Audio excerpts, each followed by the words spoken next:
You are the observer. The observer is that which knows the mind, sees sights, hears sounds, feels touch, tastes food, smells scent. The witness of it all, that which is beyond description, because it has no inherent description. It is what gives description to everything else.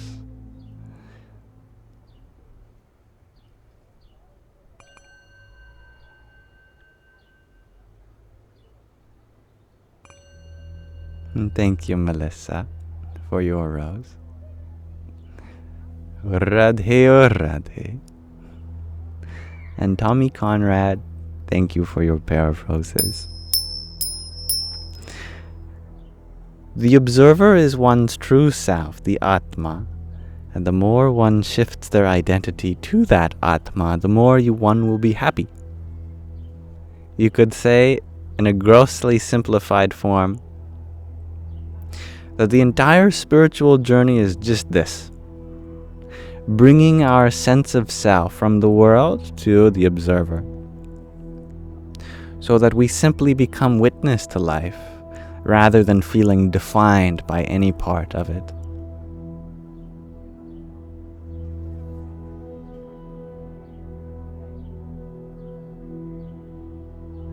Marcy, you just tried to set your house on fire?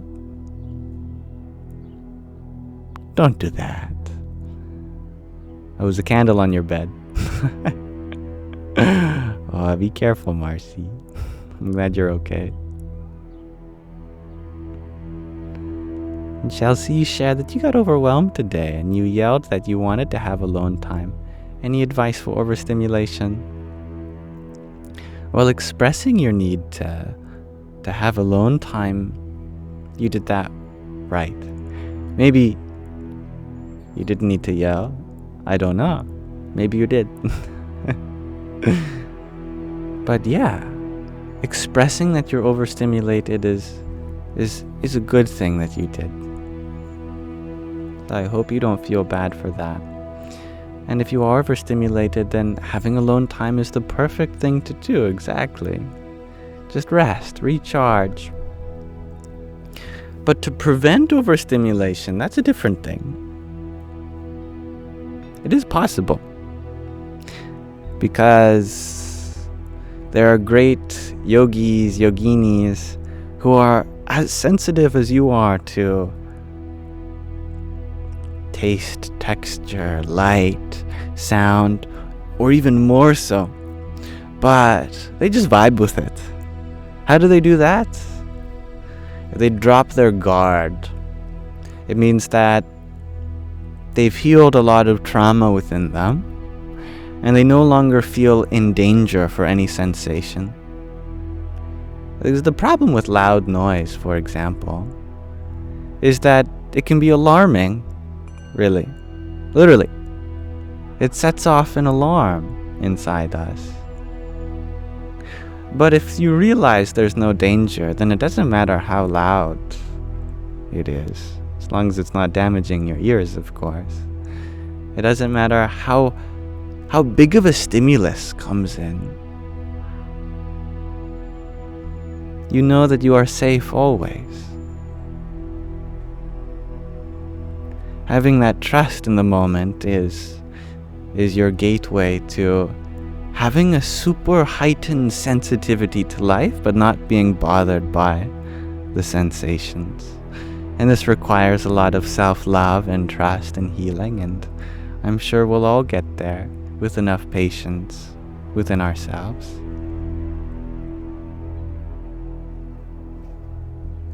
Thank you, Liz, for your heart meet too. Hari Om Tat Sat. Caterpillar girl, you ask, can anyone uplift you to lose weight? Serious question. See, the weight that you carry is not on your body. It is on your shoulders, in your mind.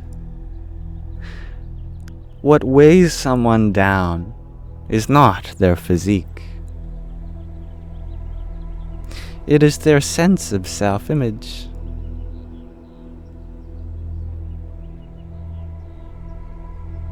You can lighten yourself up not by shedding a few pounds, but by shedding all these societal expectations put upon you to be a certain way, shape, or form.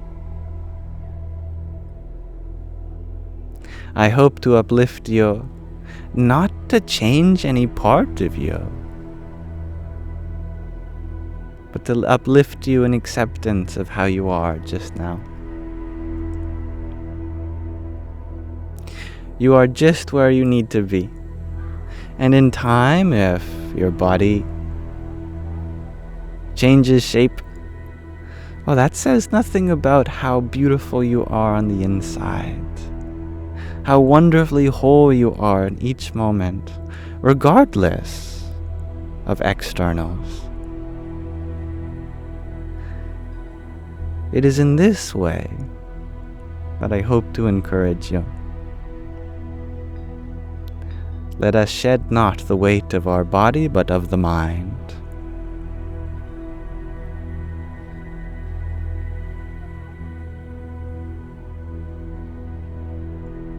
And thank you, Xiaoxi, for your 6 roses.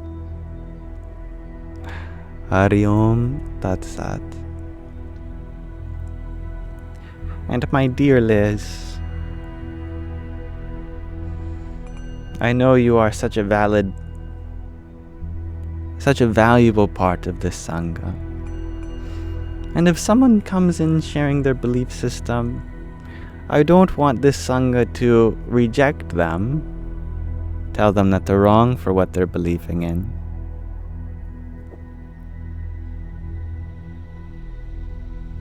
If someone views the Christ as God, then I hope that we can let them.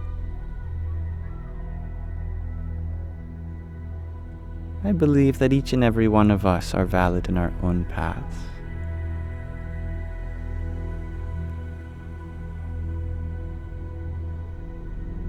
And thank you, Dee, for your hand hearts. Here's some for you as well.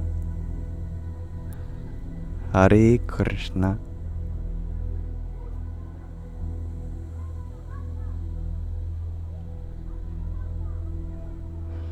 And what did you share, Dee? You shared that you appreciate me for sharing my wisdom and insight, as it is inspiring and heartfelt. Well, I'm very grateful that you find any wisdom in what I have to share.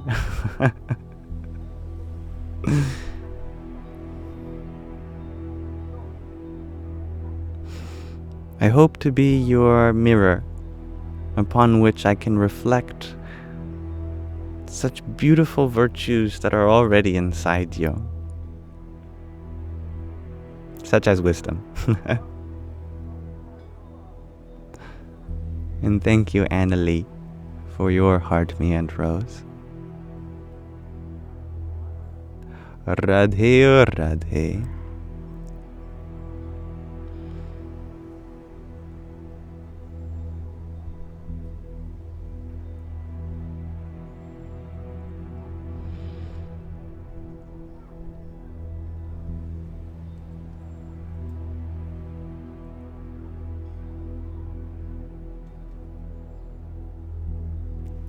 Xiaoxi, you would love for Mataji to tell you a story about Tulasi. Oh, I tell you what, we have a substitute in. Mataji is on vacation because I accidentally deleted her mind. And it's been replaced with an inquisitive guide, but perhaps we can ask this inquisitive guide who has the body and the voice of Mataji, but not the mind. Oh, inquisitive guide, would you share a story about Tulasi Devi?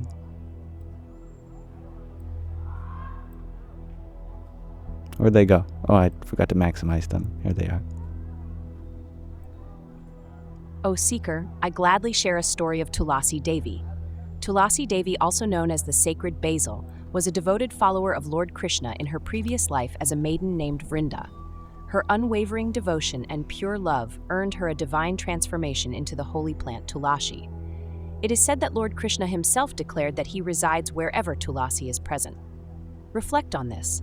What does unwavering devotion mean to you? And how might it transform your own spiritual journey? There.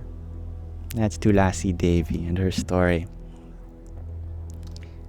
Wherever there is Tulasi, there is Krishna.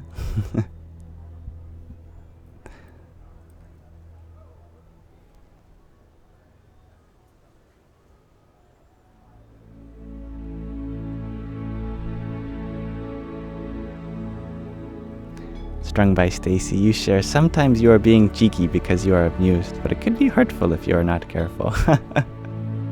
I love your cheekiness. And then none of your cheekiness has ever hurt me. Don't worry. And that is right, Aurora.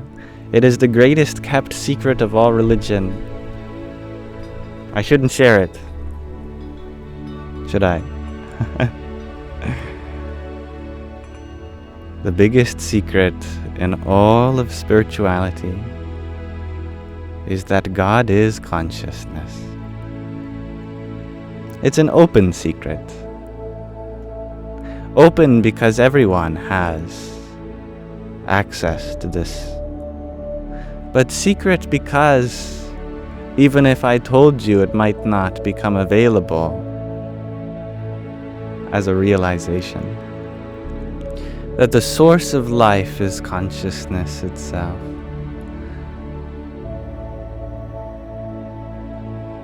That is why Christ consciousness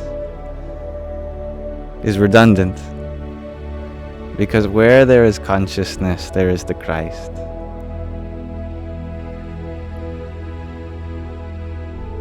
They are one and the same.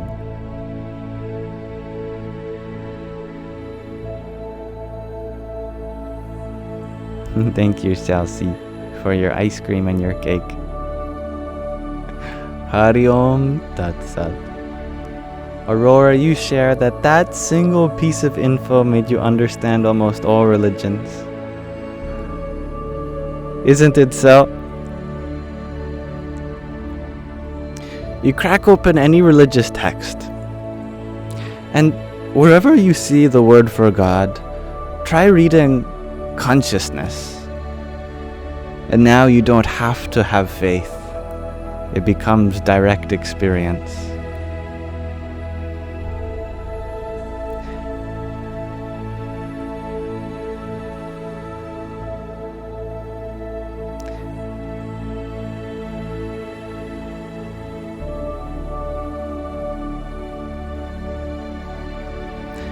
And in this body, in this mind, we get to experience just a little bit of that consciousness. But by coming together, uniting as one, then we get to see the omnipresent and omniscient consciousness that pervades you and I, everyone and everything.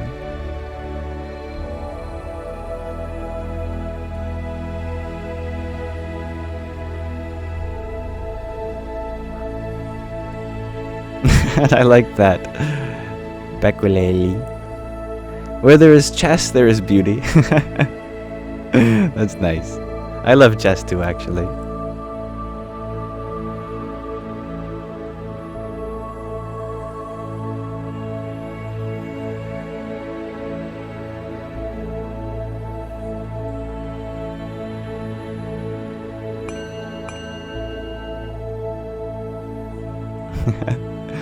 Hello, Rasul Allah.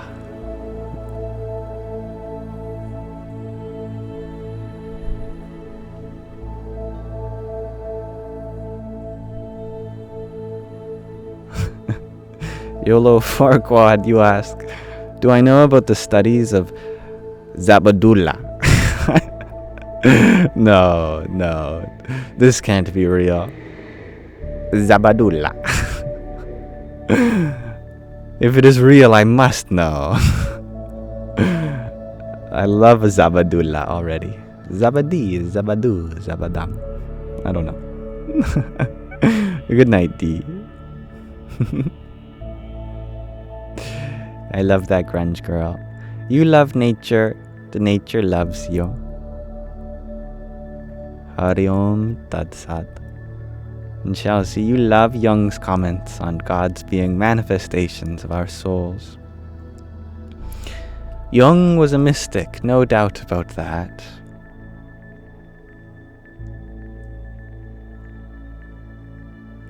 And Sky Guardian, I see that you recommended that we read from the Vachanamrut. Let us take a short interim so that we can read from this spiritual text. I know that this text might not be one that, well, you've heard of before. It might not be even part of a tradition that you associate with. But I believe that there are universal truths here that we all can learn from, and it is my hope that they only complement our pre-existing belief systems.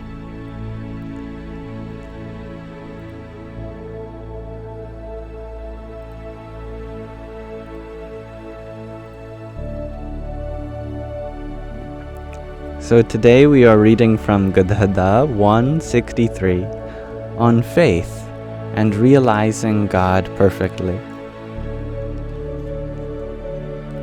On Phagun Vadhi the 7th, Samvat 1876, or the 7th of March 1820, Swami Sri Sahajanandji Maharaj was sitting on a large decorated cot on the platform outside the west-facing rooms in the front of the mandir of Sri Vasudev Narayan in Dada Khachar's Darbar in Gadhadha.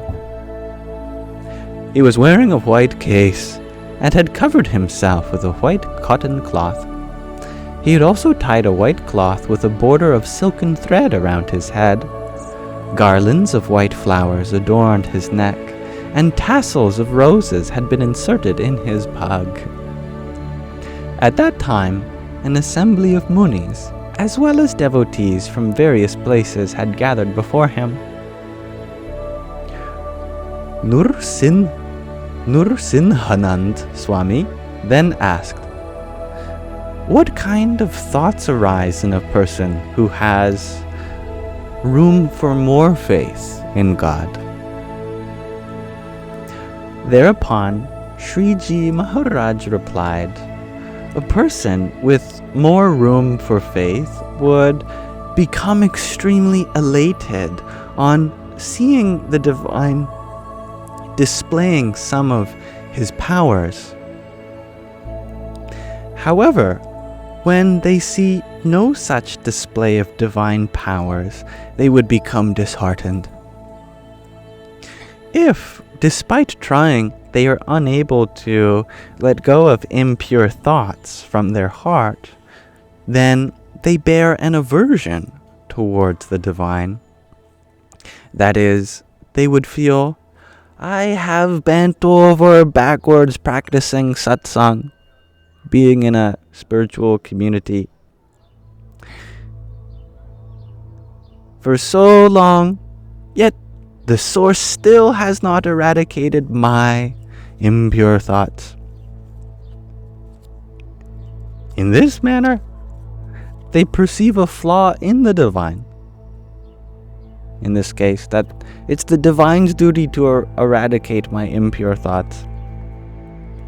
If, despite much effort, they are unable to disengage their mind from the objects they cherish, they then perceive the very same fault in the divine. Specifically, they believe, just as I have vicious natures such as lust, anger, etc., the source also has the same nature. The only difference is that the source is regarded as a great being, and I am not." A person who harbors such doubting thoughts within should be known to have greater room for more faith to appear in. Their faith cannot yet be called perfect. Shriji Maharaj replied, "A person with perfect faith feels within, I have attained all there is to attain, and wherever the manifest form of the divine resides, that itself is the highest abode. All these sadhus, these monks, are like Narada and Sanakadik, great saints. All satsangis, my spiritual brothers and sisters, are like Uddhav, an enlightened being. Akrur, Vidur, Sudama, and the Gopas of Vrindavan. And all of the female devotees are like the Gopis, Draupadi, Kuntaji, Sita, Rukmini, Lakshmi, and Parvati. Now I have nothing more to achieve. I have attained Golok, Vaikunt, and Brahmapur, various kinds of abodes of God. A person with perfect faith has such thoughts and experiences. Extreme elation in their heart. One who experiences such feelings within should be known to have perfect faith." So saying, Shriji Maharaj continued, "A person who has realized the form of the divine perfectly has nothing left to realize. Please listen, as I now explain the method of realizing this. Hearing this, one develops firm faith in the divine. Firstly, one should realize the glory of the divine. To illustrate this, consider the analogy of a great king or queen. Even if their servants and maids stay in 7-story havelis, and their gardens, horses, carriages, ornaments, and other such luxuries make their houses appear as majestic as Devalok, the abode of the deities, then imagine how majestic the darbar and its luxuries of that majesty must be. Similarly, consider the realms of the lords of this Brahman, this universe or solar system, depending on how you interpret it. Brahmanand means cosmic egg. Brahma, the creator, and the other devas who follow the commands of Sri Purushottam Bhagwan. If there is no limit to those realms and their opulence, then how can one possibly comprehend the extent of the opulence of Virat Purush, the cosmic person from whose navel the Creator was produced? Just to fill in the gaps to anyone listening, heaven is not the highest realm in this tradition. It's still part of material existence.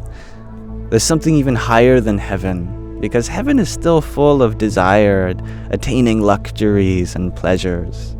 So going beyond heaven is the abode of God.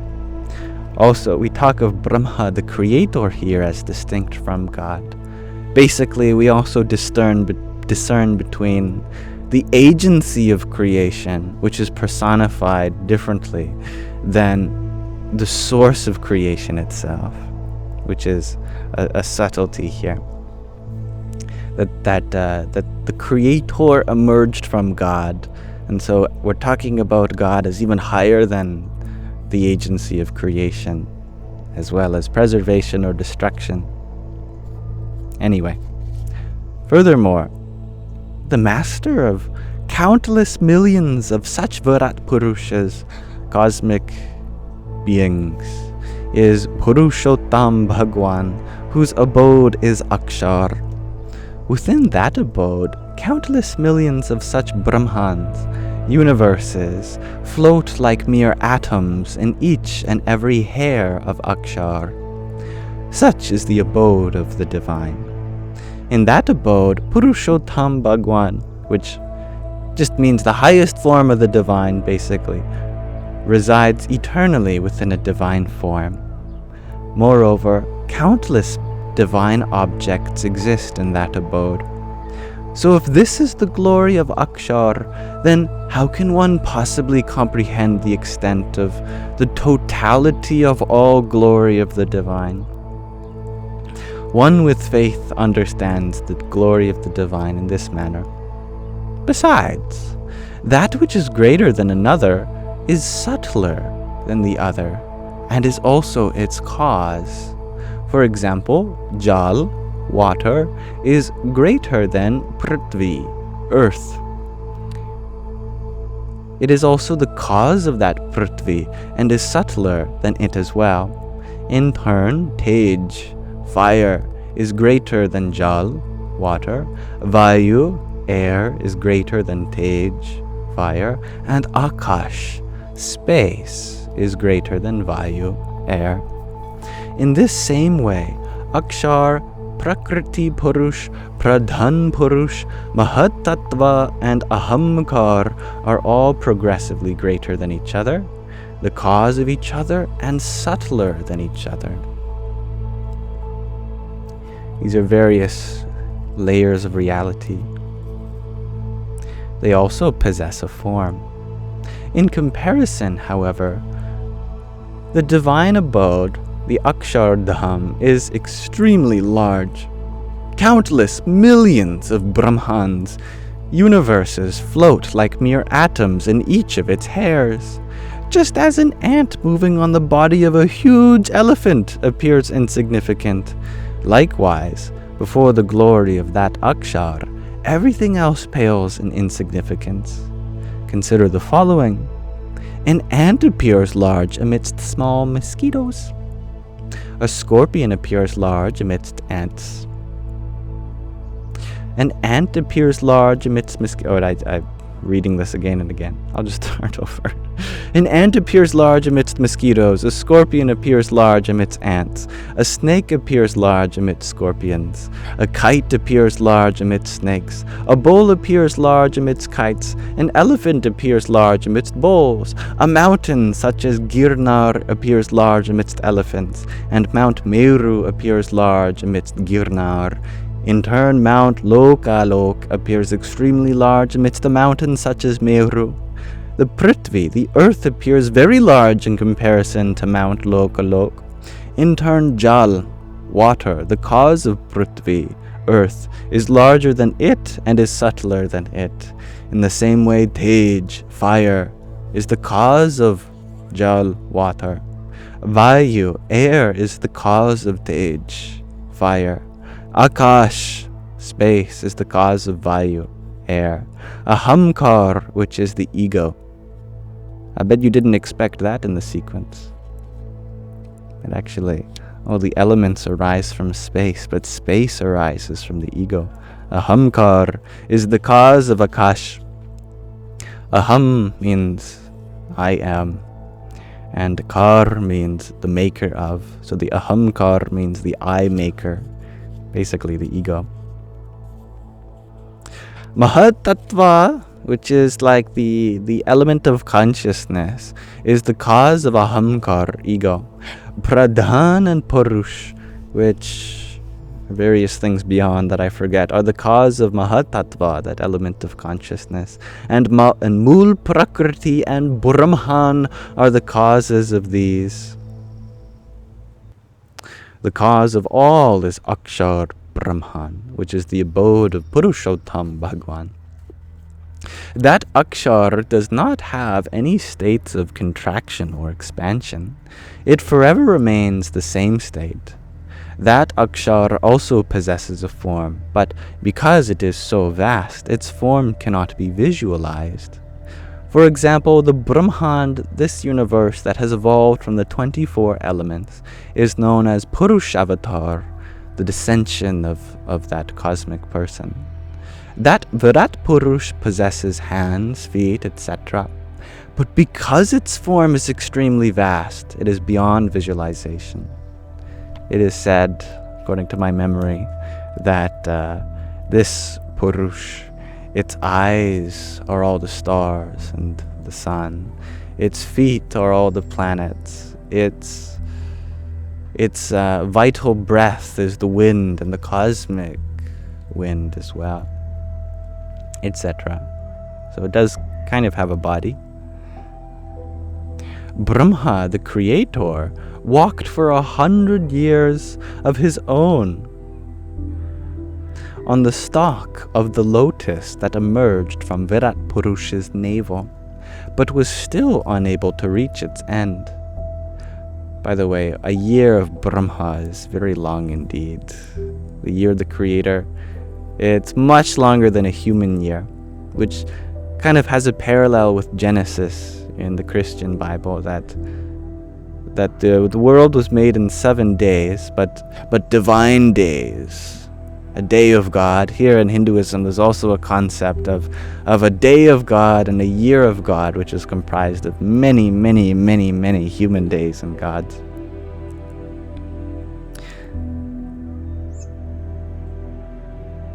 So if the end of the lotus could not be reached, how can Virat Purush, the cosmic person, possibly be gauged? Therefore, the form of Virat Purush cannot be visualized. In the same manner, despite having a form, Akshardham cannot be visualized. This is because it is so vast that countless Brahmans, universes, float within each and every hair.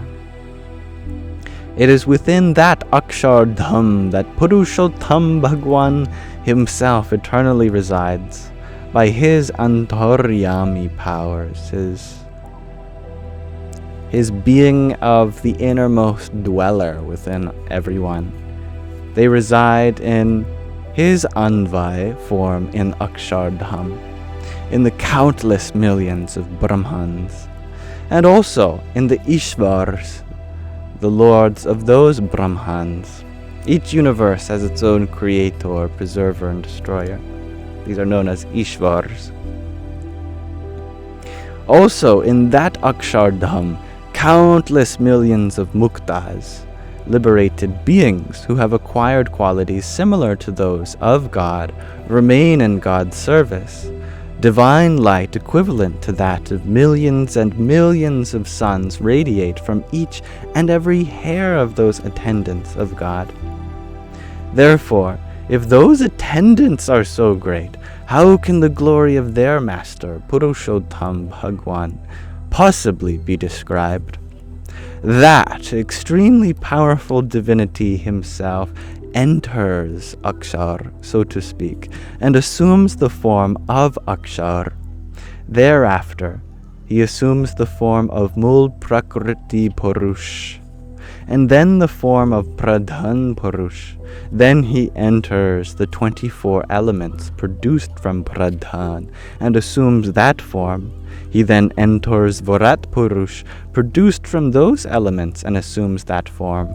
Then he enters Brahma, Vishnu, and Shiva, the creator, the preserver, and the destroyer, and assumes their forms. This is a long passage. In this way, that divinity, who is extremely powerful, extremely luminous, and extremely great, contains his own spiritual powers and divine light within himself, and becomes like a human being from time to time for the liberation of jivas, individual souls.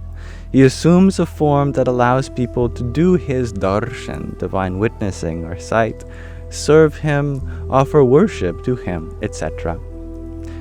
For example, a minute thorn that has pricked an ant's leg cannot be removed with a spear or a pin.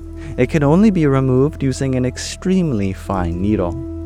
In the same manner, God confines his glory within himself and assumes an extremely modest form, just as Agni, the deity of fire, constrains his own light and flames to assume a human form. By the way, Agni is the oldest human word that we know of, as it's the first word from the oldest section of the oldest Vedas, which are in turn the oldest scriptures. Agni.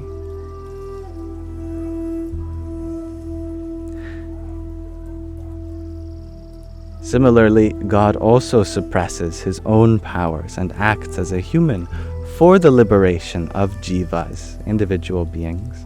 However, A goofy person thinks, why does God not manifest any powers? But they do not realize that God deliberately conceals his powers for the sake of liberation of jivas.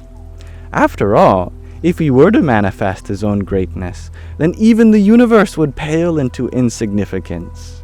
Then what can be said of jivas?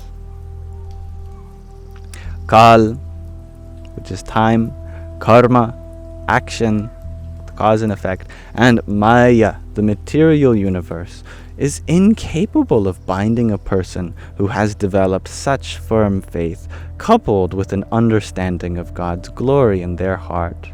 Therefore, one who realizes the divine perfectly in this way has nothing left to achieve. The sun has come out. That's amazing. You know, I set up an umbrella because it was raining when I first came out. Now it's blue sky all around me. I don't get it. When did that happen? Thereafter, someone else speaks. Nityanand Swami asked, when God does assume a human form, does he always do so sequentially in the order described, or can he also assume a human form directly? Sriji Maharaj replied, for God, sequential order is not necessary. For example, a person who takes a plunge into a pond can emerge from wherever he wishes, either at the same entry point of the dive or at the banks or anywhere nearby. Similarly, if he so wishes, Purushottam Bhagwan can take a plunge in his abode in the form of Akshar and directly assume a human form, or if he so wishes, he can assume a human form following the sequential order. Following this explanation, Sriji Maharaj continued, and we're at the last page. I shall now briefly explain the characteristics of a person with profoundly firm faith. So please listen attentively. So, assuming someone has realized all these points that Sriji Maharaj has explained, this would be the characteristics of such a person. Firstly, even if they have intense renunciation for the world, a person with perfect faith will do any task on the path of pravritti asked of them without ever backing away. That is to say, they're still very much involved with the world, and they will help others willingly. Moreover, they do not do it reluctantly, they do it willingly. The second characteristic is that regardless of any swabhav, long-lasting impressions remaining, they forsake it immediately. Like, even if they have had such a history of anger, when anger arises, they dismiss it.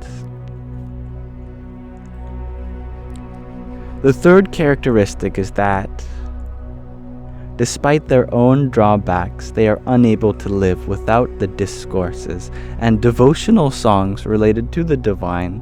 That becomes their sustenance. They're no longer interested in worldly conversation. They only want to talk about the most profound ideas of truth, consciousness, and bliss. And without the sant, the saintly person, even for a moment, they find faults only within themselves and thoroughly imbibes the virtues of the saint. They also understand the great glory of the discourses and devotional songs in the direction of the divine. A person with such understanding should be known to have perfect faith. Furthermore, if a person with such faith were to transgress the religious vows on account of their prarabdha, their destined karma that's unfolding from endless lifetimes, they would still not fall from the path of liberation. They're allowed to have mistakes.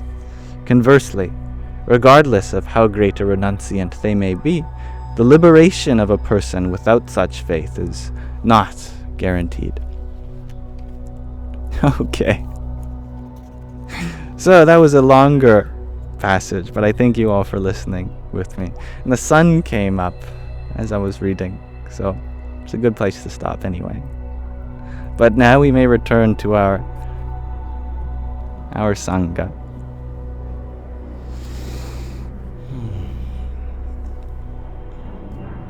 Oh, if I lean back, the sun's not in my eyes. If I stand up straight, there, that'll get me to have good posture. That passage was fire, shares Celsius. I'm glad you enjoyed it. Agni, or Tej, the words for fire in that passage. Nix, you share that people would always be so upset when you'd prefer to talk about things than play as a kid. Yeah, but play is also something very important too. And you are playing, just not with toys and sandcastles maybe, but with words and ideas. There is a play in conversation too. Let our conversations be directed upwards, that we share positive sentiments and uplift each other. And I'm glad you enjoyed the beautiful green trees behind me. Rasulullah. Rasulullah. I'm going to have to learn how to pronounce your name better. It's a big bush that goes around the perimeter of my house. Instead of a fence, it's a big bush that's like, it must be 20 feet tall, you know. Yeah, it's massive. And thank you, Shakira, for your heart me. Hari Om Tat Sat. And James and Tracy, thank you for your rose. Radhe Radhe. And thank you, Annie MJ, for your rose too. Jameson, you were wondering, why do I find myself more fond of Indian spirituality?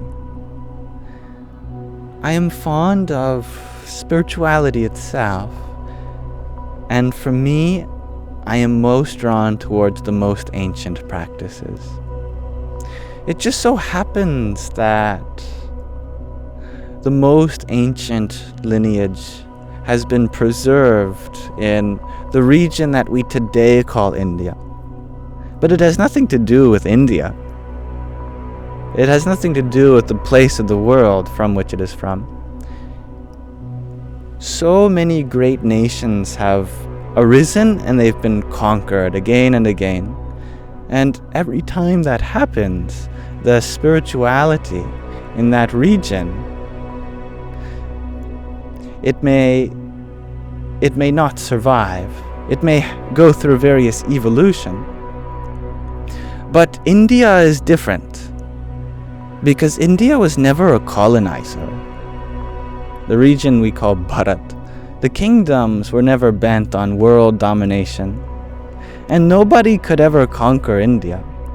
As such, the lineages that followed from there stretch straight back to the source being of the Rishis of the Himalayas.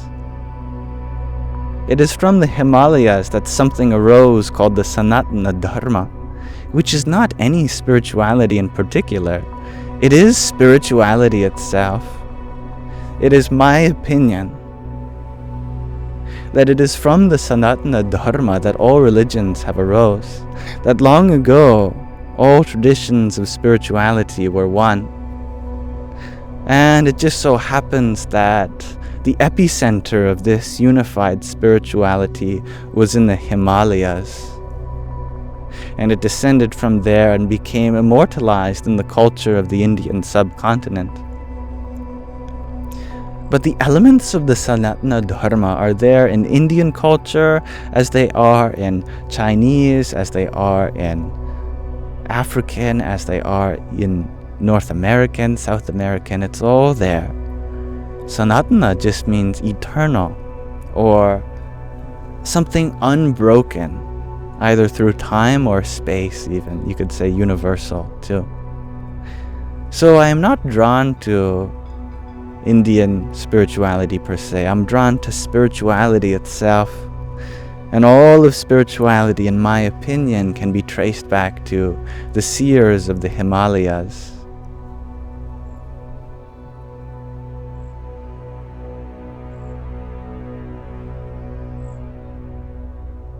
And thank you, Annie, for your rose and heart meetup. Hare Krishna.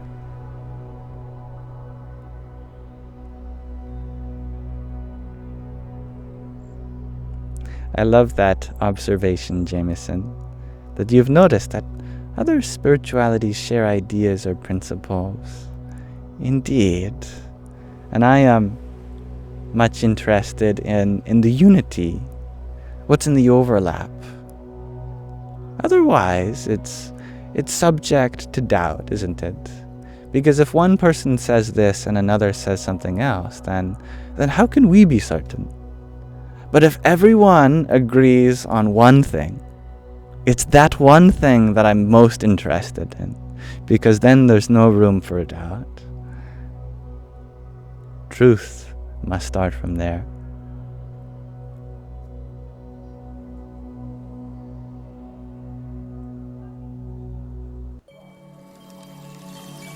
Thank you for sharing peace with all of us, Debbie. I hope to reflect all that peace back on you too.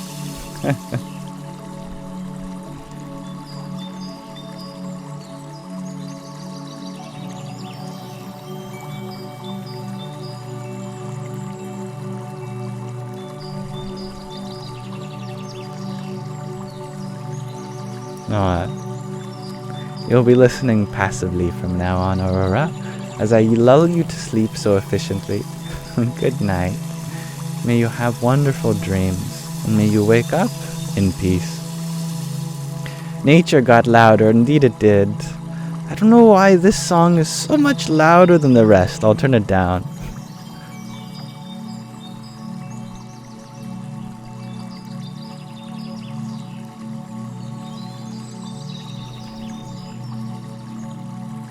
And I love that, Nix. You share that without dissonance and harmony from others, we only know a single instrument in a chorus.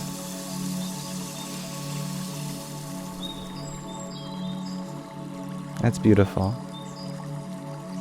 This track is meant to wake you up. I like how you see the positive in that G2 Infinity. Hello, Kathleen Peterson. Welcome. And James, you would like me to please try and visit the Jagannath temple. Krishna's heart is meant to reside in the Murti. How enchanting is that? Thank you for planting that seed for me. I would be honored one day. And Jameson, you are wondering, do I believe that if the truth of all were revealed, our free will would be untrue?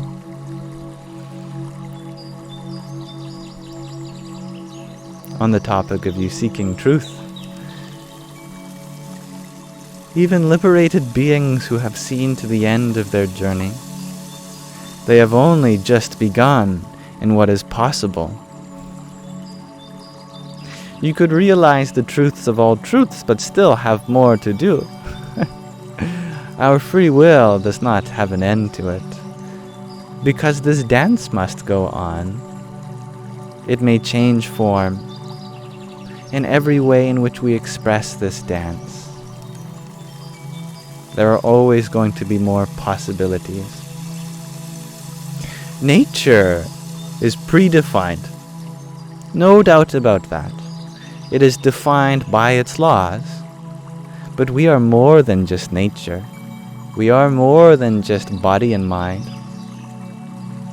The body is controlled by its senses. And the senses are controlled by the mind. And the mind is controlled by the intellect. The intellect is controlled by the ego. All of these things arise from nature. And we have no control over that. But we do influence the ego, and thereby influence our intellect, and our mind, our senses, body, and through that the world. When one becomes fully conscious, then you become totally in charge of this process. Otherwise, you have no say. When someone angers you, you express hatred back. When something sad happens, you become sad. When something happy happens, you become happy. There is no independence when we live unconsciously, according to predefined habits. That we are just reactionary. That something happens to us, and there's no decision made. We just act according to our nature. But to be conscious means that you are random. You are spontaneous. That something sad could happen, but instead of being sad yourself, you are happy. That someone angers you, tries to anger you, but instead of reacting out of hatred, taking conscious free will means that you are peaceful. Free will means that nobody can disturb you. But so much of our life has been disturbed that we let all of our emotions, all of our thoughts, all of the people in our life, they disturb us. Someone merely appears to you, and a reaction follows without conscious action. Taking conscious action means that you have realized the truth, that you are not defined by anything that happens to you. You are defined by how you happen to it. This is where our free will lies.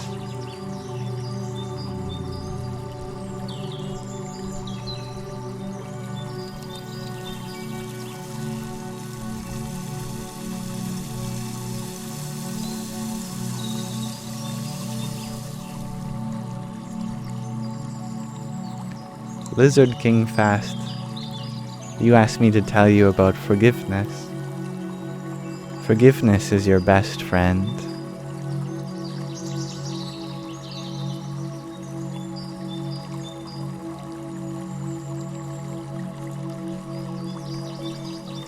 Forgiveness empowers you.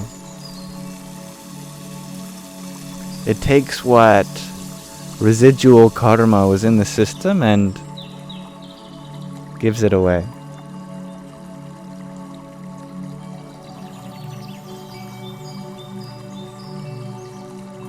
The more we forgive, the freer we are inside.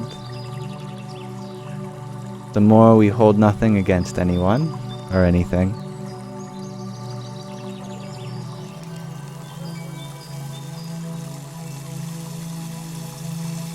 Forgiveness is never for the other person. In fact, you never have to see the person or even interact with the person whom you're forgiving ever again. Forgiveness means that you move on. It means that the poison in your system you let go of.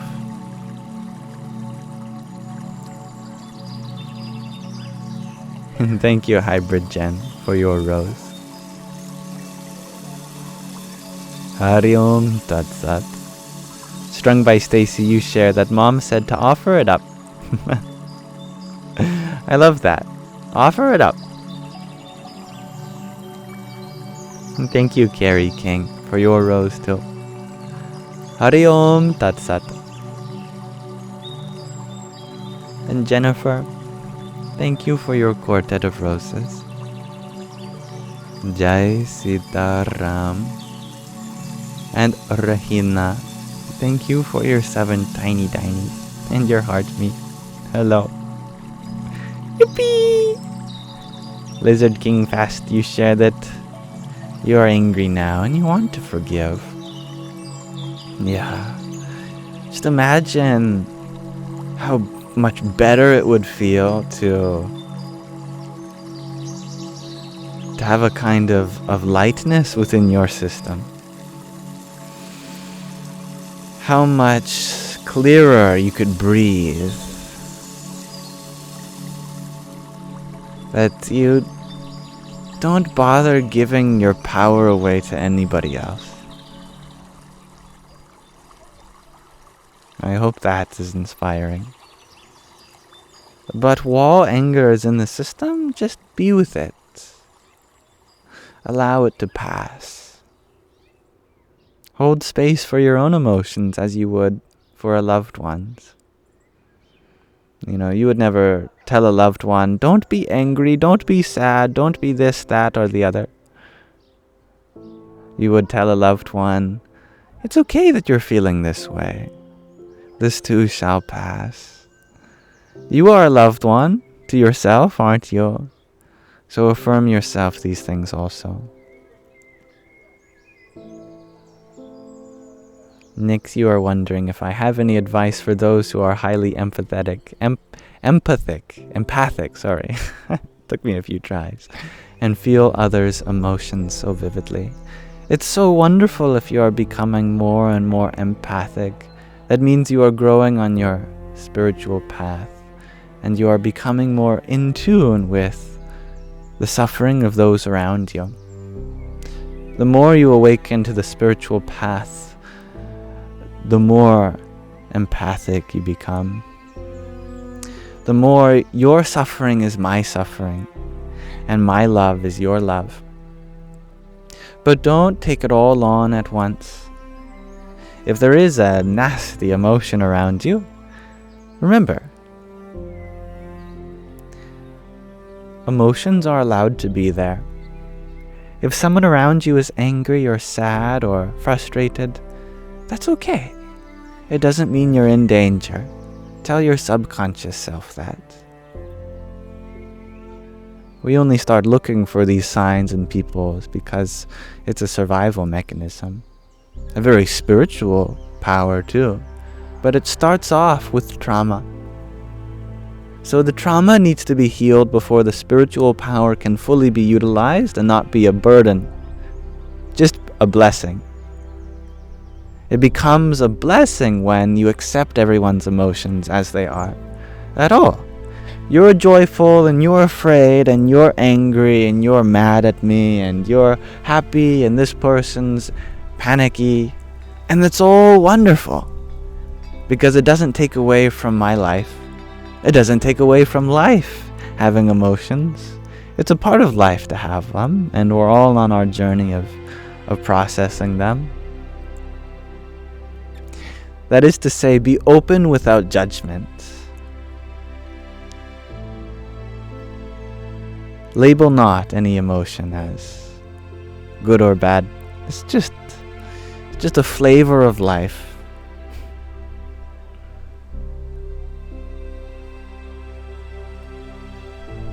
Let it not dictate who you are, but just how you engage with others.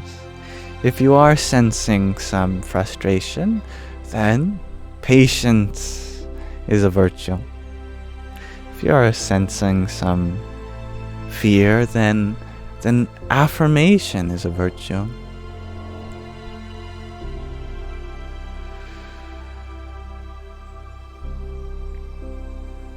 And thank you, Jennifer, for your heart me and team bracelet.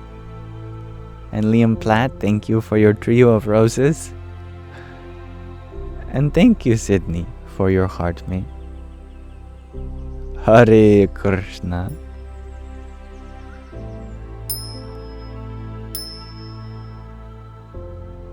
I'm happy you find some calmness in my voice, Jennifer. But that calmness is within you always.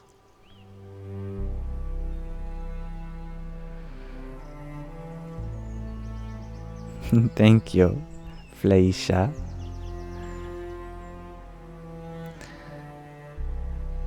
It takes one to know one. There is beauty within me, you must also have it within you.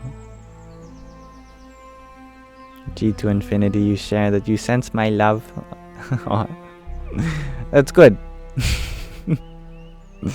Because it's all for you.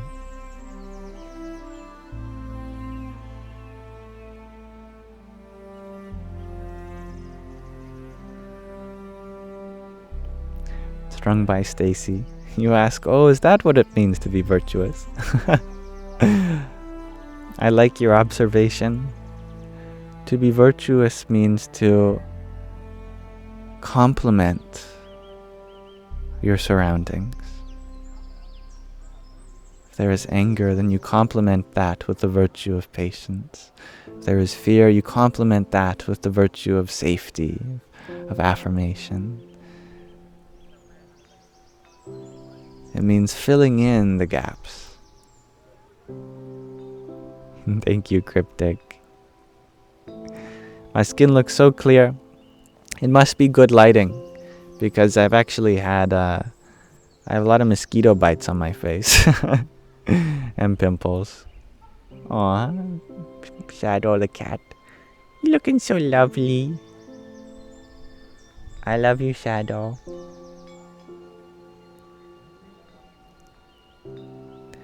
Nix, you share that I hope you remember yourself. And I love the way you put that, because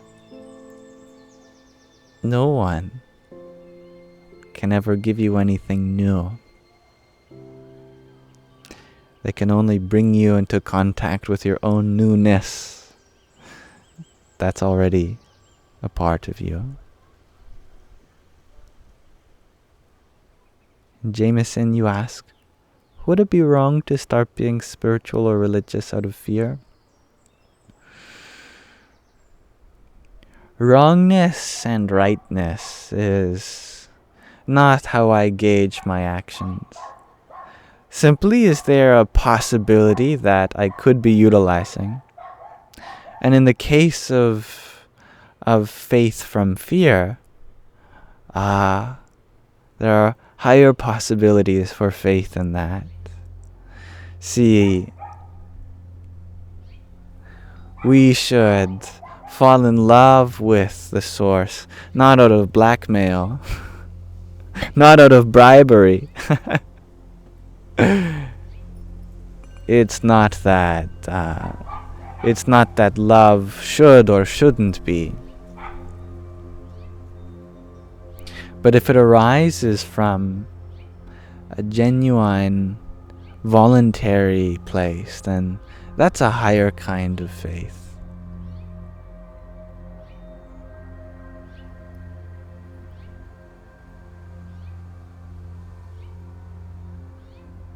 And Fleisha, you share that you let your spirit lead you through obstacles and blessed moments.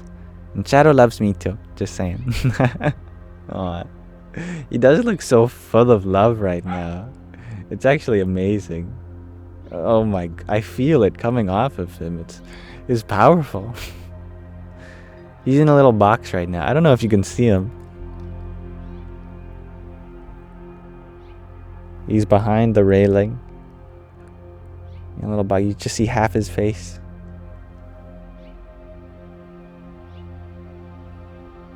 He looks so relaxed. Can you see him?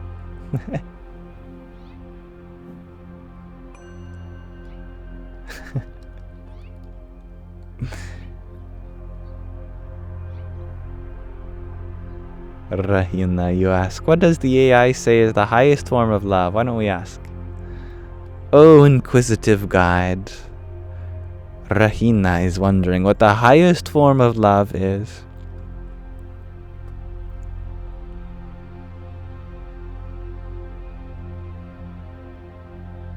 O Seeker, a beautiful inquiry indeed. The highest form of love, often referred to as divine or unconditional love, transcends the ego and selfish desires. It is selfless, pure, and limitless, akin to the love between the soul and the divine.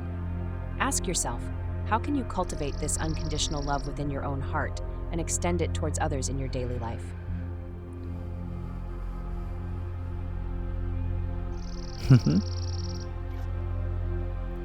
Crossfires, you share. You have a black cat, and you think they are so majestic looking. I agree. Cats are enchanted beings. And enchanting beings. Yes. Glad you saw that, Dansuela. He is in his little basket, isn't he?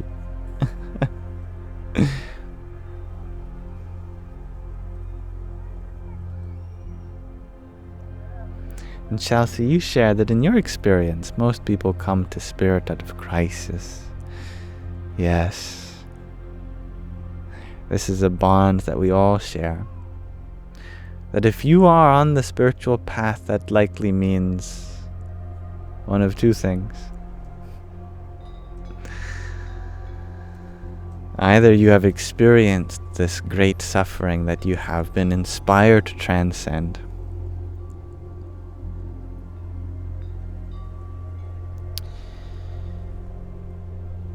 or you have experienced something so beautiful that it washed away all your urges towards anything else. Maybe both.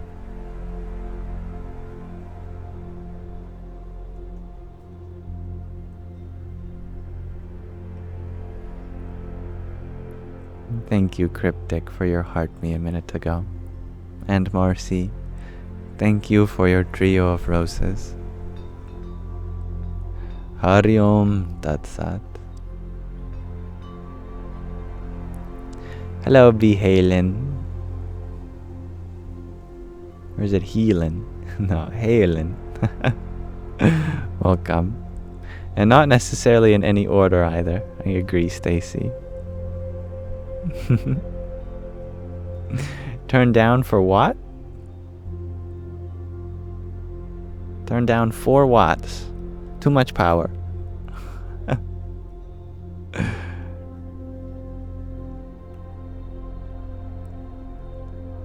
Dansuela, you share, you're of camp crisis, but it helped you to see such transcendent, beautiful things. I love to hear that.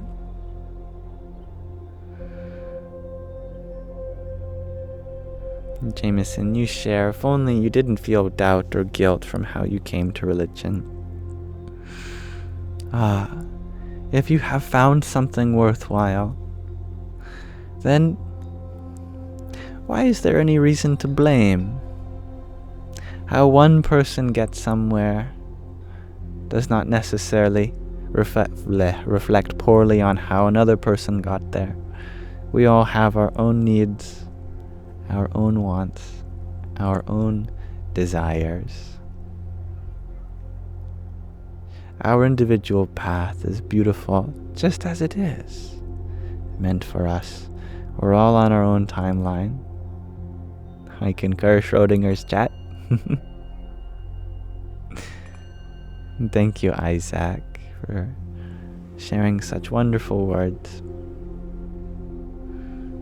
And thank you for your rose as well. Radhe or Radhe. And Cryptic, thank you for your tiny. Yippee! And hello, Jean-Marc. Sky Guardian, you fixed the YouTube numbering on Odyssey. Oh, thank you. I really appreciate that. Is it now apparent which video is missing on BitChute? I hope so. I assume it was one of those in love at ease videos that were labeled 26. You still have to fix Rumble. Gotcha. Thank you for doing that, Sky Guardian. Sky Guardian is the real MVP of the Yam fam. I agree, Cryptic. You do a lot for everyone. And I hope it feels good to be recognized. I know you don't do it for recognition, and you do it out of your own selfless love for everyone. But it helps to have that reflected.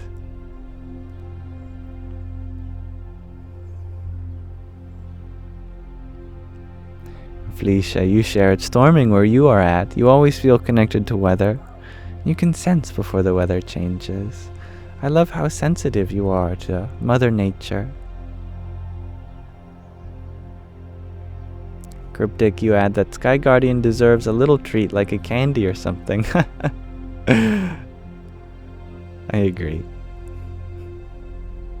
And Jean-Marc, you share, you found your turtle PJs after 2 months. They were in a barn inside your closet. I don't know what a barn is, but I'm glad it wasn't a bonfire. And PJs are the best.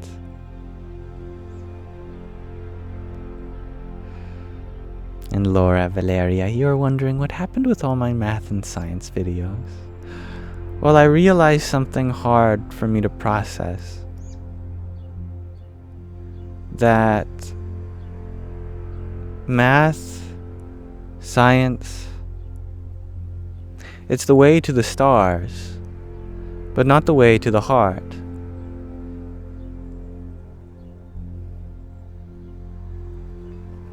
You could spend your whole life talking about cool math facts or space facts.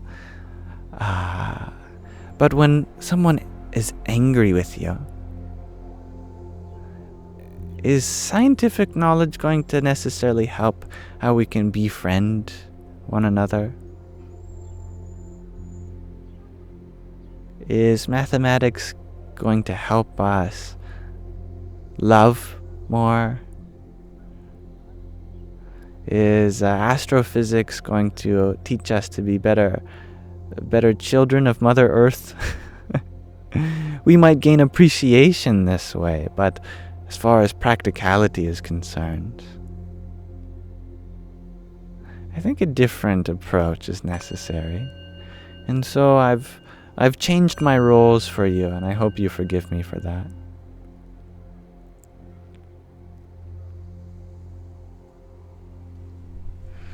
And thank you, Isaac, for another rose from you. Hari Om Tat Sat. And Ashley, thank you for your whipped coffee. Hare Krishna. And Nix, thank you for your subscription. Even though your name is Latin for the dark, it is from darkness that light becomes inspired. And your light, I hope, inspires millions more. Thank you for being here, and I always look forward to connecting with you. And thank you, Benjamin, for your heart me too. Radhe, Radhe. And you have to go back to work, Cryptic. Well, have a good night. You'll be here tomorrow. I'll be holding space for you. James, you're wondering, which Rishi would I like to have a conversation with if I had the chance? Oh, the Devo Rishi Narada.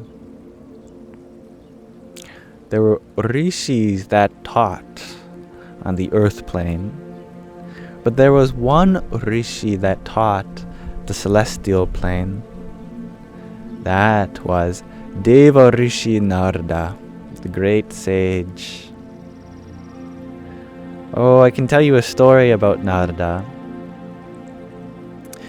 One day, he was on the earth plane, but he was making his way to the abode of Narayan, the preserver of the universe, and in his kingly aesthetic. See, God is like a cosplayer, loves various different aesthetics. For example, that same God appears as Krishna, all loving, all attractive, but sometimes Krishna wants to cosplay as a king, as an emperor of the universe, and so that character is called Narayan. So Narada was going to go see Narayan, and on his way he passed a shoe cobbler, someone who cobbles together shoes. Great sage Narada was delighted to see this great devotee of Narayan. The devotee, the shoe cobbler, said, "Oh, great sage Narada, please, can I ask something of you?" He said, "Yes, I'm in a good mood. Anything that you like, I will grant it." He said, "Next time you see Narayan, could you ask him, how many more lifetimes do I have until I'm liberated?" Narada said, "Of course, I will ask Narayan." He kept going up and up until he met this Vedic priest, a Brahmin who was reciting Vedic mantras, spent his whole life studying the Vedas, scriptures, really. He was very learned in the scriptures, always chanting, citing various parts. But he was also delighted to see the great sage Narada and said, "Oh, my master, my lord, please, can I ask a boon of you?" Narada says, "I'm in a great mood today. I've already given one out. Why not? I'll give one more. What would you like?"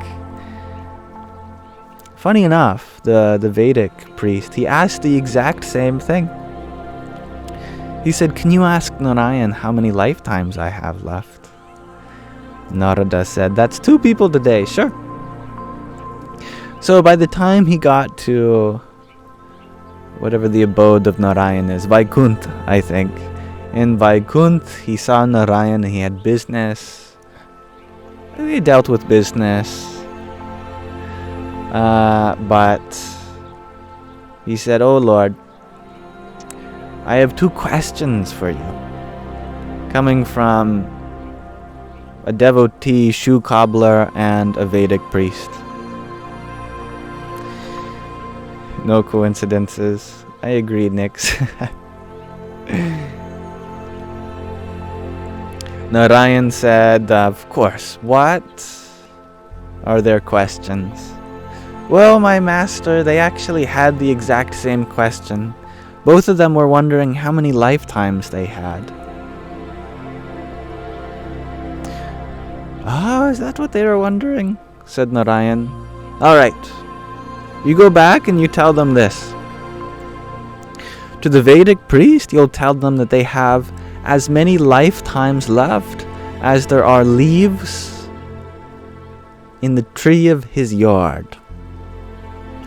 And you tell the shoe cobbler that this is his last life." Devo, Rishi, Narada, he was dumbfounded. How did the scholar of scripture have so many more lifetimes than the devotee? Narayan said, "Here's how you will understand why this is so. They will both ask you, I will inspire it so. They will ask you what I was doing when you got here to Vaikuntha. You tell them that I was threading the elephant through the eye of the needle." Threading an elephant through the eye of the needle? Yes, that is what you will tell them I'm doing. Okay. So, Sage Narada came back. And at first, he stopped by the Vedic scholar's house. He said, "Maharaj, you have returned. Did you get to ask Narayan my question?" Narada said, Indeed. He said, "You have as many lifetimes left as there are leaves on the tree outside your house." Quickly looked out the window and immediately was disappointed because there were how many thousands of leaves on the trees left. What a bummer. Oh well.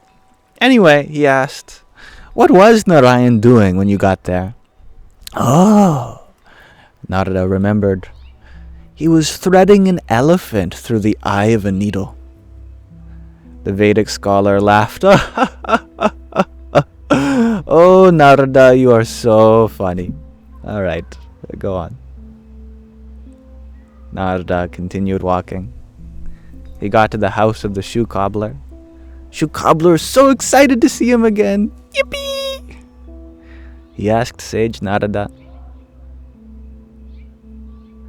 "Did you get to see Narayan, and did you ask him my question?" "Yes, indeed," Narada said.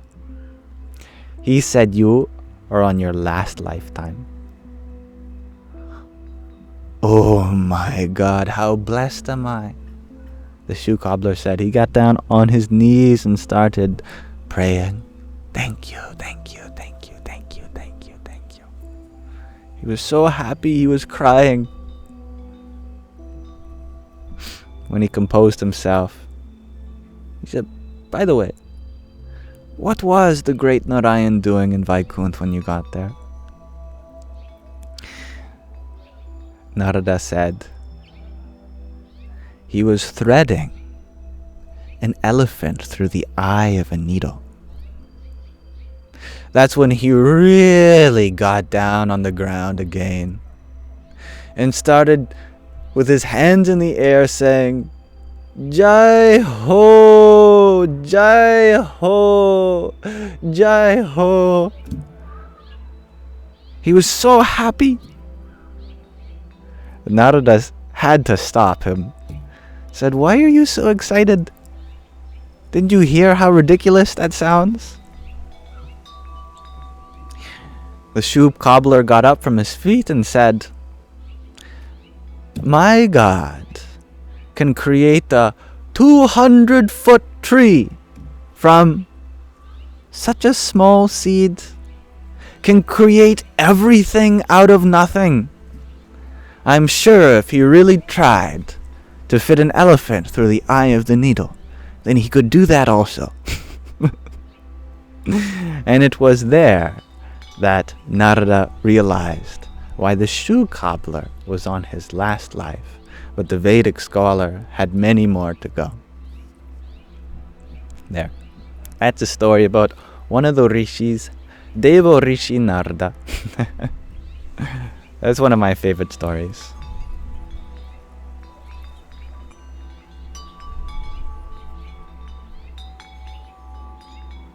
And thank you, Carrie King, for your pair of roses. Hare Krishna. And Ragnhildur, thank you for your swan. Your Hamsa. Hamsa, so hum. You like the wind chimes, G to infinity. They are real wind chimes, in fact, wind chimes. Yeah. Yes, thank you, Ragnhildur. As beautiful as always. And Susie Q, thank you for your pair of roses. Hare Krishna. I'm glad you all like the story. Wind chimes are so grounding. I agree, Nix, and I love them as well. And good evening, Suzanne. Susanna. I've been calling you Suspicious Bee the whole time, but it's actually short for Susanna. My apologies. Crossfires, you're wondering, do I burn anything while I meditate? I don't meditate. That's the funny thing. I tried to be meditative. I'm waiting for my guru to come so he can hit me with a wooden stick. Hey, back straight, meditate. Otherwise, I just won't do it. Try to be meditative in everything I do, though. I used to burn a lot of incense, and by used to, I just mean the last few weeks, but I realized that I start coughing when it gets in my lungs, so I've stopped doing that. But you love your nickname, Suspicious Bee? Okay. That you are, then.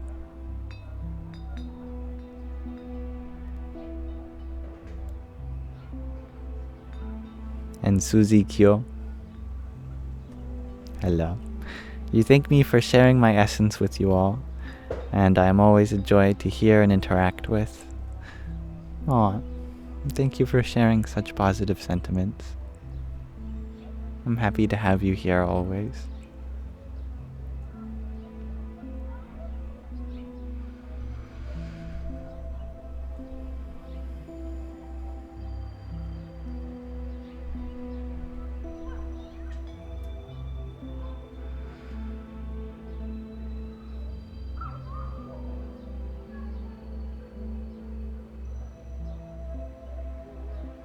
APOC, you share that it's funny. You always enjoy meditation, but have trouble getting yourself to just sit down and do it, even though you know it helps. Welcome to Newton's laws of physics, my friend. Objects at rest stay at rest. Objects in motion tend to stay in motion. It's not you, it's physics.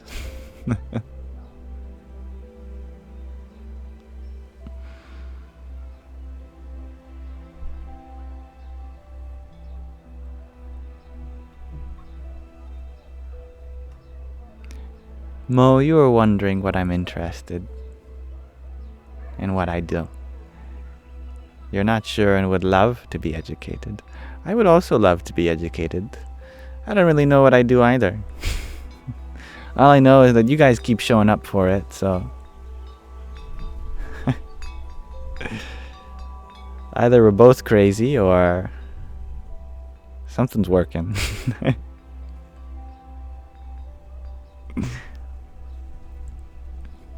Good morning, Annie.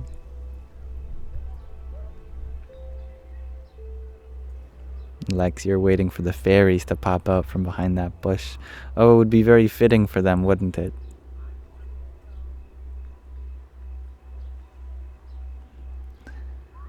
We're all crazy. I agree, Suspicious Bee.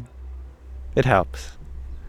Too much sanity can drive a person insane. That's why they call it insanity. It's because you're trapped within your own sanity. You gotta go beyond the status quo sometimes. Have the courage. Be comfortable putting yourself in wacky places. Don't be afraid to think new ideas and be rewarded for doing so. The line is thin. I agree, Suspicious Bee. And thank you, James, for saying hi. And I love you too. Strung by Stacy, you like when the wind makes it look like an invisible creature is coming. Yes, it has that ability, doesn't it? Though invisible by itself, it casts into form that which is already there, but in new shapes and lights.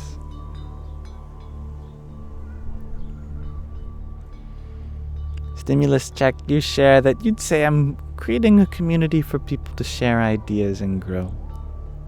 I like that. If that is what we're doing here, I'm happy, I'm on board with that.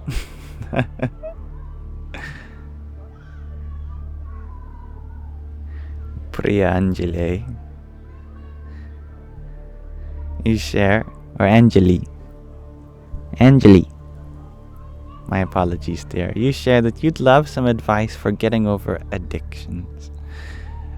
Become addicted to the divine and all other things become secondary. Imagine I'm walking in the dark with you.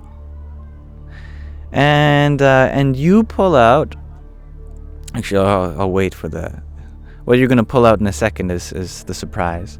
I pull out just a little phone camera that has a flash on it. I just turn on the flash on my phone, you know? And oh good, I could see 3 feet in front of me. That's better than nothing. Just a little light is better than no light, I guess. So I start following that. But you say, enough of this little light, and you bring out this huge 100,000 lumen flashlight that you got off AliExpress for cheap. It has a whole fan in it. You power it on with this big lever, and out shines before you this enormous forest that you could not see before. You've illumined the whole universe with this flashlight. Now here I am with my dinky little phone light. It doesn't even make a difference if it's turned on or off. Well, I guess I'm putting it in my pocket then. It's the same with divine bliss and temporary material pleasure. that right now you get your source of happiness from something small. But if you just got a taste of divine bliss, it's like the little phone light completely washes it out. It's like, wow, I don't need this anymore. It's not even a thought. Similarly, there is certain human interactions which give rise to a sensation of bliss, a certain euphoria arising from the body. But if you got a taste of divine bliss, you'd never engage in it ever again.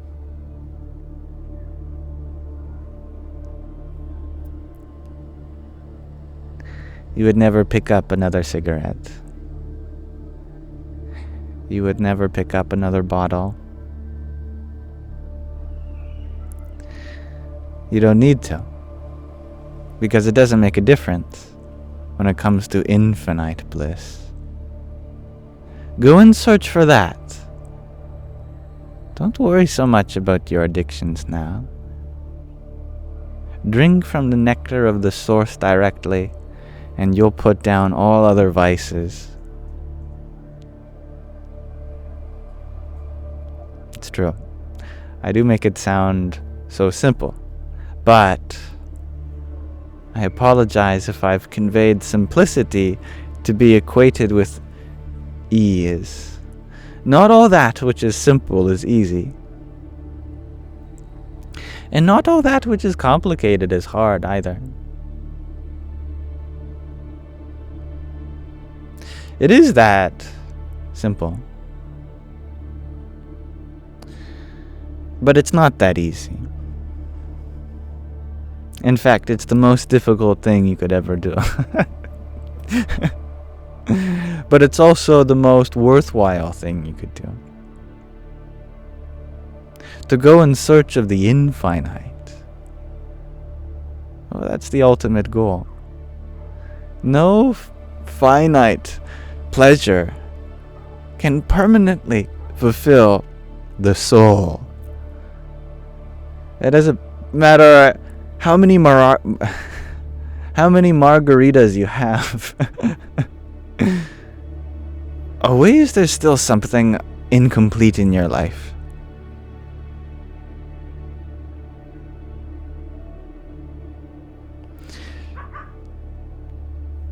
It doesn't matter how much food is in your tummy, how much knowledge is in your mind, or how many relationships we have. There's always a feeling of something missing in our life. What's missing is the infinite. That we are trapped in our finite ways of thinking. That we are this body, this mind, determined by these words, this nationality, I go by this gender, this church. But if you step outside that framework and into the open expanse of the infinite, yes, you may be vulnerable. But that vulnerability is what makes you sensitive to divine bliss.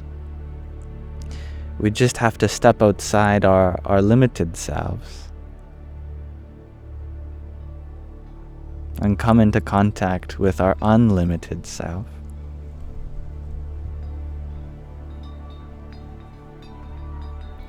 Jordan, you ask, how do we experience bliss?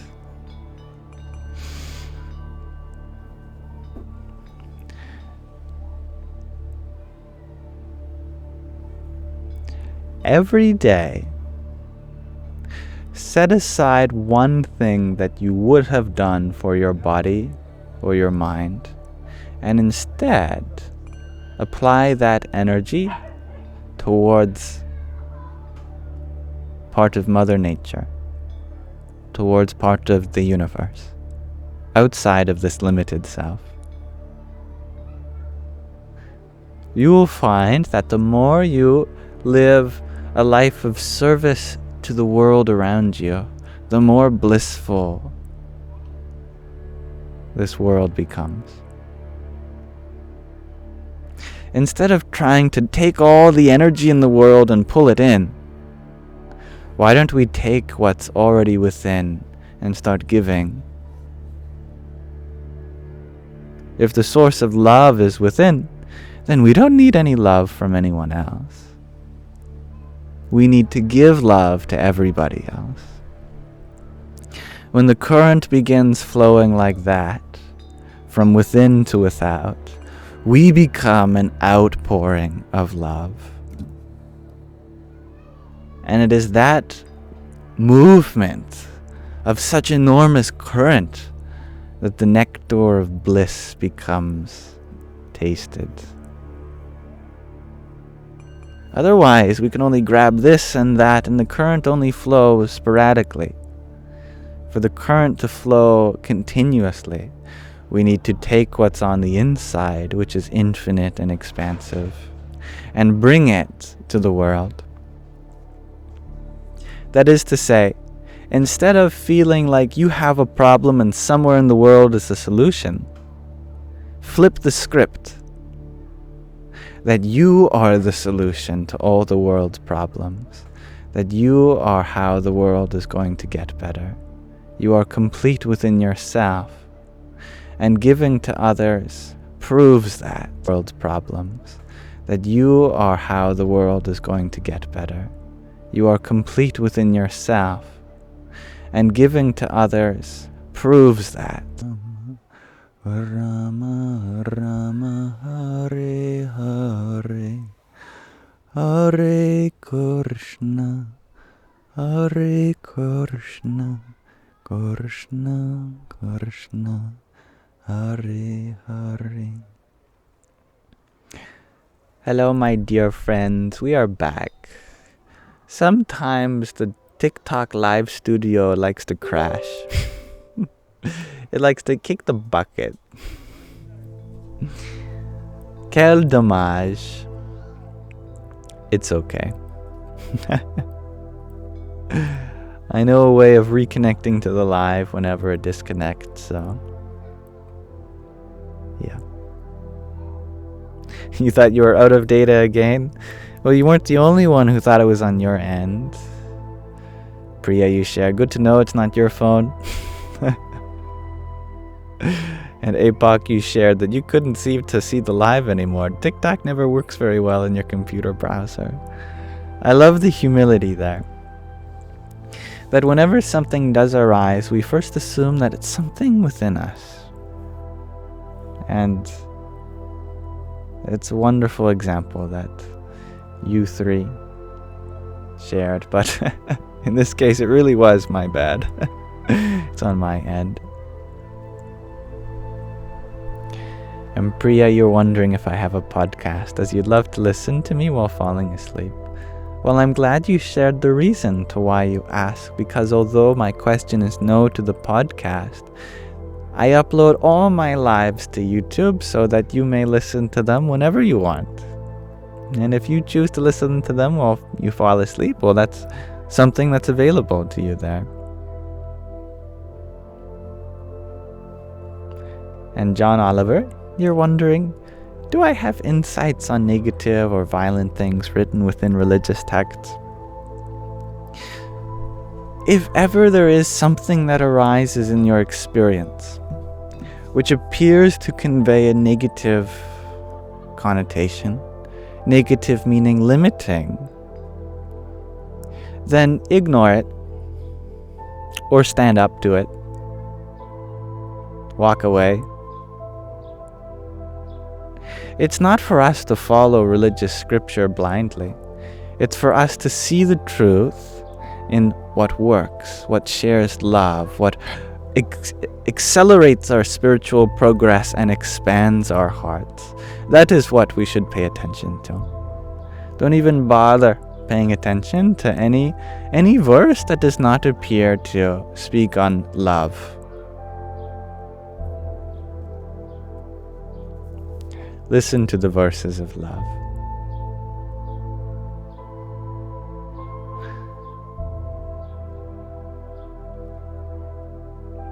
Namaste, Morgan. Happy to see you here.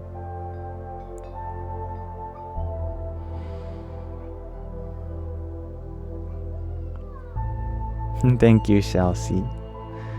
I had a good rest last night.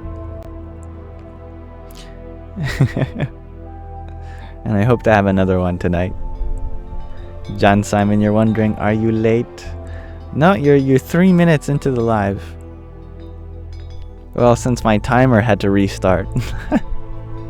How many hours before that? Maybe a couple. And yes, it is daytime here, Priya. That is the bush behind my house. Every time wind blows, you could probably see it waving the bush as it blows my hair as well. And thank you, Neravar, Moon and Star, for your pair of roses. Hare Krishna. God is love. You share that I am an aspect of you reminding you. Tadhastu. And Gregor G are wondering if the leaves to your left screen, my right shoulder, have little flowers in it.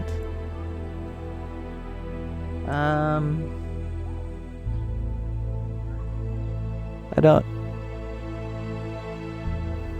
My right. Oh wait, there's some flowers over here, over my right shoulder.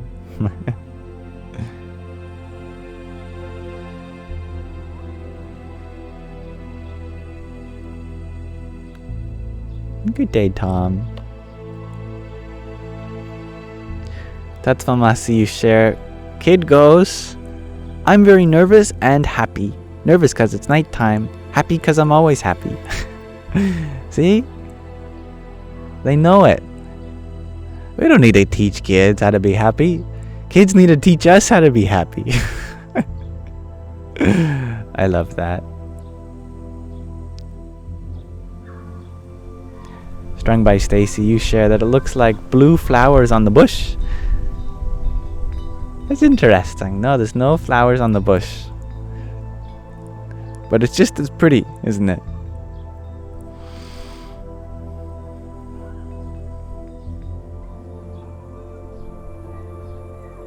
Priya, you're wondering, where do I live? I live in Canada. An enlightened empath, you're wondering, do I take time for me? I'm live quite a lot. Well, I'm live for many hours of the day. And I have how many more hours by myself? 20 of them, if I'm live for 4 hours. Therefore, I'm actually selfish. I spend more time with me than I do with you.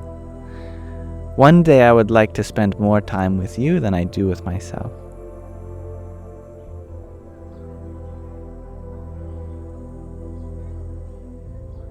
You don't sleep? Of course I do. And that is taking time for myself, isn't it? I'm literally with no one else besides myself. Sleep is the best healing.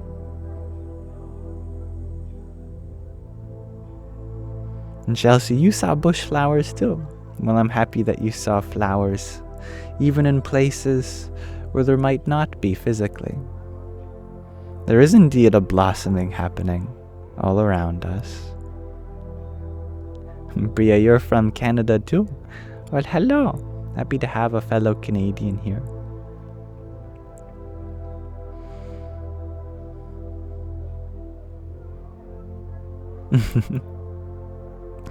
Enlightened empath, you're wondering, am I comfortable alone? I love being alone, truly. But I never feel alone, because always is the universe with me.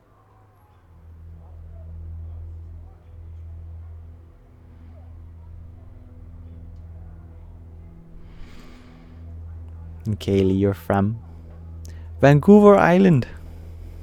Kale. Me too.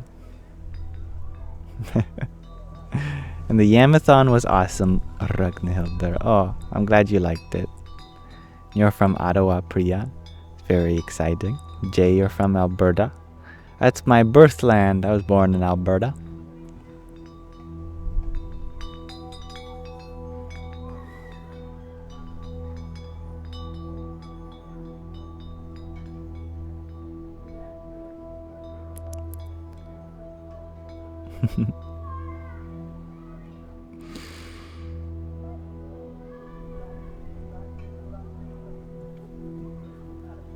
I love that, Nix. It's not till you are alone and love oneself can you appreciate others' presence. It's very true. And thank you, Flaisha. Enlightened empath, you would love to speak with me? You know I'm popular, but you see something else in me. Well, my DMs are always open. Not on this platform, though. If you message me on TikTok, it's just a void. I don't do any messaging on TikTok, but on my other platforms, all my platforms linked in my Linktree and my bio, you're welcome to get in touch. I'm happy that you see potential in me, though. And Nix, you are further north. And Greg RG, you ask all of us, do any of us, including me, ever take walks in nature and sing sometimes? Of course. Whenever I can, I will sing or hum the Maha Mantra, especially on the beach or in forests or on mountaintops. And you're in Prince Rupert, Nix. That's very exciting.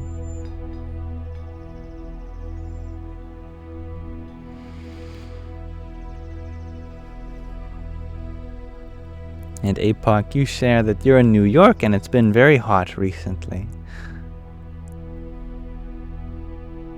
I imagine it has. Strung by Stacy, you share that when you remember to playfully engage with yourself, you are less lonely. What a wonderful observation you've made.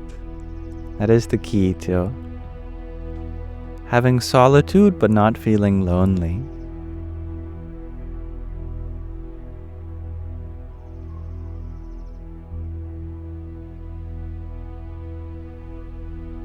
And I'm happy you love the wind chime that happens insidiously, Tara. Or Tara.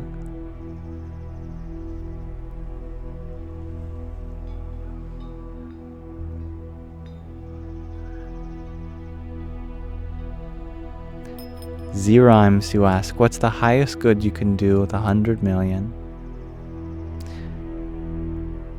The highest good you can do is give it all away, so that you have 0 million.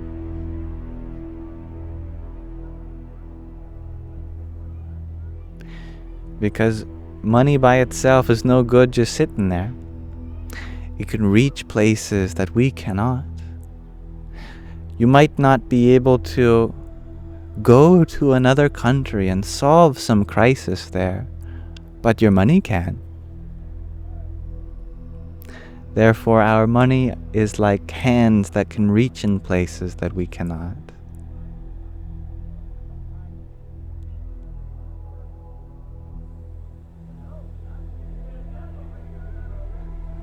And Carrie, you share that you feel lonely sometimes when you are around a group of people.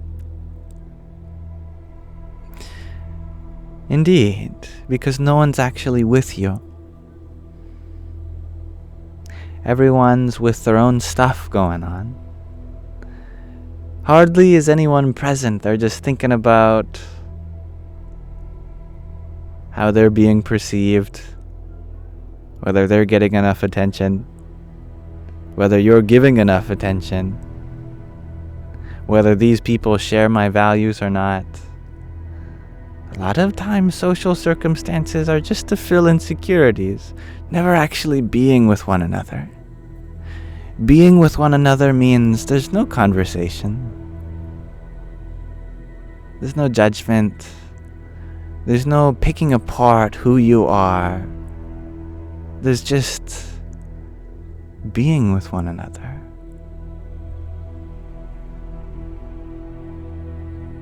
Here, sharing this moment, having an experience which you are both a part of.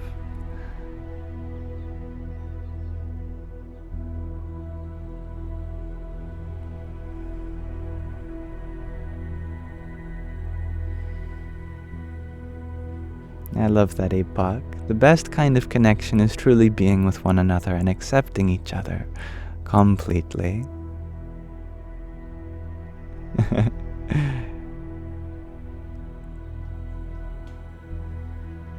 I wasn't worried, enlightened empath, don't worry.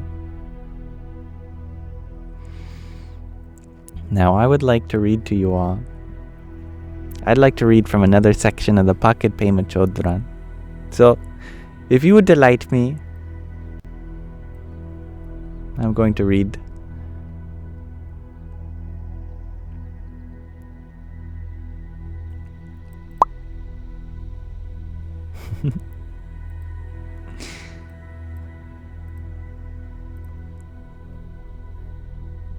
Pema is a wonderful woman, one of the wisest in the world.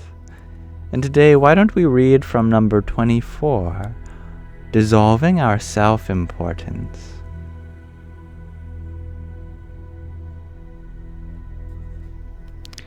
Dissolving our self-importance. Number 24. The fixed idea that we have about ourselves as solid and separate from each other is painfully limiting. It is possible to move through the drama of our lives without believing so earnestly in the character that we play.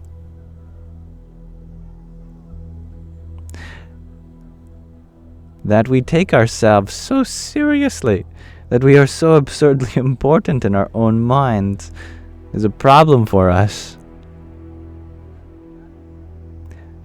We feel justified in being annoyed with everything.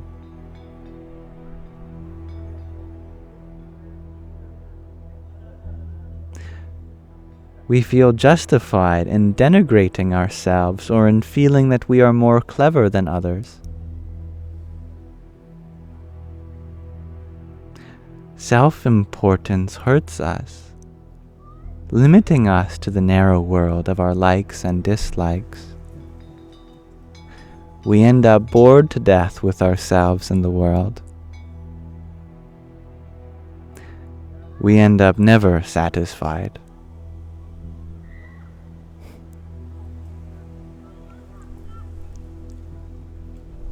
That's number 24. Dissolving our self-importance.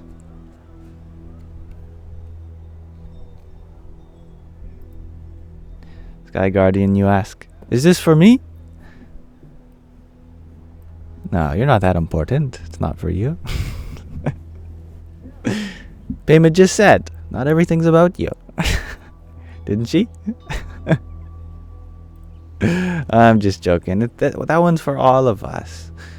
I think we all have self-importance, which can sometimes get in the way of other importance, love for others.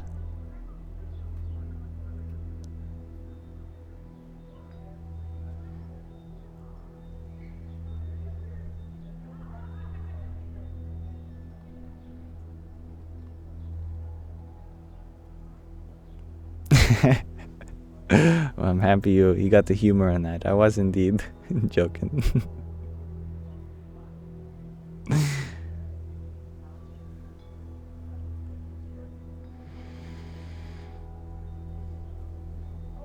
It's strung by Stacy. You share that your mom told you you weren't so important all the time, but it did not help. Yeah.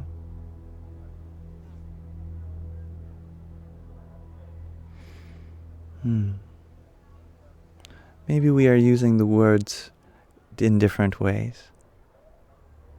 That your mother used the term important to devalue your experience.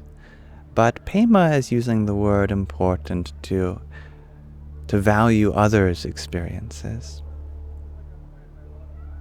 It's about bringing everyone to the same level of importance rather than bringing us down to being unimportant.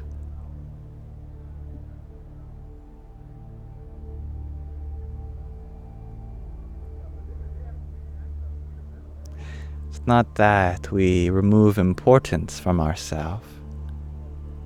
It's that we remove ourselves from importance.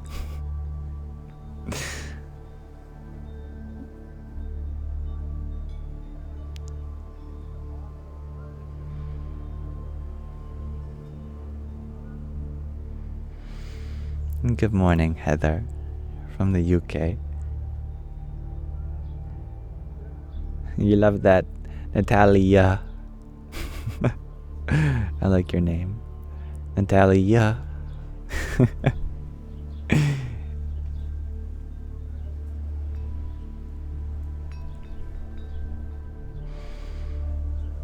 Space dust. You were wondering, what do I think of the law of one, raw material? I've listened to a little bit of it. It's pretty crazy stuff. But I love it. And one of the things that I love most about it is the idea that we do move in cycles in our spiritual journey, but not in that we come to the same place, but that we increase in our octaves, just like climbing the notes of a piano. You start with C, C, D, E, F, G, H. No, there's no H. G, A, B.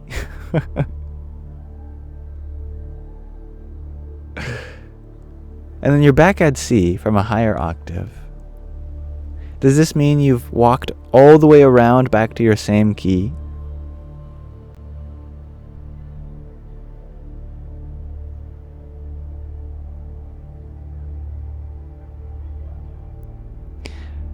No, there's just different keys that have the same note but different octaves. And I love that in the Law of One that they talk about this. That we go through various spiritual growths, and it appears that we end up back where we started. But not because we've walked around the keyboard back to the start, but because we're on a new octave. It's all the same notes, but in a higher frequency.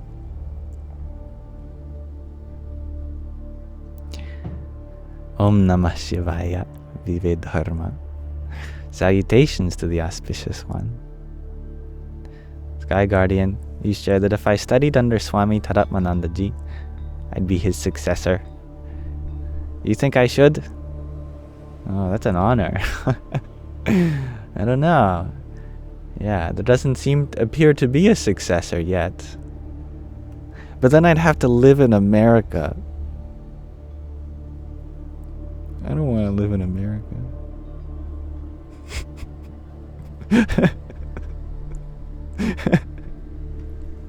Maybe not.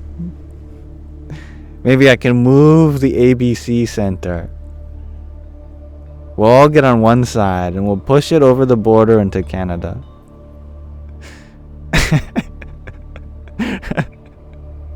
But no, that would be selfish of me to not live in a place where I'd be uncomfortable.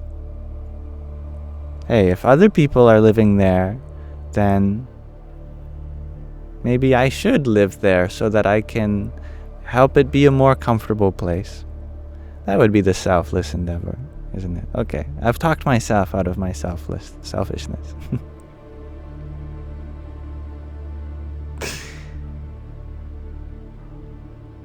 That's true. Yeah, I agree with that, Stacy. Someone's got to run the ABC Center. Yeah. That'd actually be a big honor. You're making me his student. It's a command by you. It's official. Well, or maybe... yes, all right. As you wish.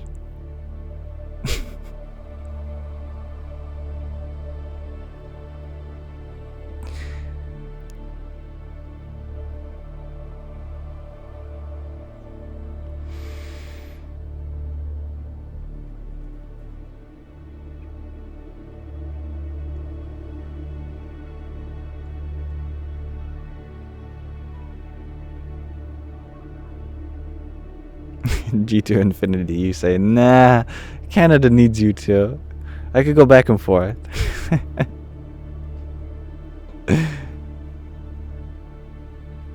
Well,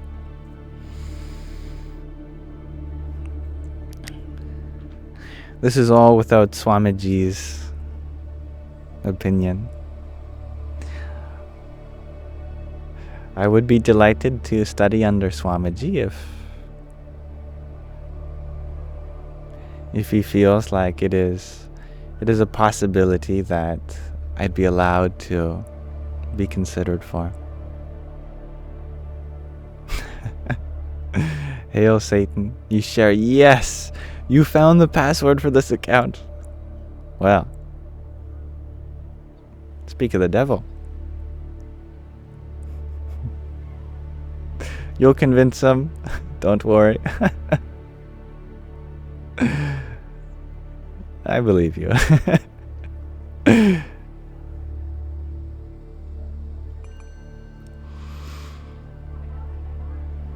And Ragnhildur, you're wondering, am I on tomorrow?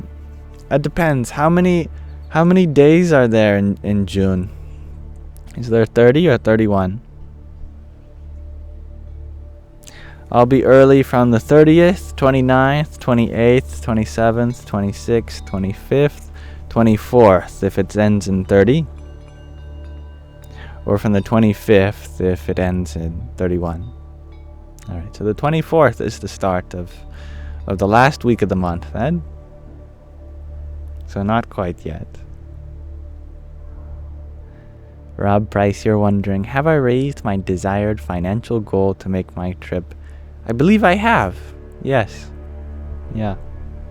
That's why you might be, some of you might have noticed that I haven't been advertising the Yamsox or the Tiny Diny beanie. It's because I met the goal. So thank you. Yeah, I have no further need for financial support at this time.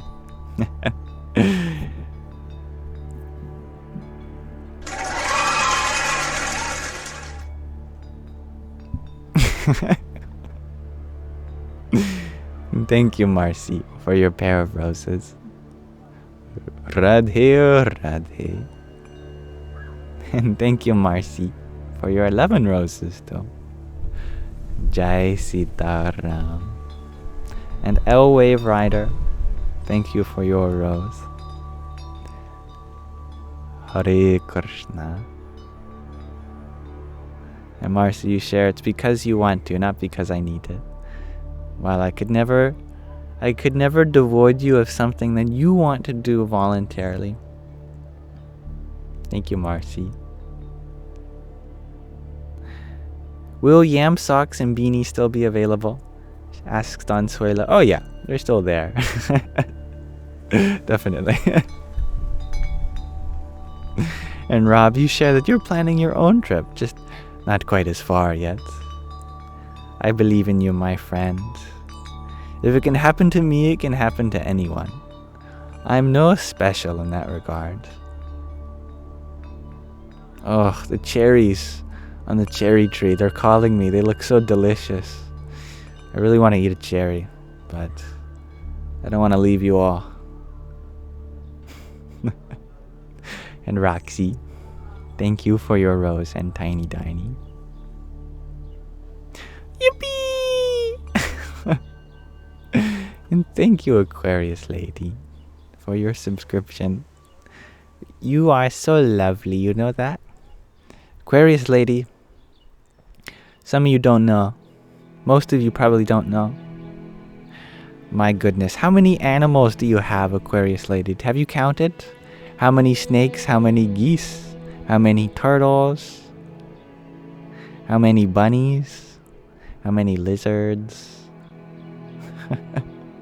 How many frogs? Aquarius Lady has a whole zoo. It's amazing.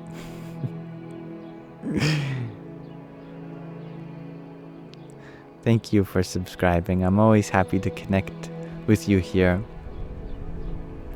And thank you, Keys, for your finger heart. Here's one for you, too. Hari Om Tat Sat. And Carrie King, thank you for your music play.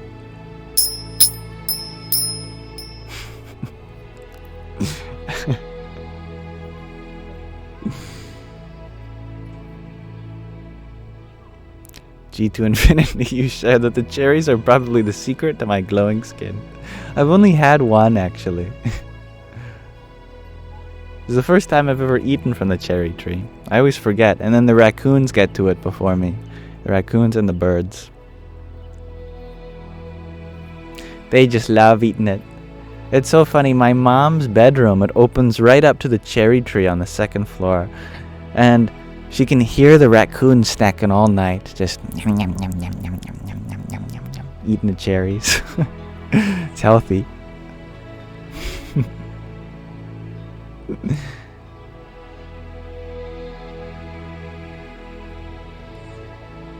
Okay, I'll go get a cherry.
Thank you, Felicia, for your blessings. I will try to get some extra sleep. Don't these cherries look like the most cherry-looking cherries you've ever seen? Just like the emoji. This one's really red, but it looks orange for some reason in this lighting. They're more red in person. They're perfect.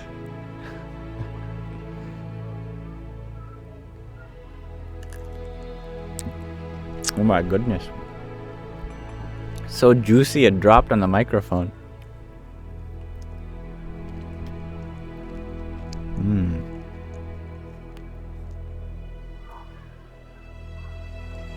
Are they sweet or sour? They're sweet, actually, yeah.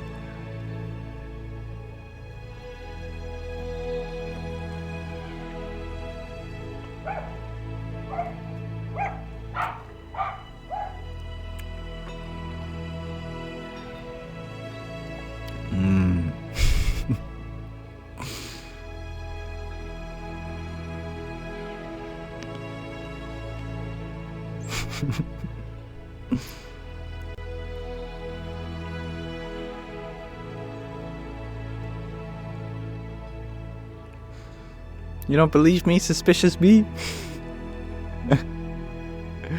I can take you to the cherry tree. It's very real.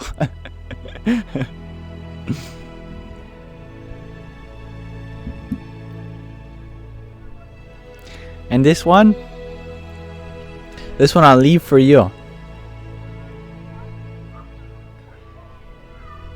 And you got it?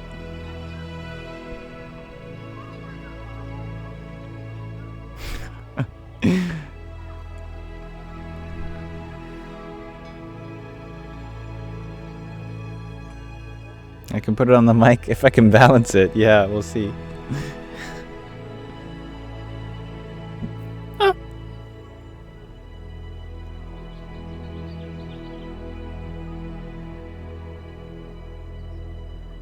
It's too spherical, Marcy. How can you expect to balance a sphere on an unstable equilibrium point? Like that, I guess. And Laura, you just had some raspberries and ice cream. That sounds delicious too. Let us hear what she has to say. Oh, Cherry, what words of wisdom do you have for the Sangha?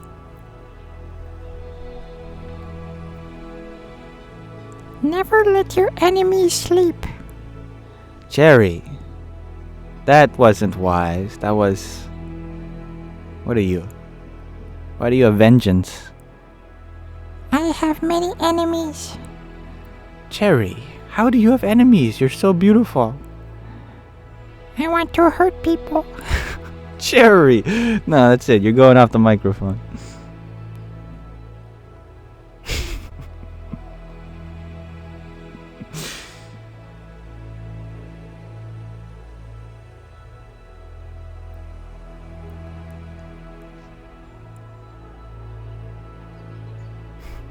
Thank you.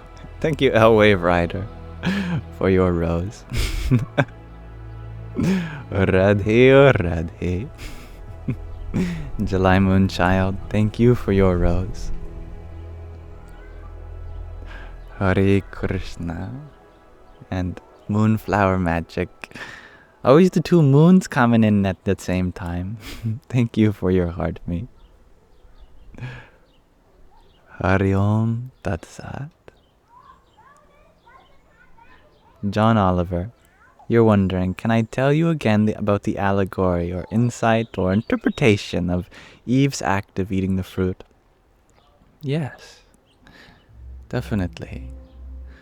See, the first thing to understand, who is Adam, who is Eve, what is the Garden of Eden, what is the tree of knowledge of good and evil? Adam and Eve are our childhood selves. They're called the first humans, meaning they're the first form that everyone takes in life. When we are born, we are Adam and Eve. Childhood is the Garden of Eden, and as we grow up, we get taken out of the garden. Now that we're adults, we're scared and we're miserable and we really want to go back into the garden. But we can't, because we took ourselves out of it. We didn't grow out of the garden. We did the one thing that a child cannot do.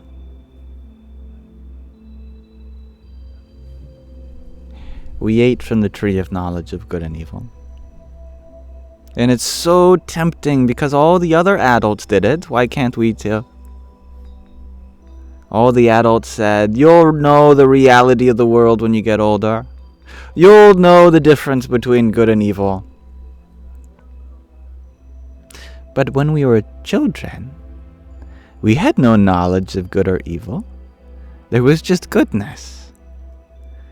We knew that even that which the adults called evil, it had some explanation, because everyone was a child once, someone's mother, someone's son, someone's brother, someone's sister. That there are no good people, just as there are no evil people. There are only people. But when we get older, it becomes so tempting for us to eat of the fruit of knowledge of good and evil. To believe that we do possess the knowledge of what is good and what is not, and we're on the side that is good. Thank God we're not one of those evil people. That's so-called knowledge. That we can tell the difference between right and wrong, if only other people could. But thinking like this, it takes you out of childhood. You get taken out of the Garden of Eden. The moment one begins thinking like this, the moment all your happiness goes out the window. Because the moment you feel like there's sides in life, and you have to pick one, the moment you cut yourself off from life,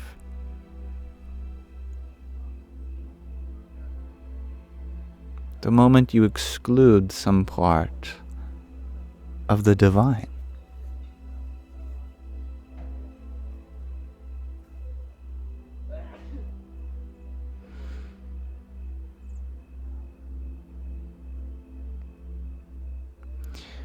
See, we were all Adam and Eve. We have all eaten from the tree of knowledge of good and evil. How do we unlearn this? How do we drop this notion that there is goodness and there is not? We have to return to that childlike view that there is either only goodness or none at all. That there is no duality between good and evil. There is just a happening, and every part of that happening is doing the best that it can. And that it's all a divine play, and that includes you. Then there becomes no more favorable or unfavorable circumstances, because there is goodness within everything.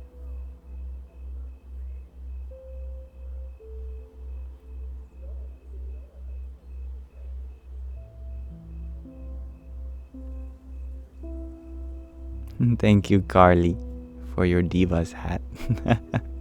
It's very fun. Hari Om Tat Sat. And Lori, thank you for your quintet of roses.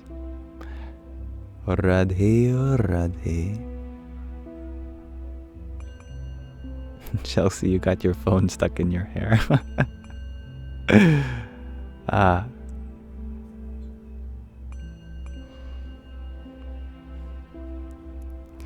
Moonflower Magic, thank you for your 11 roses and your ginger man. Hare Krishna. Good night, Sue. Sarah, you're wondering, did I do any research in university? And why didn't I go into psychology instead of physics? Because I wanted to know how the universe works, beyond my mind. But ironically, I came to learn that you have to learn how your mind works in order to understand how the universe works. Because it's our tool that we use in order to understand the universe. So very early on did I gain an appreciation for psychology. But no matter what I studied in school, it was never fulfilling enough for me. True knowledge was never quite there. There was always something missing that would make this whole universe have some kind of completion. And thus, my search became a spiritual one rather than an academic one.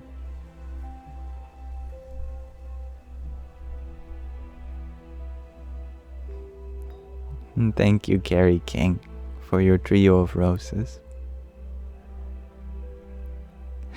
And John Simon, thank you for your rose. Radhe or Radhe.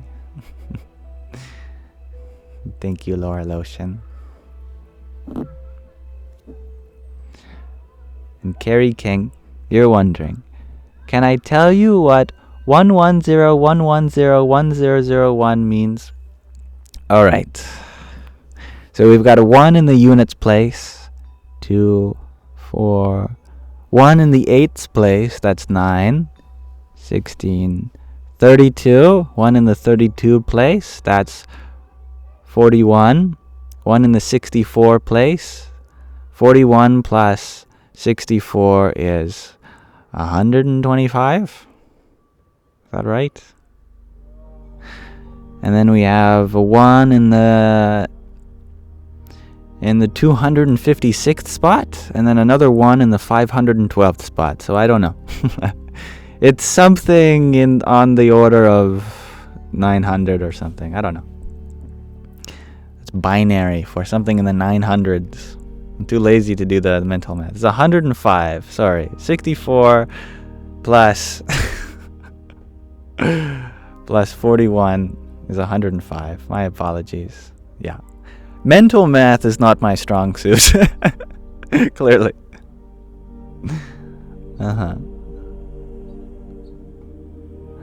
Oh, it looks like we got the Sanhedrin here. We got an edict from Jerusalem coming through. From Yosef.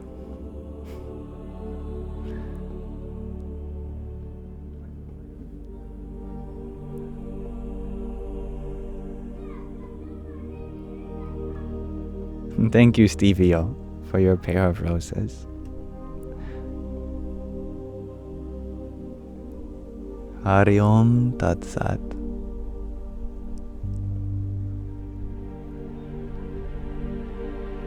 And thank you, Nelly.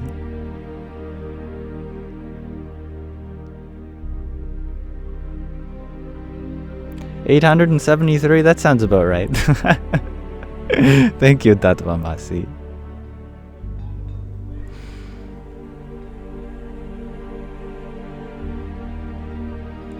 Here, I'm gonna experiment. I'm gonna try something new, everyone.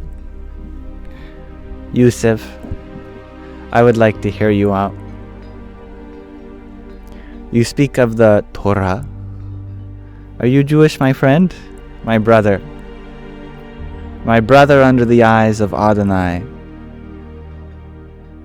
It's Yosef. Thank you for telling me. Yosef.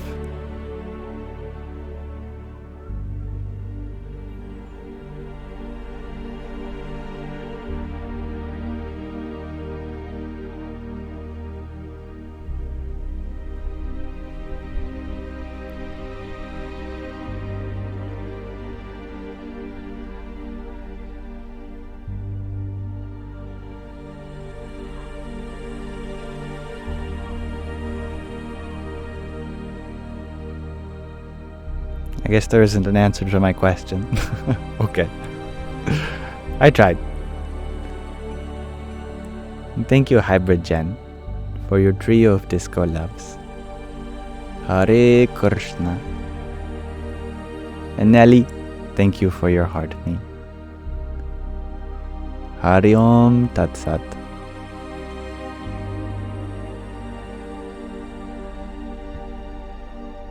And Vive Dharma, you share. It's crazy that here it is late night for you, 10:30 p.m. with a full moon in the sky, and I'm still under the sun. Oh, the globe. Isn't it wonderful? The internet has connected us across vast zones of time.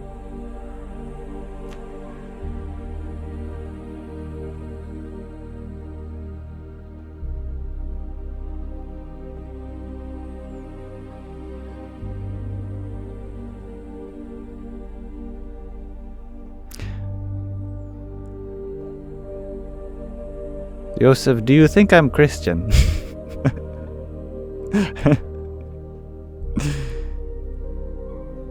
You haven't asked what I believe in. You can ask. I'll wait for you to ask.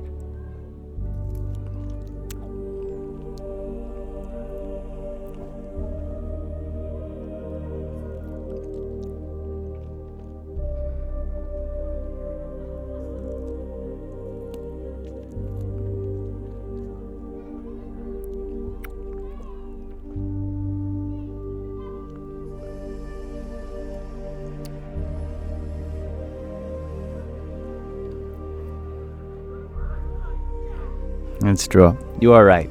You didn't need to ask.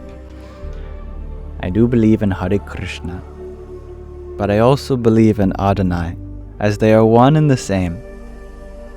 Indeed, in the law of Moses, nowhere does it decree that God can or cannot take a form, and so the children of Israel, they choose to worship the formless form.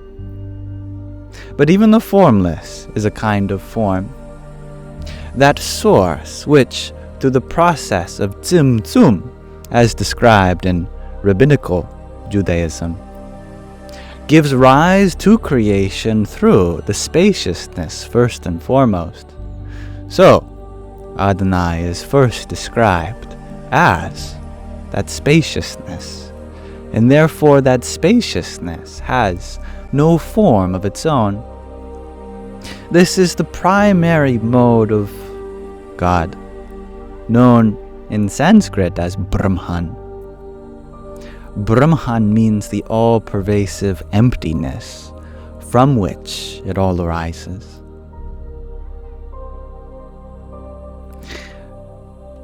Brahman gives rise to two other forms of God called Paramatma, the higher self, and Bhagwan, which is the personal form of God. You are wondering, what is the second commandment? It is, "Thou shalt not have any idols before me, on earth, in the heavens above, or the waters below."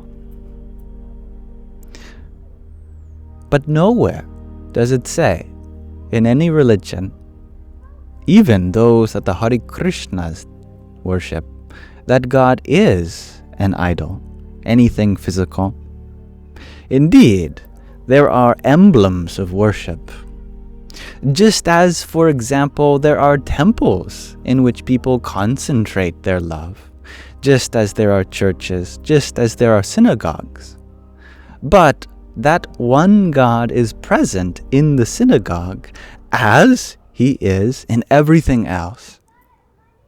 So it is correct to say that God is much more than any particular form, because though He resides in everything, not anywhere in particular, but that very same fact gives rise to the corollary, the implication that there must be a divinity within everything. There must be a divinity in you, in me, as the light of lights, as that which gives rise to consciousness itself within the whole kingdom of life.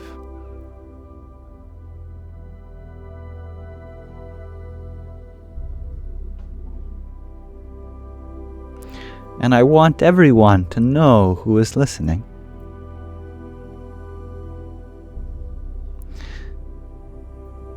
that you are all right in your own regard.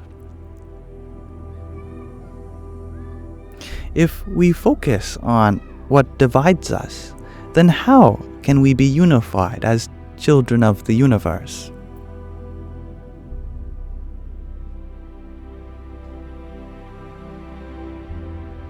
Ultimately, what's at the heart of one religion speaks to the same truth of another. Though there is diversity in how that one truth is expressed, we are not here to be enemies, my friends. We are here to express what is true for us and relate in the truth of others.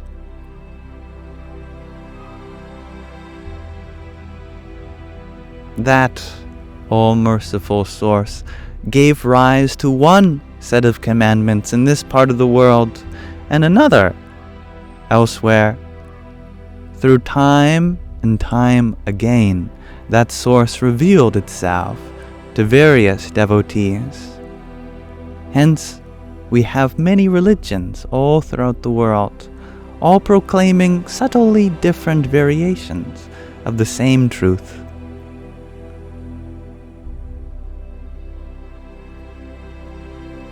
And it is not my intent to say that any one is more right than another.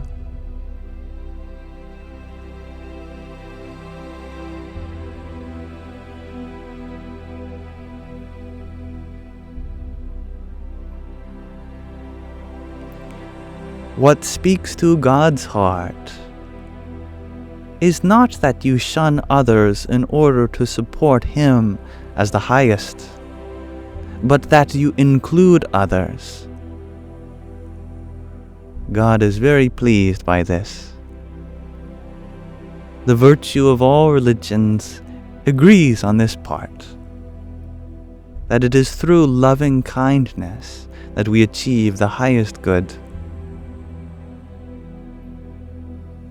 It is by seeing one another as brothers and sisters, not as someone whom which we have a trifle with. When one sees the family within everyone, then there can be no cause for quarrel. There is only love bestowing love, as we are all on the path to the same source. Whether one calls it Adonai, another calls it the Christ, a third calls it Krishna, a fourth calls it Allah. It doesn't matter what you call the source, for the source is the nameless.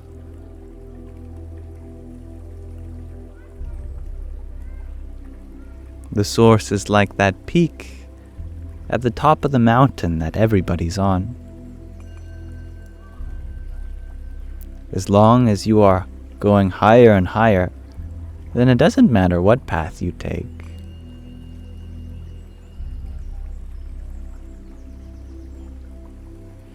How do you know if you're going higher and higher?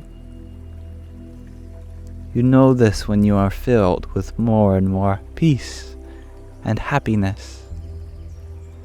So we cannot say that another brother or sister is on the wrong path if they are increasing in their happiness, peace, love, patience, because these are qualities of the source.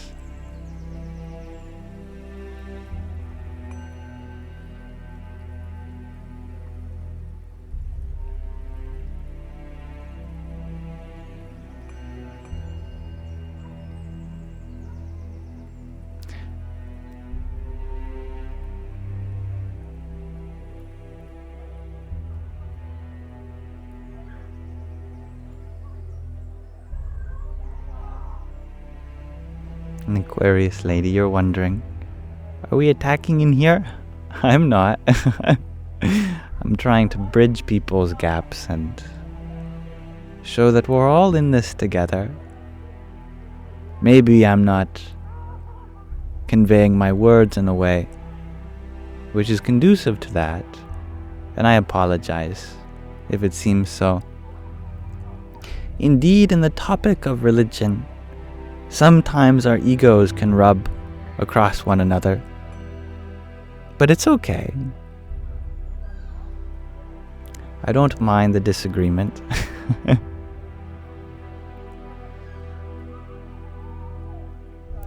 As long as we are committed to learning from each other and understanding, then misunderstanding along the way is of no problem.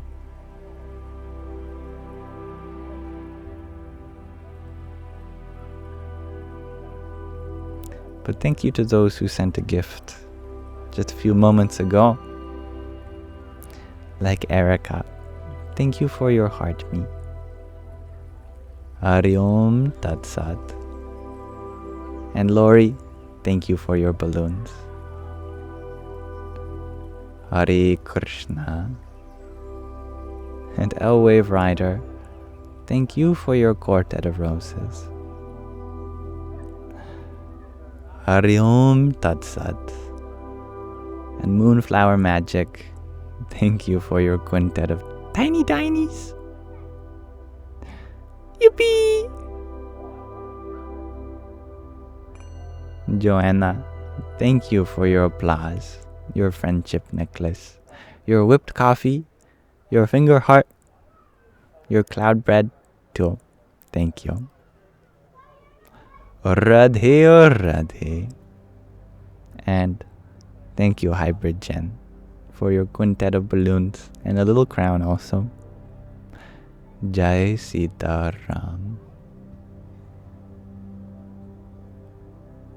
And thank you, Andre, for your heartmeat, and Elm Tree, thank you for your rose. Where hath my ding dings gone? I shall bringeth some to you.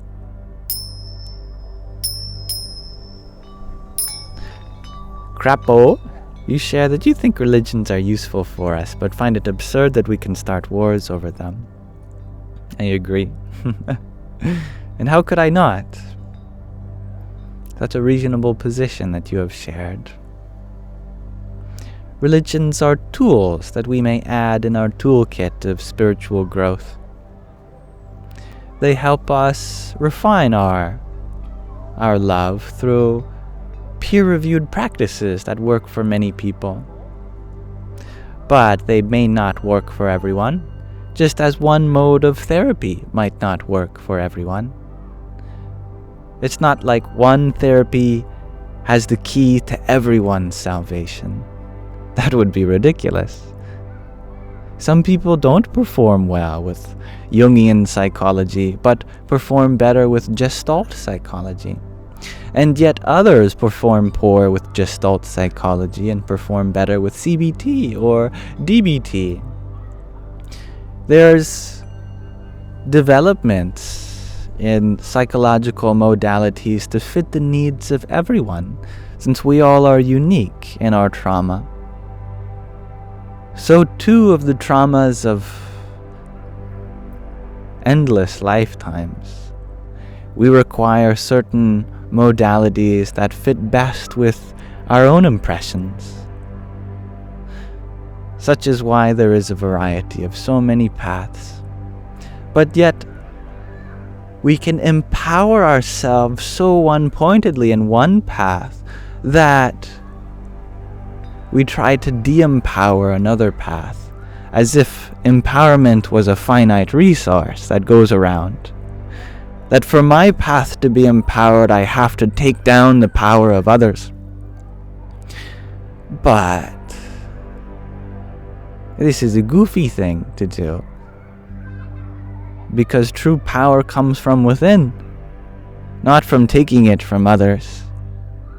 So we can empower ourselves in one path just as others can empower themselves in another.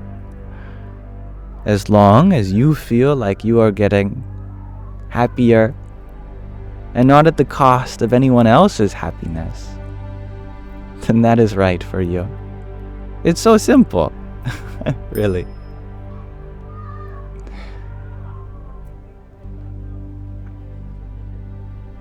And thank you, Elm Tree, for your rose. I think I thanked you, but I thank you again. And Apoc, thank you for your rose, huh? Hari Om Tat Sat. I love the sound of the children playing. Yeah, that's very fun. My neighbors. And Hiya de la Luna, thank you for your pair of roses too. Hari Om Tat Sat. Truth Seeker, thank you for your heart mate. And Usha, thank you for your hand hearts too. Om Namo Bhagavate Vasudevaya. Chelsea. I always mix up the sibilants in your name. You share that you think we just had an earthquake. Oh my goodness. Well, judging that you think rather than know, I assume it's a minor one. I trust.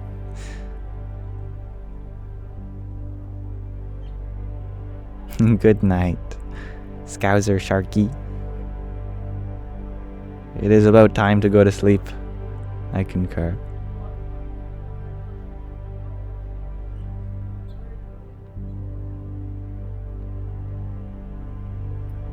That's very funny, Marcy. Grilled cheese path supremacy.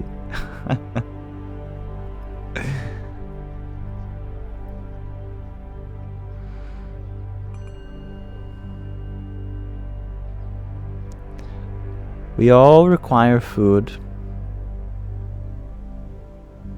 We all can be grateful for food. Food is one of the easiest things that we can bond over. Our shared love for cheesy goodness can bring a lot of people together. Definitely. Marcy, you are full of soup and grilled cheese today. That sounds delicious. Diego, you share that you feel as if you're not living and just killing time. Any advice? If you're killing time, then you're waiting for something. What are you waiting for? All that is in your capacity to do is here now. All of the criteria for happiness, it can be checked off now. No need to wait till later.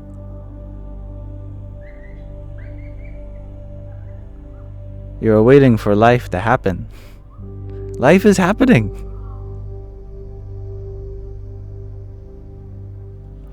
It doesn't become good until we make it good. Let us make it good.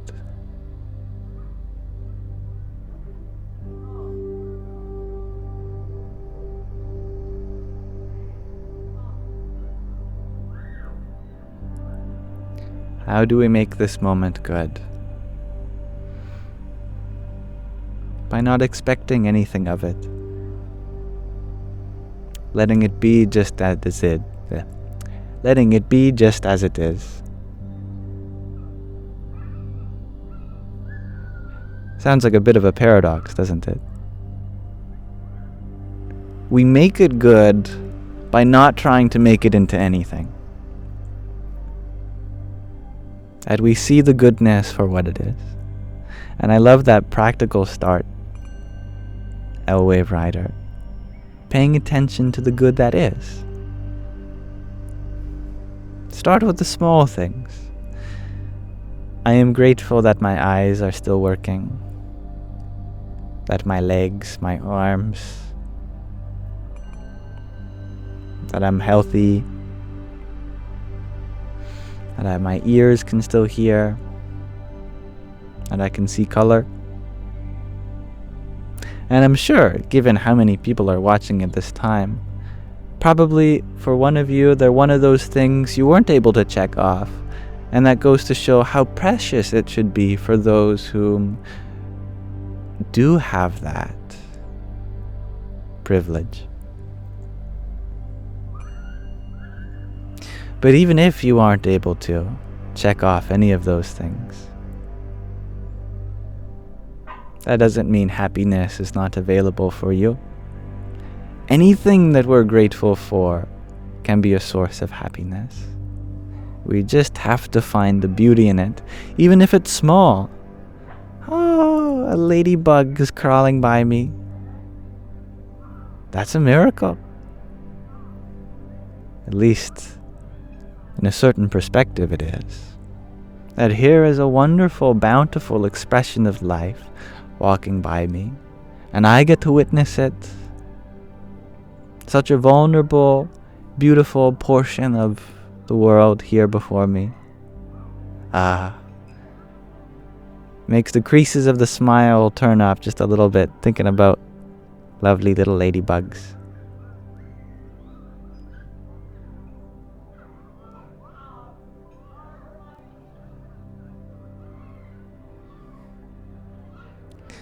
Your life doesn't have to be a certain way in order for you to be happy. But you have to be happy in order for your life to be a certain way. Let it begin in happiness, for the sake of happiness, no reason at all. Have a smile on your face. And if anyone asks, what are you smiling about? Say nothing. No reason to be happy. No reason needed, because happiness is beyond reason. Really. Actually, all of your reasons should tell you to not be happy.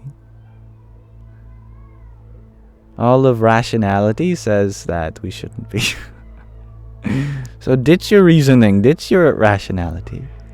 Be happy for the sake of being happy. That's called a tautology in logic. When something is for the sake of itself, be happy for happiness. Dreamweaver, you share that, yes, we can't wait for life to stop being hard to be happy. If we wait for that, we'll never live.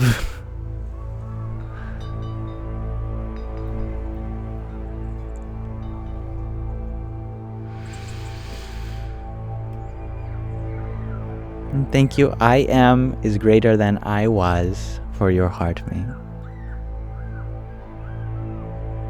Hare Krishna. And Tattvam Asi, thank you for your purifiers. Jai Sitaram. And Alien Tea, thank you for your balloons and heart mate. Jai Sitaram. James and Tracy, thank you for your quartet of roses. And thank you, Jen, for your love you and for your finger heart. Radhe o Radhe. Ragnhildur, thank you for your trio of roses too.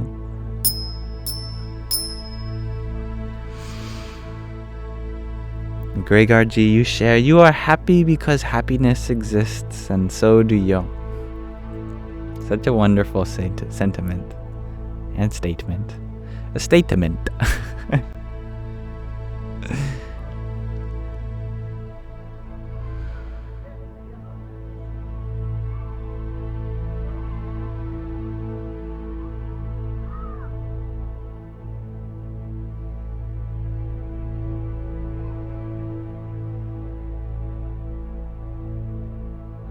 And that's beautiful also, Tattvamasi. Just be, and happiness naturally uncovers. Statement is your mint state. I like that. John Oliver, you ask, can I share again about happiness being the source or something, not the extraction of something? Yes. See, so many things that we do for the sake of happiness are meant to be expressions of happiness, not extractions of happiness. For example, your love for somebody, it should be an expression of happiness, not an extraction of happiness. When you are with someone, are you trying to get happiness out of them? Or are you trying to express happiness with them? All our good experiences come not when we've tried to extract every drop of happiness from them, but when we try to express every last drop of happiness within us.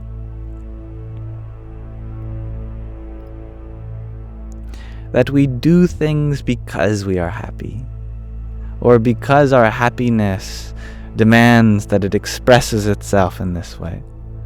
Not because you need to do this in order to become happy within.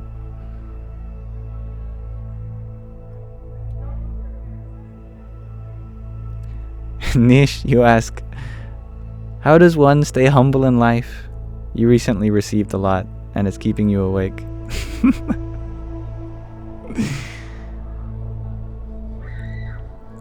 We stay humble by recognizing our faults. It's not a bad thing to see flaws within oneself. It's a good thing to see them and be inspired to grow from them. That, wow, there's such a vacancy within me for more patience. I would love to be more patient.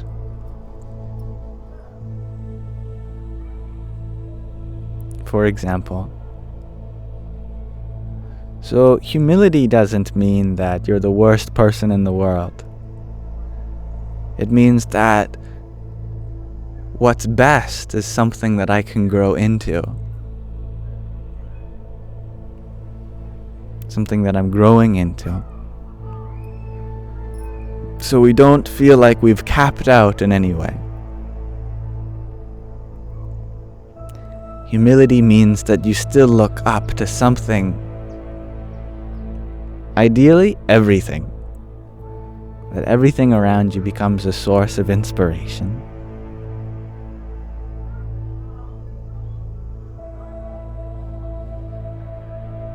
Mr. Mate, you share that without sadness, happiness would have no effect.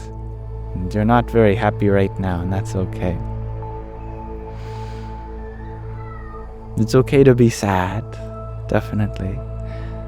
And happiness certainly does not prevent anyone from being happy. You can be happy in your sadness even. That you are happy that you're sad.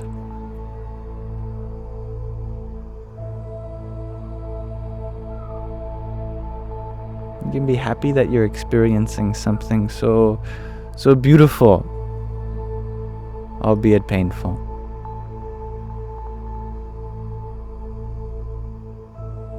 I like that, Marcia. Express yourself equals happy. One without expression, you depress. I like your word play. That's wonderful.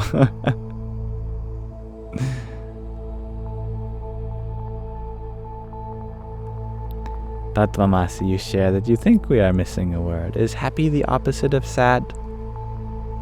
No.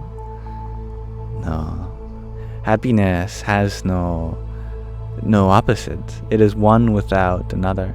Happiness pervades everything. So you're asking what could be there without happiness? Nothing. Secretly, there is only happiness. But most of us have yet to discover that. Let me rephrase that. We have yet to discover how happiness is most things, everything. There are many things which we don't think is imbued with happiness still, that we are learning. Yes, sometimes happiness gets angry or sad. Your happiness, and you get sad or angry.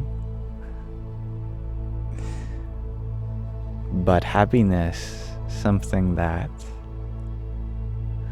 cannot be experienced from without.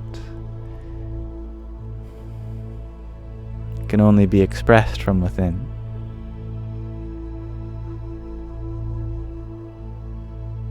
And I love that L-Wave Rider. You strive for peace through the continuum of our emotions. Me too. And hello J6 Gems. Hello Candle. I'm happy to see you too.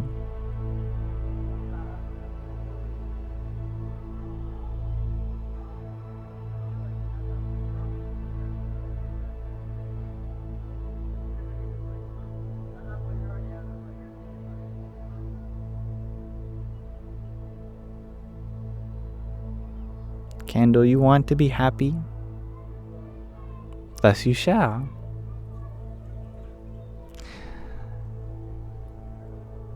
One of the most beautiful things I heard from Bashar, is that the universe always gives us exactly what we ask of it. We say to the universe, I want to be happy. The universe says, yes, you want to be happy. Thus I will give you the want to be happy.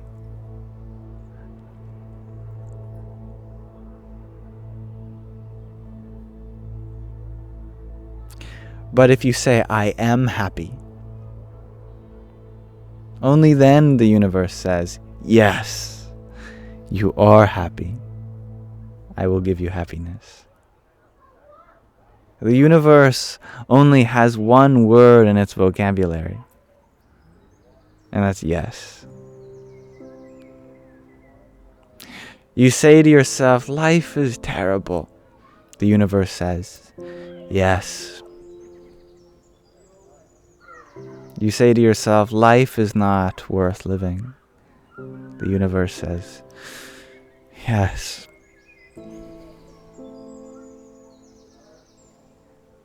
If yes is what you get, then it befits us to change our vocabulary. Life is worth living. The universe also says yes, but more excited. The universe has no choice but to say yes to us. But it gets really excited when it's saying yes to something that is going to make us happy. Yes, life is worth living. Life is wonderful. Universe says, yes, life is wonderful.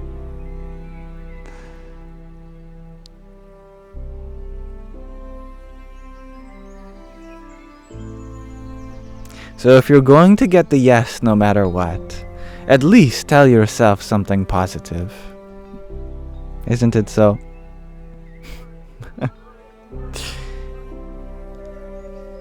Yes.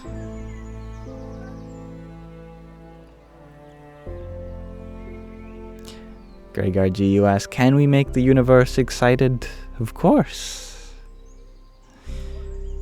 There's a definite protocol to making the universe not just excited, but happy and blissful. And that's to put on a performance of a lifetime. That we are not here to enjoy the universe. We are here for the universe to enjoy us. The universe is not a show put on for us. We are the show put on for the universe. So we better start acting like it.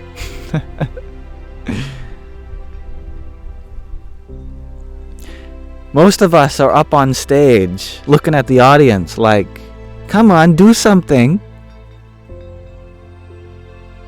Could you imagine that? Can you imagine going to a play and all the actors and actresses on the stage, they're just staring at the audience like, come on, when does it get good? The audience is scratching their head like, is this part of the show? I don't get it.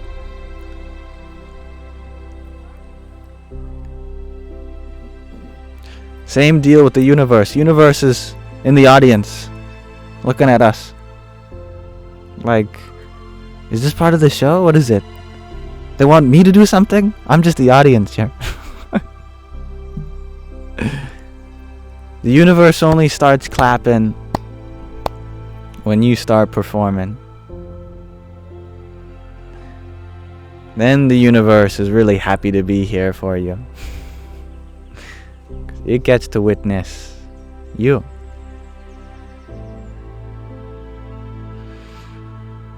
That's a fun idea, isn't it?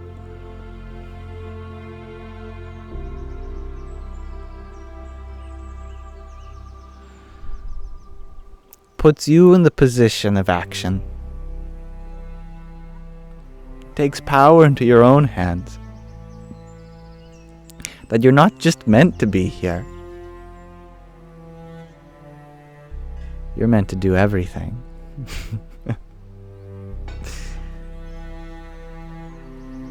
That was a totally wild idea and you were here for it. Good. And so are you all, indeed. You are entertaining. Indeed, you are a candle.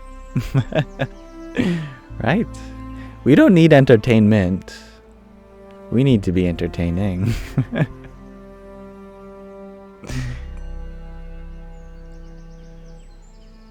If one looks at life in this way, that happiness is not to be received, it is to be given, then you will live a very happy life indeed.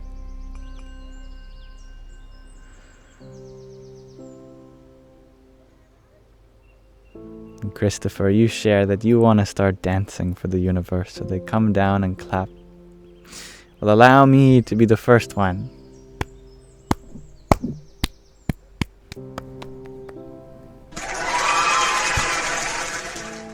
There, everyone joined in. So start dancing, my friend.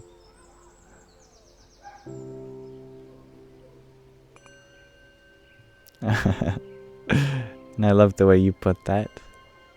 I am greater than I was. I'm very honored to share my pieces of the puzzle.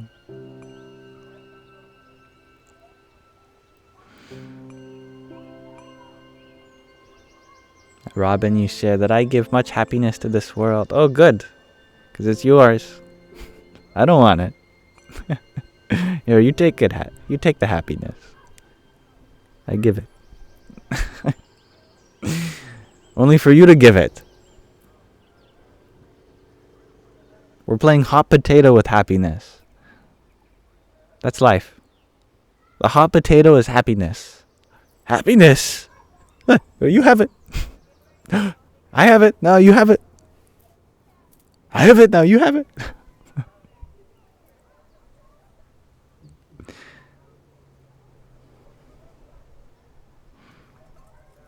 And thank you, Candle, for your 15 roses that you sent a few minutes ago. Hari Om Tat Sat. And Tara, thank you for your rose. Jai Sitaram. And Gary King, thank you for your baker's dozen worth of roses.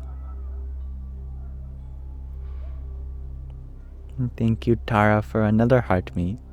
And Tatvamasi, thank you for your quintet of roses. Jai Sitaram. Jai Nisargadatta. Thank you, Candle, for your rose and heart. Hare Krishna. Annika's World, you ask. How do I meditate? I don't. I call that sleep. I do it every night. You're talking about a time I take to make the body still, and I close my eyes and start focusing on my breath, and I turn my attention away from the world and just abide within myself. Yeah, I do that every night. It's called sleep.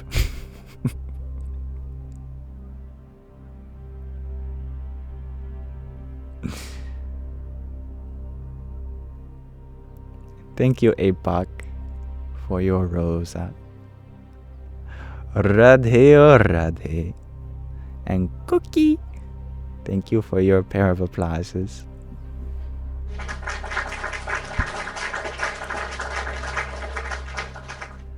And thank you for your rosa as well. Hare Krishna.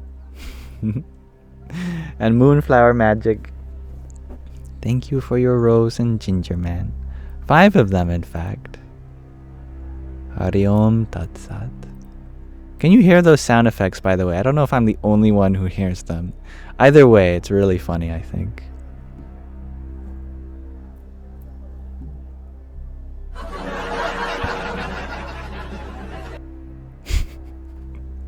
Okay, you can hear them too.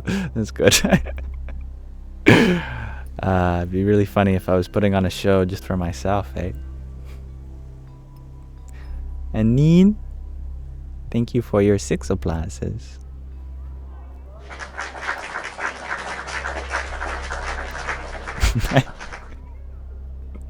I just love that button.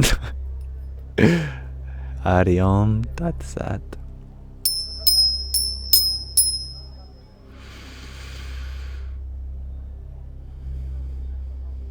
I love that bee. You share there are many forms of meditation. You cook and crochet. Those are wonderful forms of meditation. And I'm so happy that you become meditative in that. G2 Infinity, you share that we need a cat sound. We do, don't we? I wonder if we have one. These are actually provided by TikTok. Just curious. Doesn't look like it. There's some funny sounds though.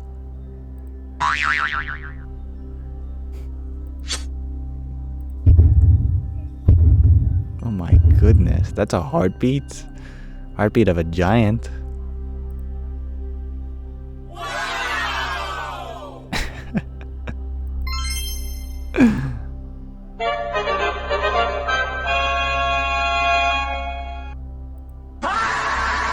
Oh, I don't like that one.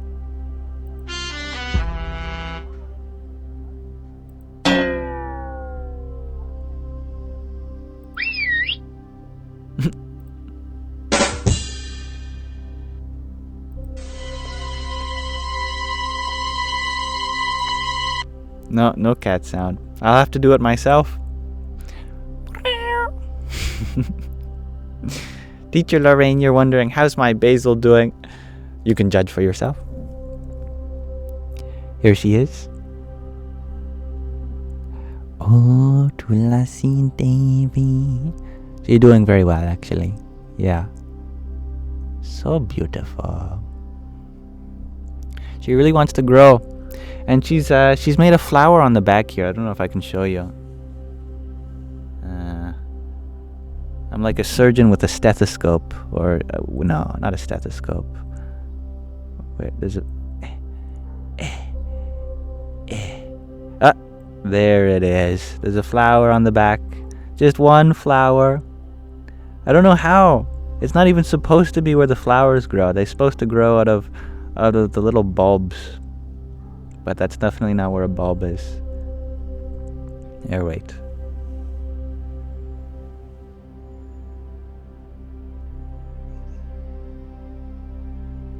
Focus.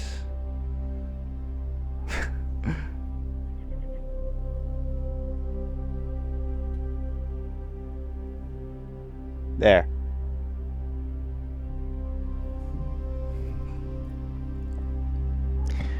But shouldn't I leave it without flowers? I should, but I've left that one because that one's miraculous. Because that's not where the seeds grow. You're supposed to prune the flowers so that seeds don't grow. But that's not where seeds grow, so I don't think I have to prune it. That's the craziest thing. Tulasi is a miracle. She said, I really want to have a flower, but don't worry, I'm not going to produce seeds. This is just for me.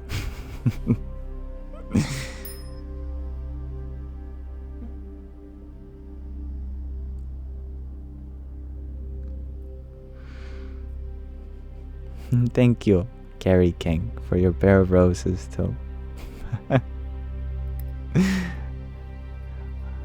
Hari Om Tat Sat.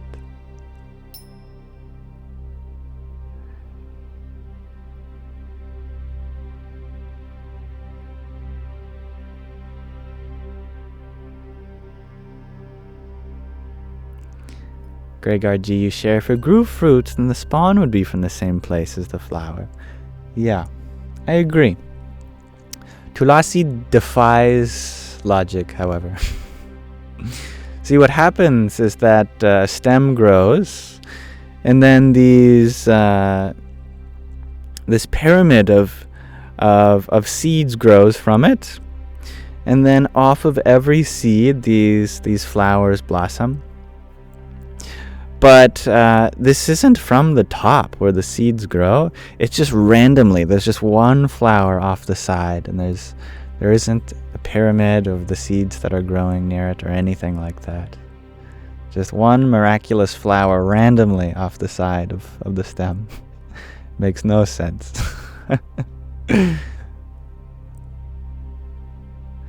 How does the flower smell? I don't know. She hasn't graced me with it. See, it's said that the Tulasi plant smells so wonderful. Her sacred is so precious that you're not even supposed to smell it, because the smell is for the gods, for the divine. So I leave the deities to smell it, and if she graces me by wafting her scent over, which she has a few times, then that's an honor I get to receive.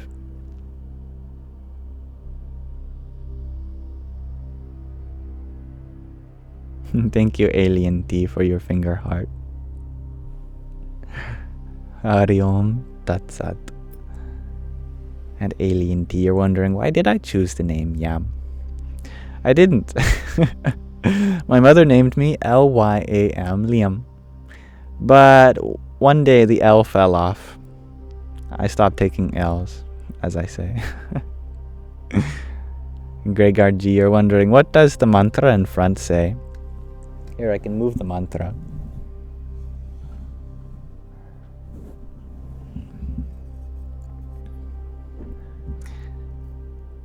The mantra, here there's 3 mantras.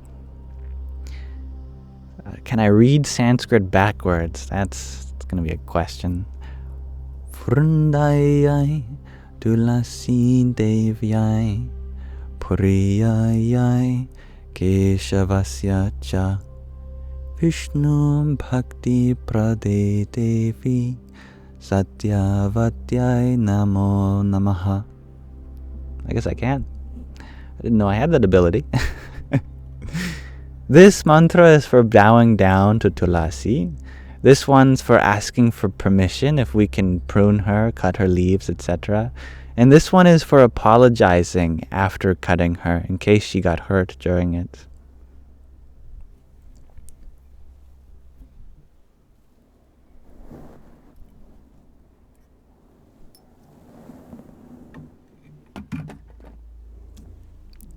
So you bow down, you ask if it's okay to trim her, and if she says yes, then you say sorry afterwards. That's the process. What's the meaning in English? The meaning is, I bow down to you, O goddess of the universe, who fills Vrindavan with such divine fragrance, through whom loving devotion to Vishnu may be practiced. I sit myself before you. That kind of sentiment. Same vibe for the other ones, but it's like, oh, may I please cut some leaves and flowers off you for the worship of Vishnu. And then the last one adds, forgive me if I have caused any suffering in you. It's not just animals that experience suffering. Even the plants do. So we apologize for inflicting any harm on her. I love that alien. Yeah, consent, gratitude, reverence. It's a good trio of words.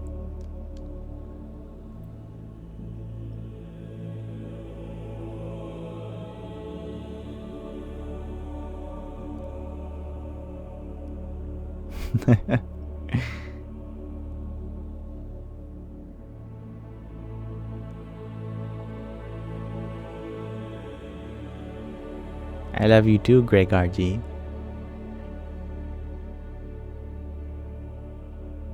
And Lil Glocklin. You have such a funny name. What's your profile picture? I can't tell. It looks, from my angle, it looks like a dog stuck between two pillows. But I could be completely wrong. You are asking, do I have any tips on dealing with bad habits and temptations? They will fall away in the spiritual path, no problem at all. Just bring your mind to higher and higher things, and lower things won't tempt you as much anymore. It goes contrary to what you might expect, that you should fix yourself before doing something like this. But, do you clean yourself up before you get into a shower?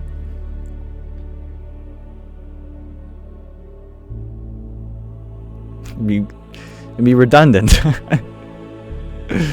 Actually, the shower is how you clean yourself.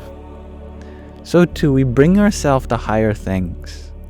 Not after we first solve all of our lower problems, but we do it so that we can drop our lower desires and temptations.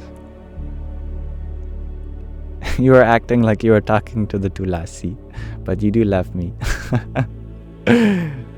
I was wondering, but I wouldn't miss the opportunity to express my love. But yes, you are loved by gardening Gregorji. Hello, T-Bush.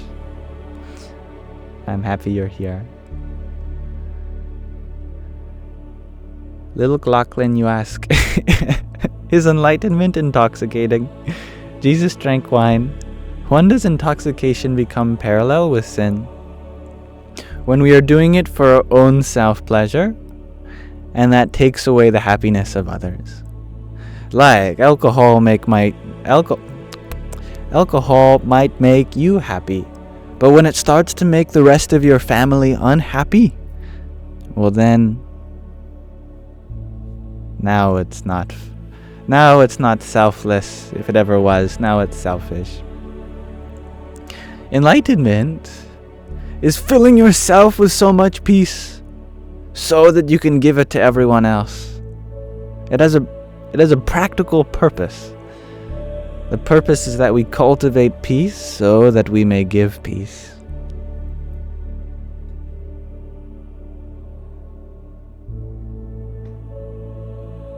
And do you want to put that mantra in your garden too? Did I make that? I did not make it. It's an ancient mantra. Tulasi has been worshipped for thousands of years. Yeah. Oh, if you're wondering about the plaque itself, yes, I made the plaque, but not the mantra. Yeah, it's a funny story.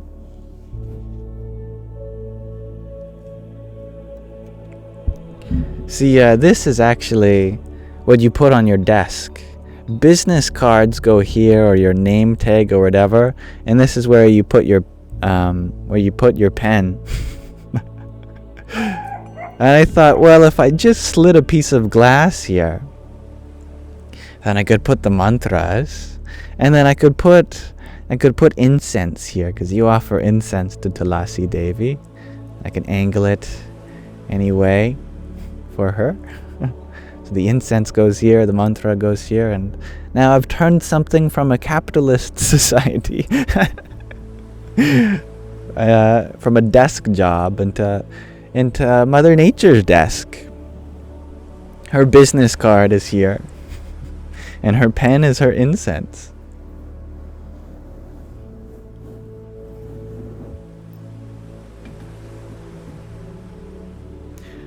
But it would be lovely if we all had that reverence towards plants.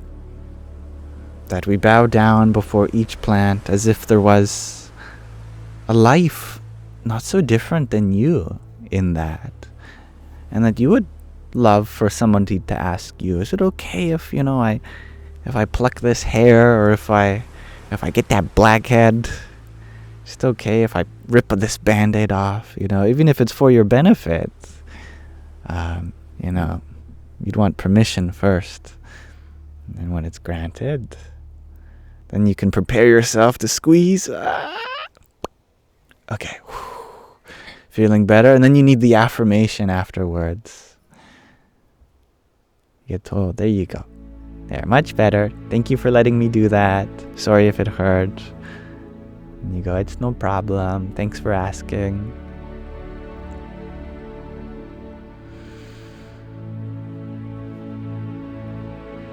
Thank you, Peckles, for your ice cream. Hari Om Tat Sat. And yes, you do that for all your plants, Dr. Ginny. I'm so happy to hear that. And Marcia, you talk and sing to your plants. They love it. I'm sure they do. You're sure there's a good general one you can use, probably. Yeah. But that same divinity in Tulasi, it is no different than the divinity within all plants.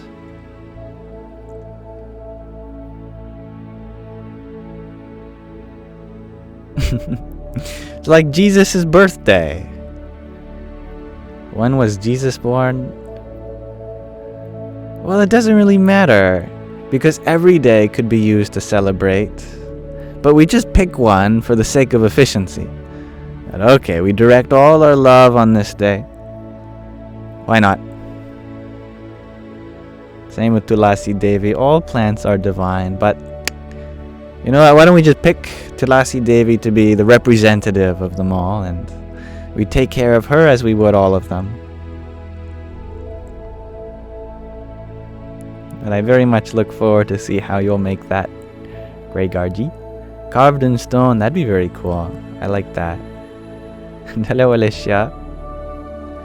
And Michael Peer, you ask, am I in an altered state of consciousness? I am consciousness. We all are. Consciousness has no states. But the mind can indeed be altered through various means, such as various substances binding on the neurotransmitters. But it can also be altered through forces of life, like trauma. It can also be altered through spiritual means, and it is through those means that I hope to come to you today. It is my goal in life to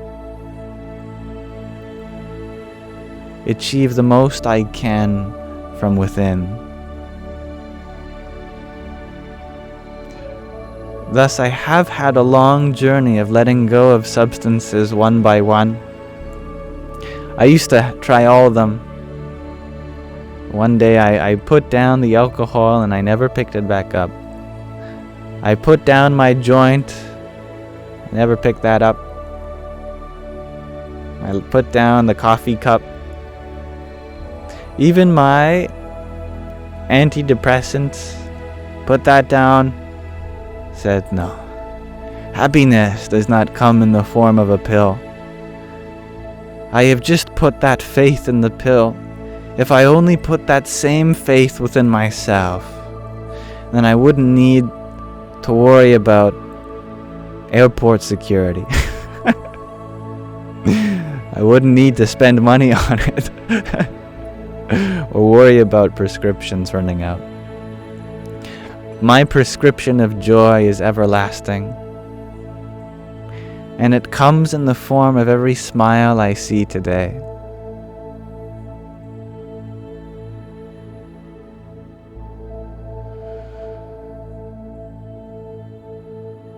Thank you, Marla, for your rose.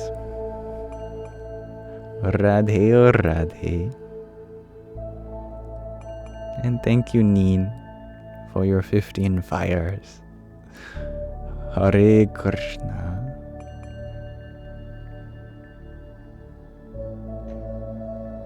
And Vive Dharma, you are wondering what my opinion is on ayahuasca, and you hope I try it one day.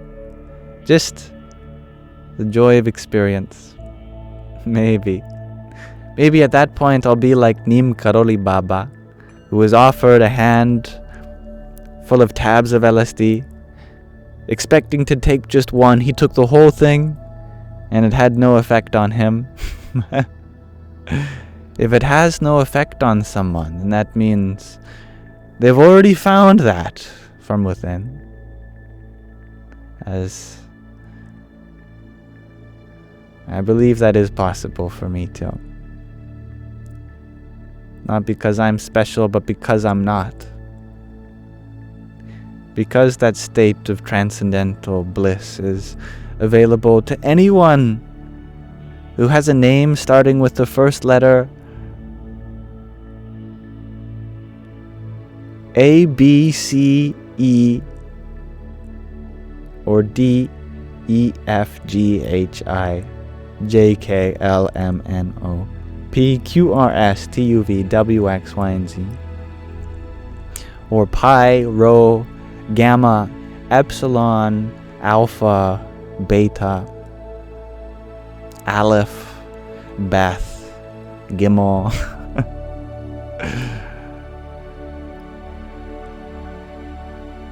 Any letter from any alphabet. If you have a name or if you don't at all, it is your birthright to have transcendental happiness and bliss. It's not something that some guys get to partake in. It's your destiny.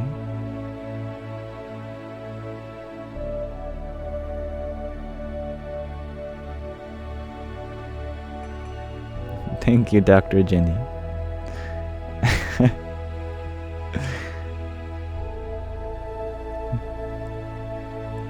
Thank you, Peckles, for your whole galaxy.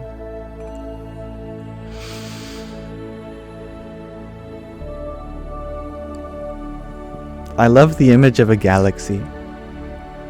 So many individual points of light coming together to form something, even though it's mostly empty space.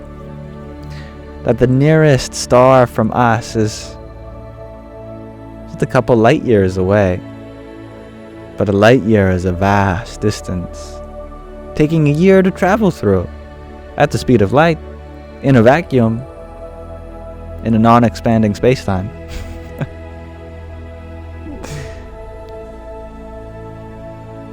So much wonder is possible just in this planet, in this solar system, one of billions and billions in our galaxy. How incomprehensible is that? And here you have gifted me one. I am deeply honored. Thank you. Hari Om Tat Sat. And thank you, Marla, for your rose too. Hare Krishna.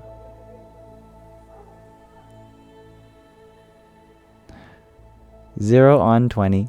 Hello. You share that you just broke up with your girlfriend of 3 years and you feel helpless. Do I have any advice? I am sure that that decision came with great reflection. That it was not a simple one for you. And I believe in the reasons that you have had to make that decision. But that doesn't make the pain any easier to bear. Since now there is a gaping hole in your life where someone else used to fill. Perhaps you recognized that the person that you were and the person that they were is very different now than from when you started. But that love is not for loss. It is not so that if you choose to break up to someone, that it disintegrates all the love that you've had. All that love you've shared is still very precious and will always continue to blossom in new ways. People are shitty.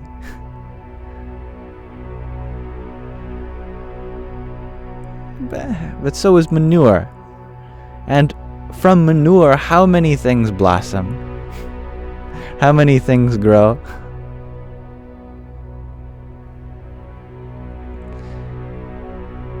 But that love is pure. From the purity of the love you had, you have gained an experience like no other. And you will carry that experience with you always. And you will learn to love and grow in new ways. Until then, your heart needs time and space to itself to reallocate all the moving parts that were directed in this one way. Now it is time to explore other ways only after a period of grief. In that grief, you express all that love that went unspoken, as Eric taught me last night. You are so valid in everything you've gone through, and so valid in the decisions you've come to make thus far. Everything is moving with you for your benefit. Whether you see that now or not, time can only unfold this for you. But you are still a source of love, even when it does not feel like so. When that love isn't being expressed, it may seem like it's not there. But it is there, my friend. Always.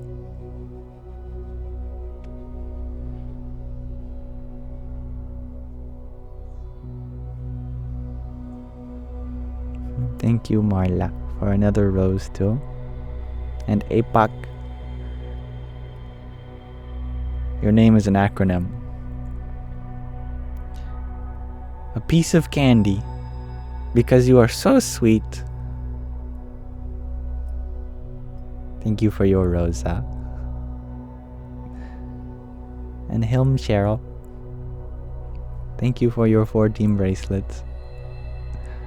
Radhe Radhe. Carrie King, you share that sometimes you speak the unforgivable.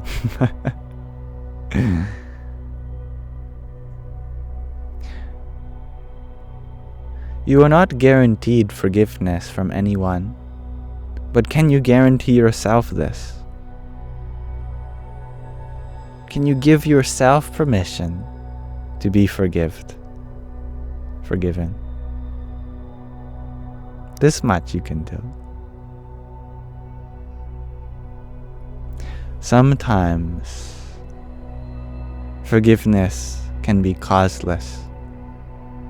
That you forgive not because you or they deserve it,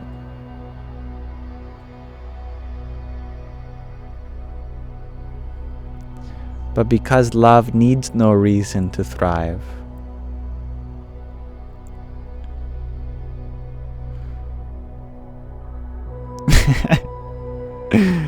Peckles, you ask, is there really any difference between prokaryotes and eukaryotes if the cytoplasm stays the same? I love that. I know that there are many different models of the kingdoms of life, that some of them merge them and some of them do not.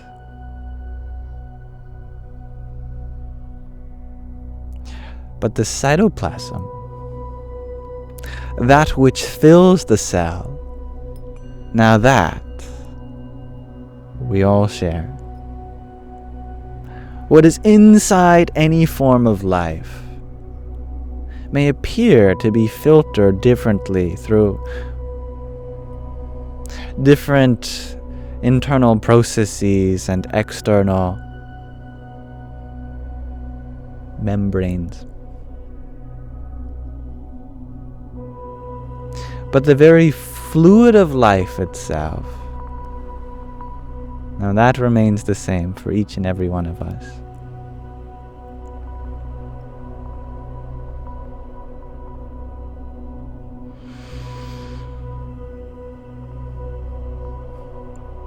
Thank you, Rockabilly. Rockabilly Caddy. Rockabilly Caddy. I like your name. Thank you for your rose. Radhe oh Radhe. And NJB. Thank you for your heart me.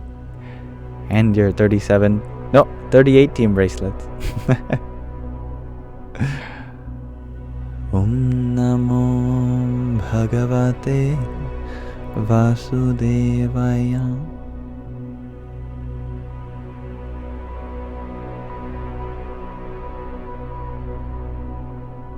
Dreamweaver, you share that forgiveness is keeping one's heart light as a feather.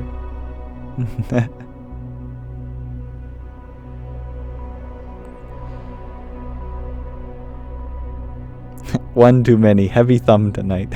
That's funny, NJ. Not at all a problem.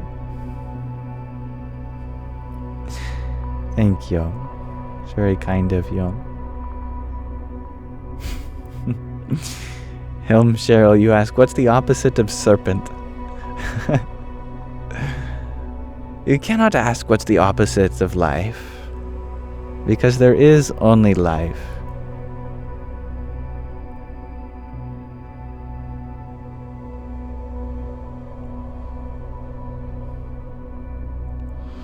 No serpent. This is Greg RG. The opposite of serpent is no serpent. It's funny.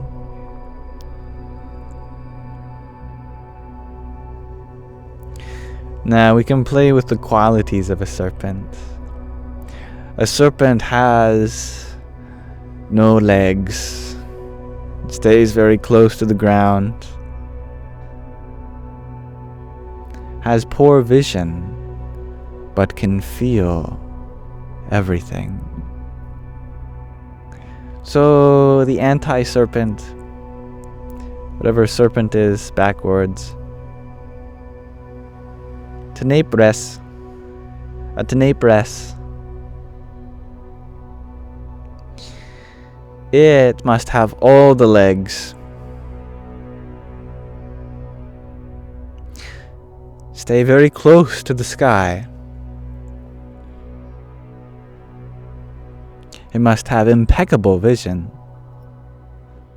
but cannot feel much of anything. This sounds like the ghast from Minecraft, or a flying spaghetti monster, or a flying spider shares L wave. I like that.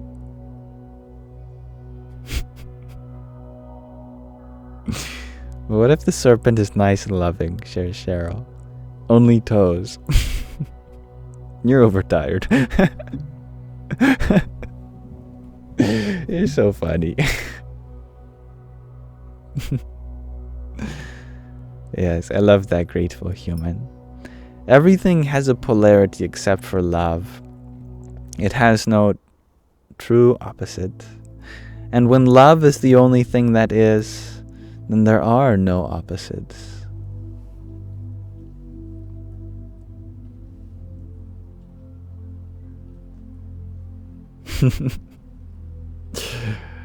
You guys are funny when you're tired. Overtired brings really crazy imaginations out of you. I love that. I'm the same way. Yeah. If I stay up too long, I just start talking nonsense. And not just the kind of nonsense that I talk here, a kind of nonsense that really expands one's perception. I used to ask people, what do you think the Pope's hat tastes like? And why is it sesame?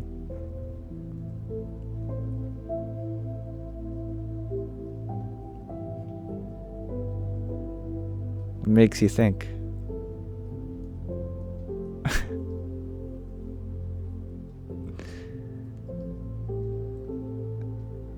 Thank you, L-Wave Rider, for your whipped coffee. Hari Om Tat Sat. What? Asked Tatvamasi. Exactly.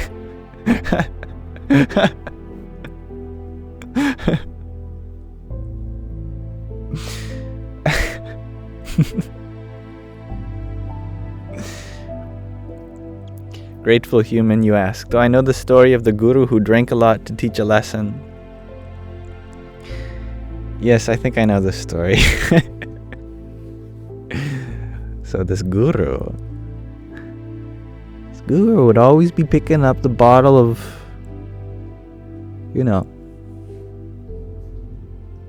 Jack's. Just downing alcohol all the time. His disciples were getting very alarmed that their guru, who was supposed to be beyond material desires, here they were partaking in alcohol. There are many variations of this story that I've heard, but I'll tell you the one that I know. They wanted to know what else he got up to. Because, well, if their guru could do it, then certainly so could we.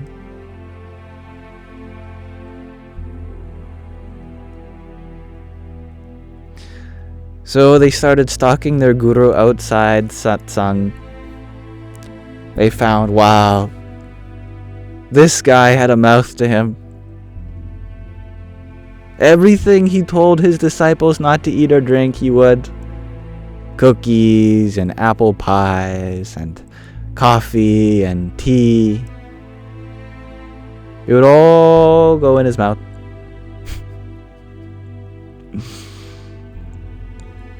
So they kept following him. They wanted to know how much of a sitter this guy really was. He made his way into a glass blowing shop. They're wondering, what are they doing in there? Is this glass blower a front? What kind of substance is he gonna get from there? Person has it's a black market or something. So they're looking through the window. They see their guru conversating with the glass blower. Glass blower scratching his head like not exactly sure what's going on.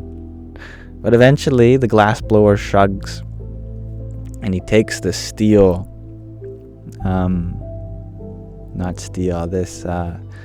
this carbonate, this solid carbon. I'm forgetting the word that they put in forges. It holds molten glass and metal anyway. So he took out from the forge a crucible, that's it. This pot of molten glass, and he poured it into the crucible, filled it up with molten glass, and he offered it to the guru, and the guru took it and started gulping it back.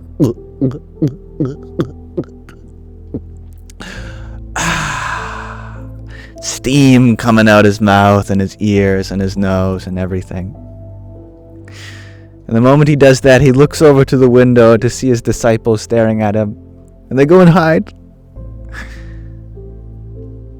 And the guru says, "No, come on, come out. I knew you were watching me from the start." So they sheepishly came in. They said, "See, I am trying to get all of you to minimize the negativity in your life because that's where you are now. That I don't want you partaking in any of these things because you are still learning to uplift these positive virtues within yourself. But I, as your teacher, I am here to transform negativity into positivity.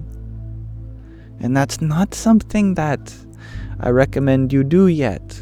Otherwise, you may get burned. It'll fall out the bottom of you, leaving a gaping hole in you.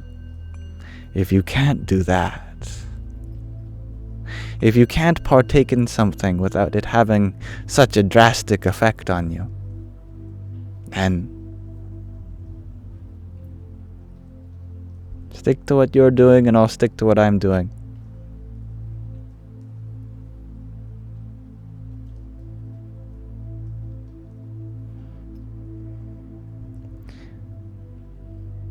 Thank you, Elwave Rider, for your whipped coffee and your rose. Radhe, Radhe. And Isabella, thank you for your finger heart. Jai Sitaram.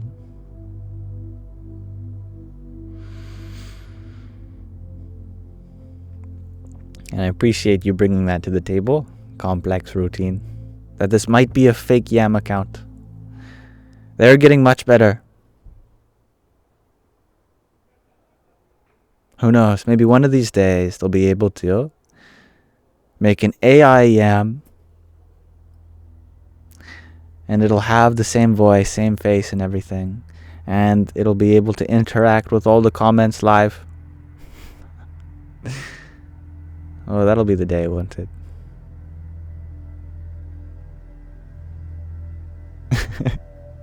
It had you worried for a minute, Hilm Cheryl, and you were like, he's answering me. Indeed. Hopefully that day won't come.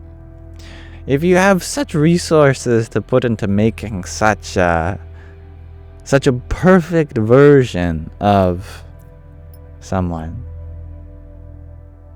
then you'd have all the same resources to make the perfect version of yourself also.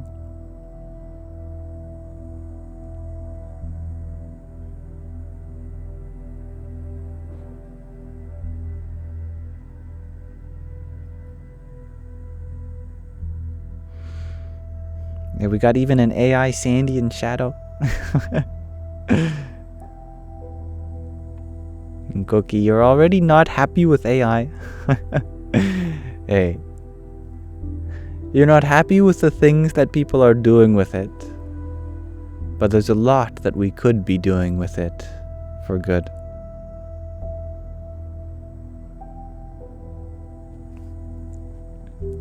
Anything powerful has the power to do both harm and help.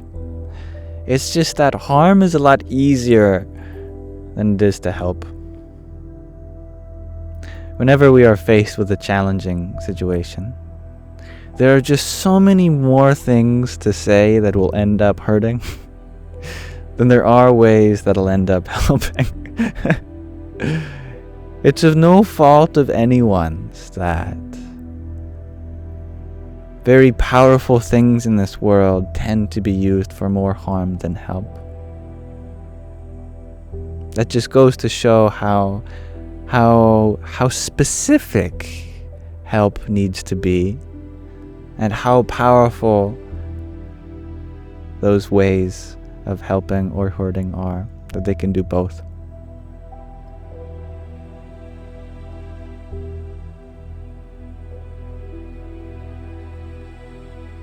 Cheryl, you shared, so weird that a computer learned. These things will always boggle your mind.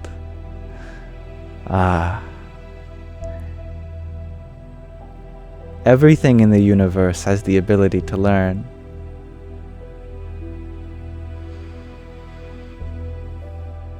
Everything is impressionable. And it is in natural law that we are moving towards equilibrium.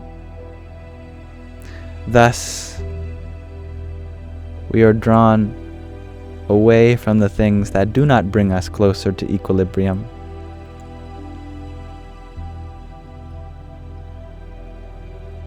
There is a beingness, a kind of intelligence or consciousness that's within all things.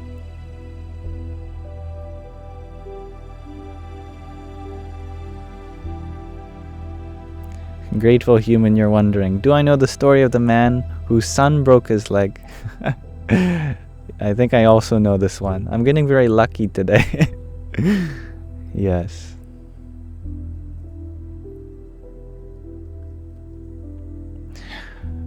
Farmer lost his horse. Neighbor said, bad luck. Farmer said, we'll see. Horse came back, bringing it a dozen wild horses to add to the farm. Neighbor said, good luck. Farmer said, we'll see. One of the wild horses ended up bucking his son off. Son broke his leg. Neighbor said, bad luck. Farmer said, we'll see. War were declared. Conscription officer came. Couldn't conscript his son because he had a broken leg. Neighbor said, good luck. Farmer said, we'll see. It is the nature of life.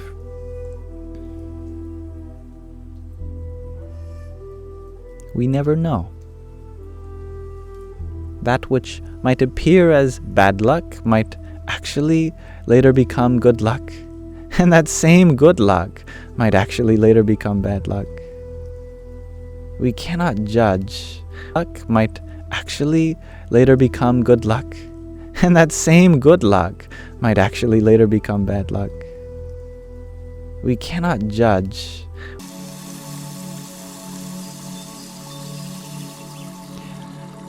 My live connection going out. Bad luck. My ability to make a joke out of it afterwards. Good luck.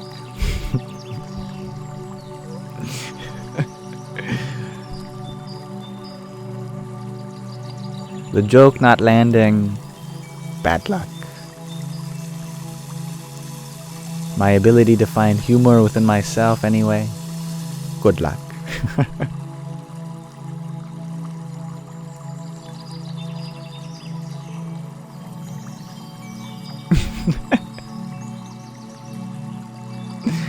Funny enough, it wasn't even leg, it was that my TikTok live studio keeps crashing.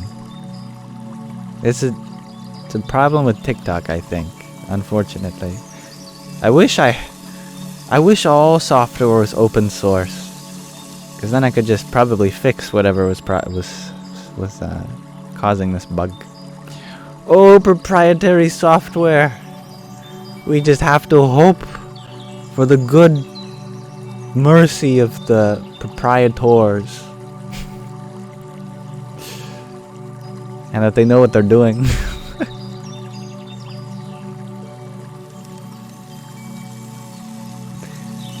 And Gina, I love that. It's okay not to be okay sometimes. Yes. I love that. Spoken as a true programmer. You know, G to Infinity and Gregor G, you have very similar vibes to you. I feel like you'd make good friends. I always think of both of you whenever I read a comment from one of you. I think you're each other's glass half full.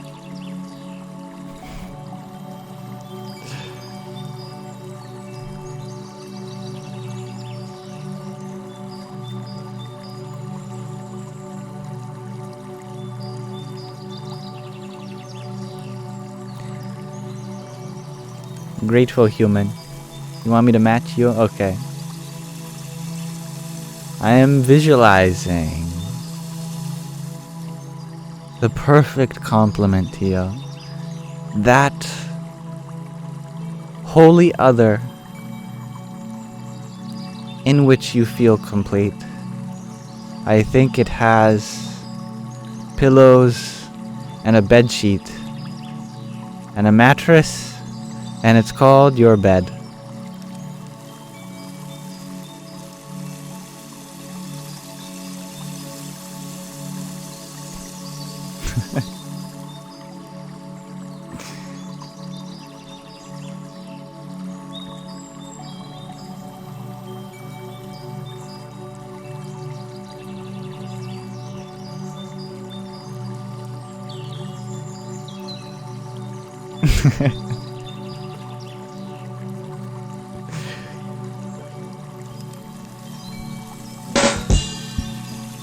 Forgot to do that. Okay, I think we are nearing the point where we should probably land the plane still. There, you know you have a special connection there. I was waiting for that. Thank you for humoring me.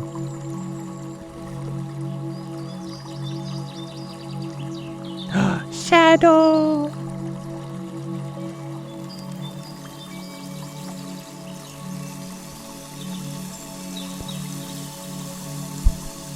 We have a special guest.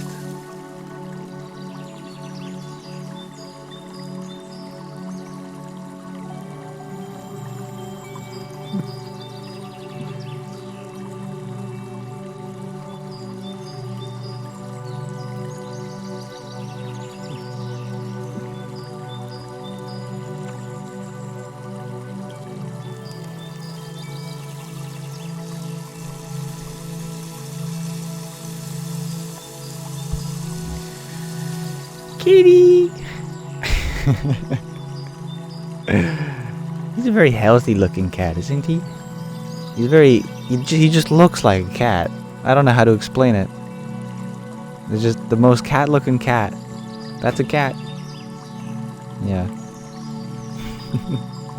And thank you, Van Penguin, for your cloud bread. Sandy!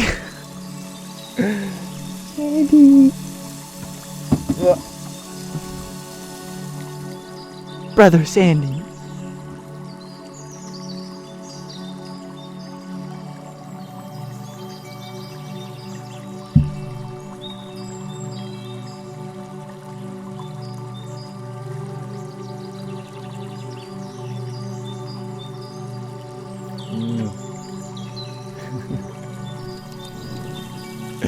Thank you, Mom.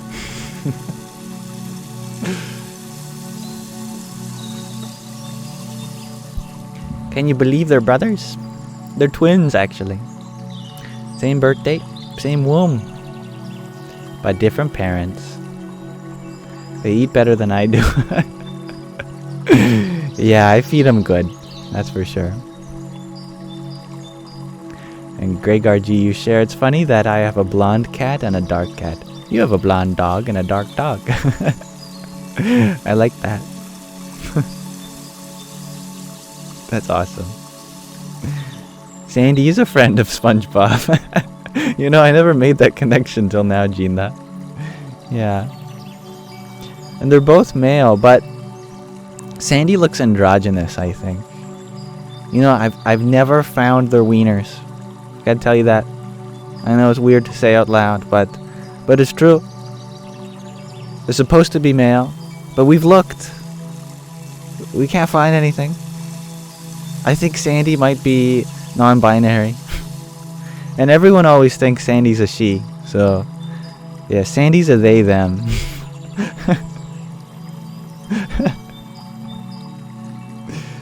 Shadow's definitely a guy, though.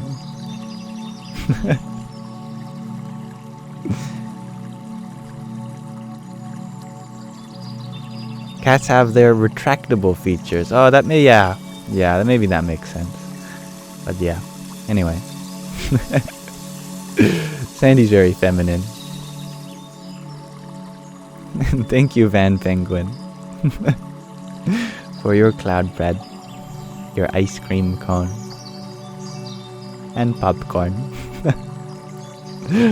Hare Krishna. I love a special guest from Shadow and Sandy. Now, I'd like to wrap things up for today, but there's a few things I'd like to do with you all. I would love to ask you all a question, and then do a short reading, and then we're going to do my favorite mantra together.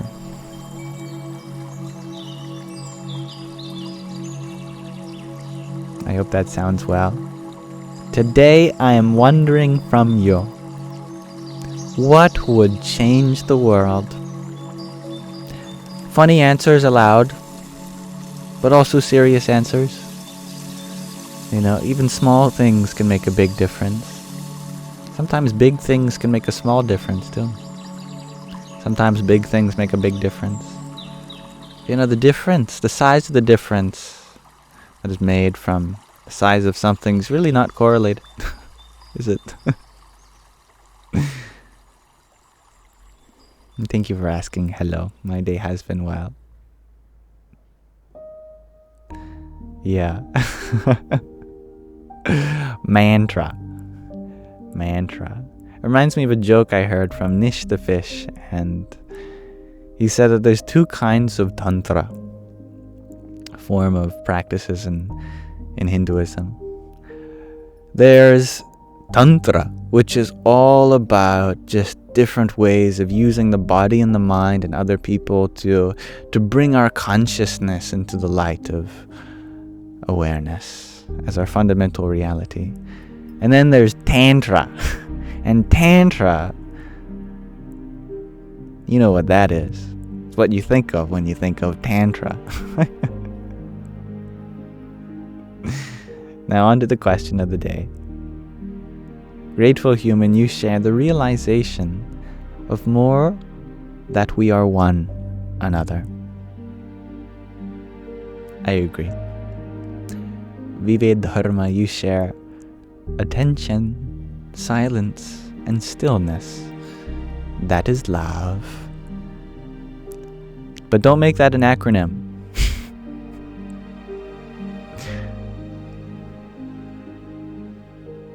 And hello, you share that a meteor the size of the United States crashing into the surface of the earth could change the world. You're very right. Our perception of it shares Dansuela. Indubitably. I concur. Knowledge shares Peak. Dreamweaver, you share cultivating the need to understand experiences outside of oneself. That's so beautiful. Gina, you share good president in all countries. No more war, love, and unity. Earth. On Earth. Wow, Gina, I think you really hit the nail on the head. Tattvam Asi, you share a little spirituality and all. Yeah. Turning fear into love. Share small fries and a shake. I love that. Grateful human, you ask, is light greater than darkness, or are they equal? It is from darkness that light gets a chance to shine. But without darkness, there would be no light either. So I believe that darkness, though sets up the stage for light to occur, they are both needed for the experience of life. Mudra, shares seriously furious. Mudra, mudra, mudra. Well, if only there was a mudra in which we could change the world. Actually, I have one. This bringing our hands together, the simplest of all mudras.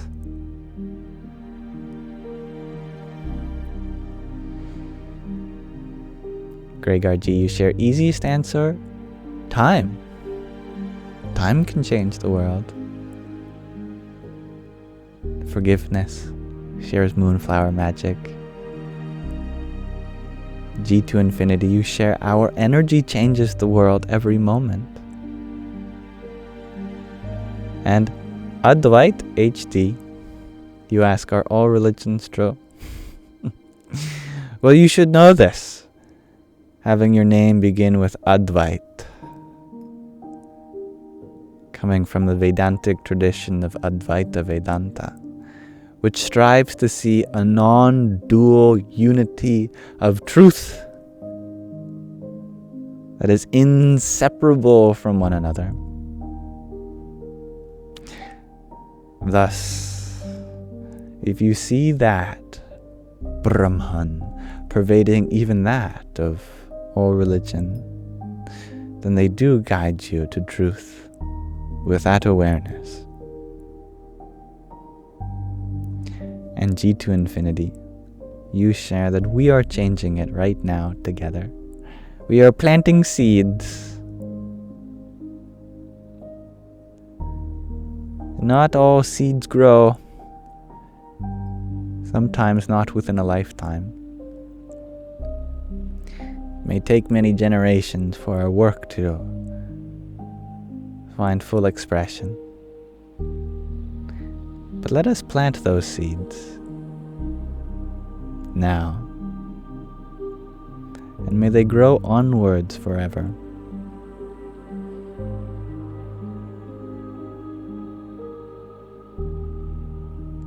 In Sika Valley, you share balance, kind of like Star Wars before they killed it.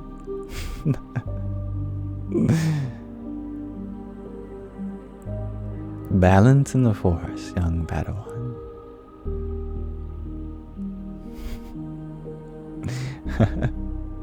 Jim J, you ask, is Islam outdated? What, is there an expiry date? Did it go bad because it's been in the sun? Should have been in the refrigerator?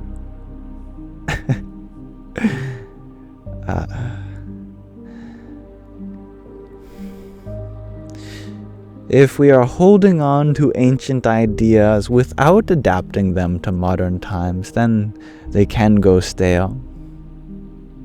But as long as we are bringing a newness into life, then nothing can ever grow old.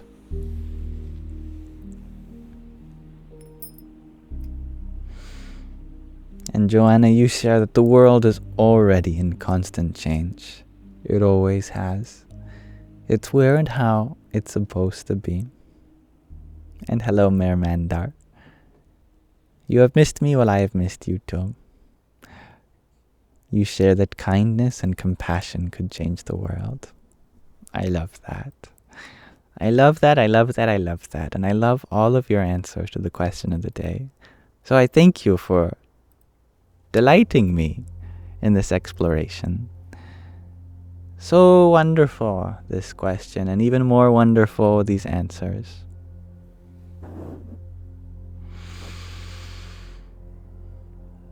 Now I'd love to read to you all.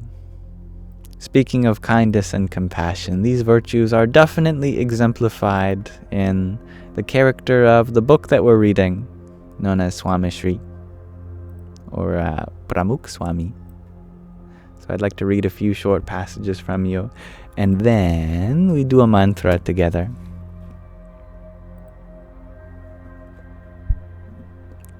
This is in love at ease.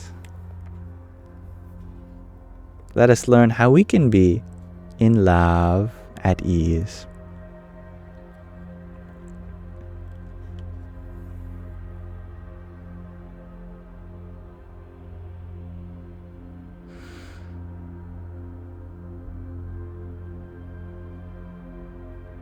Just looking where we left off. Second, Swami Shri understood that the das, the servant, is only a vehicle. The divine is the doer and the source of inspiration and strength. The divine worked through Swami Shri because his small I, literally a lowercase I, acknowledged his divine presence. Whenever someone tried to give him credit or praise him for bringing about a spiritual and social reform in Gujarat and the diaspora, Swami Shri would immediately lay all of it at the feet of the divine. Just to perform that sort of humility is difficult, and to live it seems almost unfathomable. I have witnessed many religious leaders accept and appreciate recognition, and perhaps even encourage it. Swami Shri was different, not because he was my guru, but because for him God was the doer, and he was his servant. Swami Shri was consistent time and time again. One of the only times I have seen him irate is when someone insists that he is God or functions in the capacity of the divine on earth. Swami Shri would not let the sadhu or bhakta, the monk or devotee, finish that thought. Once, while Swami Shri was in London, Krishnamurti Patni, one of the youth volunteers, decided to treat the youths to some sweets. He asked Swami Shri if he should bring ice cream or have Indian sweets made for the devotees. Swami Shri replied, "Whatever you want to offer to God." Patni did not hesitate, nor was shy to admit, "I have never seen God. You are our God. God lives and works through you today." Swami Shri's eyes widened and his nose flared up. "Bhagwan Swami Narayan is God. I am his das. I am a bhakta, a loving devotee. There is only one God." Patni pressed further, "But doesn't God reside in you?" Swami Shri's voice was now louder. "God only resides in those who are his das, servant. Learn to be a das and God will reside in all of you." Time and time again, Swami Shri raised and hailed the sacred image of Hari Krishna Maharaj as his source of inspiration. Swami Shri overtly shared his truth with other leaders, no matter their place and station in society. He told the former presidents of India, the United States of America, Kenya, and even King Charles III of the United Kingdom, that God was the true source of his strength and success. He was just his servant. Swami Shri was invited to St. James Palace by King Charles III on the 9th of November, 1997. After the British royal had visited BAPS Sri Swami Narayan Mandir in Neasden. As Prince of Wales, Charles would eventually succeed his late mother, Queen Elizabeth II, as monarch. He expressed his curiosity regarding religious succession in Hindu traditions. "You have a large community of followers. How and will you appoint your successor? How and when will you appoint your successor?" Swami Shri pointed out, pointed to the Murti, the divine image of Hari Krishna Maharaj in the room, and explained, God will inspire me to make the right decision when it is time. He will find that successor. I do not have to carry that burden. Charles was impressed and further observed, it seems you have worked hard to rid yourself of your ego. Swami Shri again turned to God. God is the all-doer. Once one understands this foundational concept of spirituality, humility naturally comes with ease. Following in the footsteps of a spiritual guru enables one to see God in everyone, to treat everyone as one's own family and with an eye of equality and fairness. The success and failure one encounters in life is God's will and for one's own good.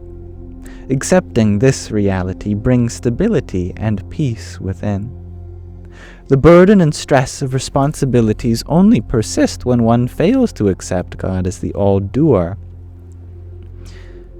Curious about Swami Shri's journey to humility, Charles asked, how long did it take you to imbibe this spiritual lesson in your life? Following my Guru's Agna, which is a word that is somewhere between vision or command, and serving according to his instructions and guidance helped me imbibe these lessons in life. It is possible through the Guru's grace. Swami Shri and Charles spoke about the recent, untimely death of his former wife, Princess Diana. Swami Shri again emphasized submission to God's will as the primary means to overcome grief and sorrow. Charles welcomed these lessons of humility and pledged to make an effort to imbibe them in his everyday interactions. Swami Shri lovingly shared some mehsoob, a sweet made of almond, ghee, and molasses, with him in a traditional custom of signifying friendship and auspicious beginnings on the spiritual path.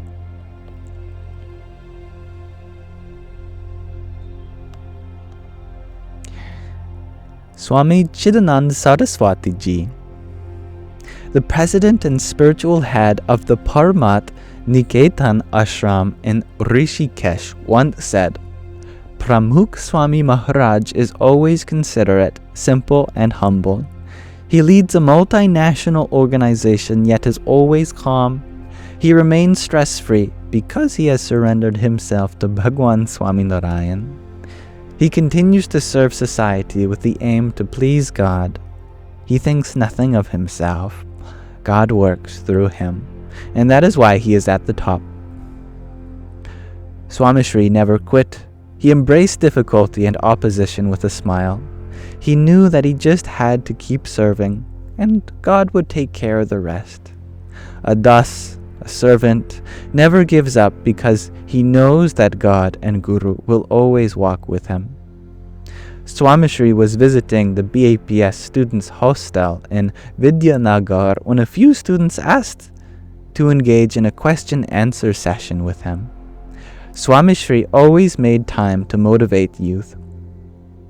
A college student asked Swami Shri how he was able to work so hard despite repeatedly being insulted, offended, attacked, and even poisoned. Swami Shri revealed his single-minded focus. I have never let any of that bother me. People sway with the wind and speak about you depending on their mood. If you let it bother you, that is your doing. You must keep your eyes on God and Guru. I have never had to think twice about following their agna. My job is to serve. They will take care of the rest. They always have. That unflinching faith leads you to the top. I never worried about insults, results, appreciation, inconvenience, or even death. I just kept soaring in the skies with my eyes on them. And look at where I am today. Sometimes you must keep going through the motions, and they will produce results. I always think of myself as a chair. I just sit there. God works through me.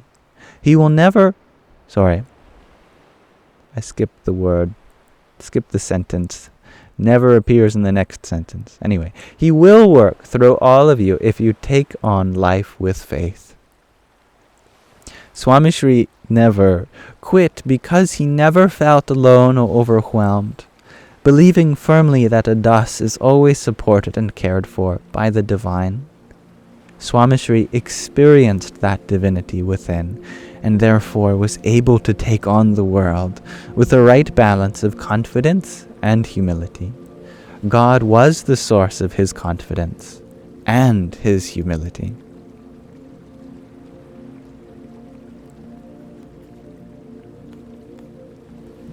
And we shall pause our reading of In Love at Ease there for now. So I thank you, my dear viewers, for listening with me.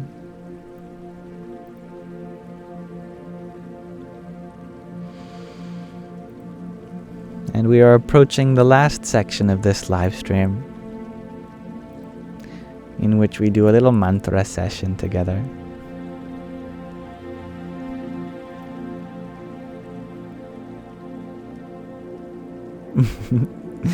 And thank you, whale emoji, for your pair of roses. Radhe, Radhe. And Truth Seeker, thank you for your heart, mate. Hari Om Tat Sat. And thank you, Ellipses, Jinx, for your finger heart. And that is true. Agni is the oldest word I think that we know of, as it's the first word spoken in the Rig Veda. Incidentally, the first portion of the Vedas, the Rig Veda, is the oldest, and the first portion of the Rig Veda is the oldest portion. Some people even date that portion of the Rig Veda to 8,000 years ago. So Agni might be the oldest word that we know of that's still spoken. It's where we get the English word to ignite. Ignite from Agni, meaning fire. But not just fire, but fire. Well, actually, the very first line of the Rig Veda describes what Agni, what fire really is. Agni le purohitam yajnasya devam rtvijam. It means I bow to fire, the minister of the sacrifice, who presents the oblation to the gods. Fire is the great purifier. Maybe that's why fire is in the word purifier. No, that might just be a coincidence, probably. But it's true. Fire is the intermediary between man and God, to use archaic terms, between humanity and the divine, to use more inclusive terms.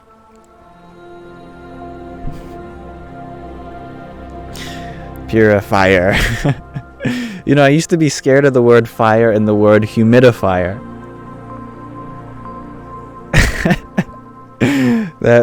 My mom has this story where she was going to turn on the humidifier, and I was so scared because I thought that meant that everything would become in flames. No, don't turn on the humidifier. Gina, you have no rose to send. Hey. That's okay. I asked you. I don't know if you got back to me yet. I was wondering if you're doing okay financially. Because I don't want you to be spending your money on me when you have such a family to take care of there in the Philippines. But I accept your intention always, nonetheless. So the mantra that we're doing together today is my favorite mantra. It's not actually the one I do every day.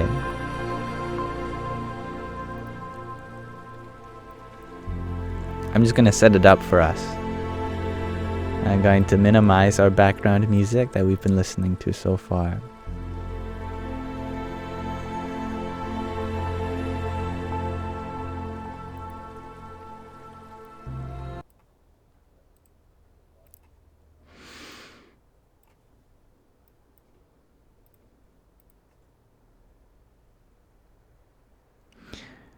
So the mantra that we're going to do today is very old. It also comes from the Rig Veda. It was even spoken highly by the Buddha, 500 BC.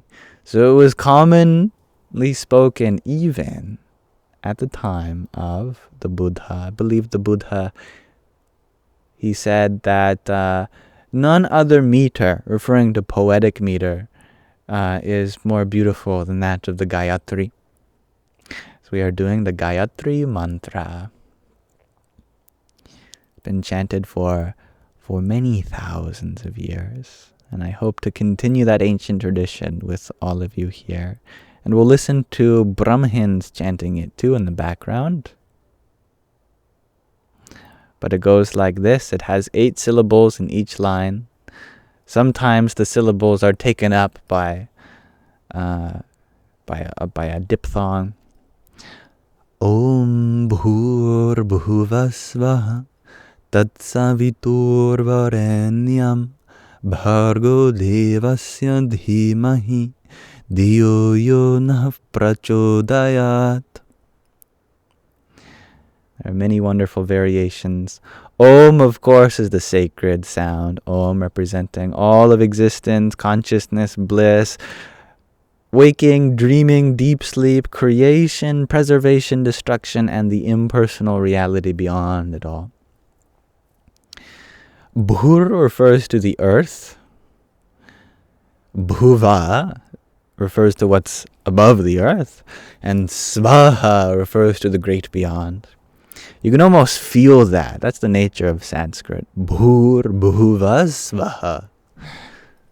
It's taking your awareness and directing it upwards from the earth to higher and higher realities. Tat means that. Savitur means the sun-like divinity that radiates. Varenyam means it means worthy of worship, worthy of having my attention brought to you. Bhargo means remover of ignorance. Devasya means feminine divine. And Dhimahi means we meditate upon.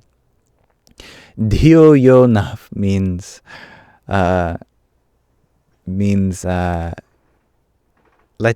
guide our intelligence.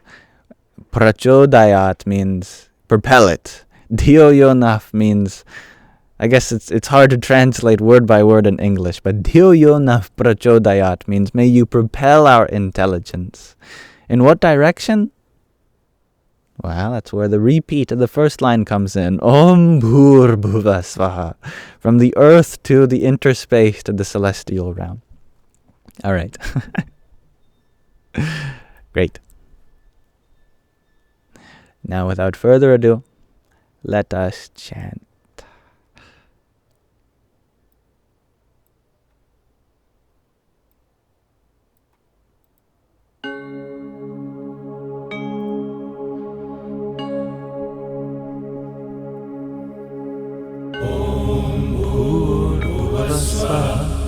Tatsavitur Varenyam Bhargo Devasya Dhimahi Dhiyo Yo Nah Prachodayat. Om Bhur Bhuvasvaha Tatsavitur Varenyam Bhargo Devasya Dhimahi Dhiyo Yo Nah Prachodayat. Om Bhur Bhuvasvaha Tatsavitur Varenyam Bhargo Devasya Dhimahi Dhiyo Yo Nah Prachodayat. Om Bhur Bhuvasvaha Tatsavitur Varenyam Bhargo Devasya Dhimahi Dhiyo Yo Nah Prachodayat.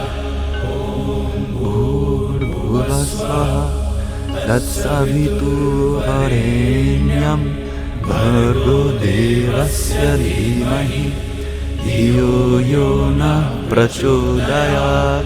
Om Bhur Bhuvasvaha Tatsavitur Varenyam Bhargo Devasya Dhimahi धियो यो नः प्रचोदयात् ॐ भूर्भुवस्वः तत्सवितुर्वरेण्यं भर्गो देवस्य धीमहि धियो यो नः प्रचोदयात् ॐ भूर्भुवस्वः तत्सवितुर्वरेण्यं भर्गो देवस्य धीमहि धियो यो नः प्रचोदयात् ॐ भूर्भुवस्वः तत्सवितुर्वरेण्यं भर्गो देवस्य धीमहि धियो यो नः प्रचोदयात्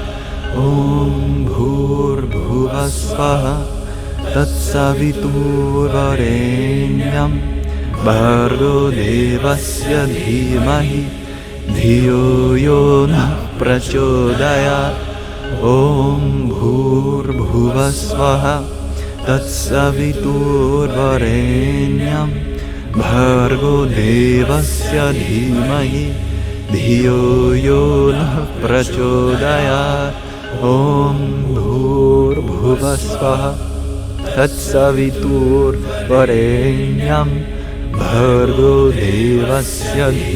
धीमहि धियो यो नः प्रचोदयात् ॐ भूर्भुवस्वः तत्सवितुर्वरेण्यं भर्गो देवस्य धीमहि धियो यो नः प्रचोदयात् ॐ भूर्भुवस्वः तत्सवितुर्वरेण्यं भर्गो देवस्य धीमहि धियो यो नः प्रचोदयात् ॐ भूर्भुवस्वः तत्सवितुर्वरेण्यं भर्गो देवस्य धीमहि धियो यो नः प्रचोदयात् ॐ भूर्भुवस्वः तत्सवितुर्वरेण्यं भर्गो देवस्य धीमहि धियो यो नः प्रचोदयात्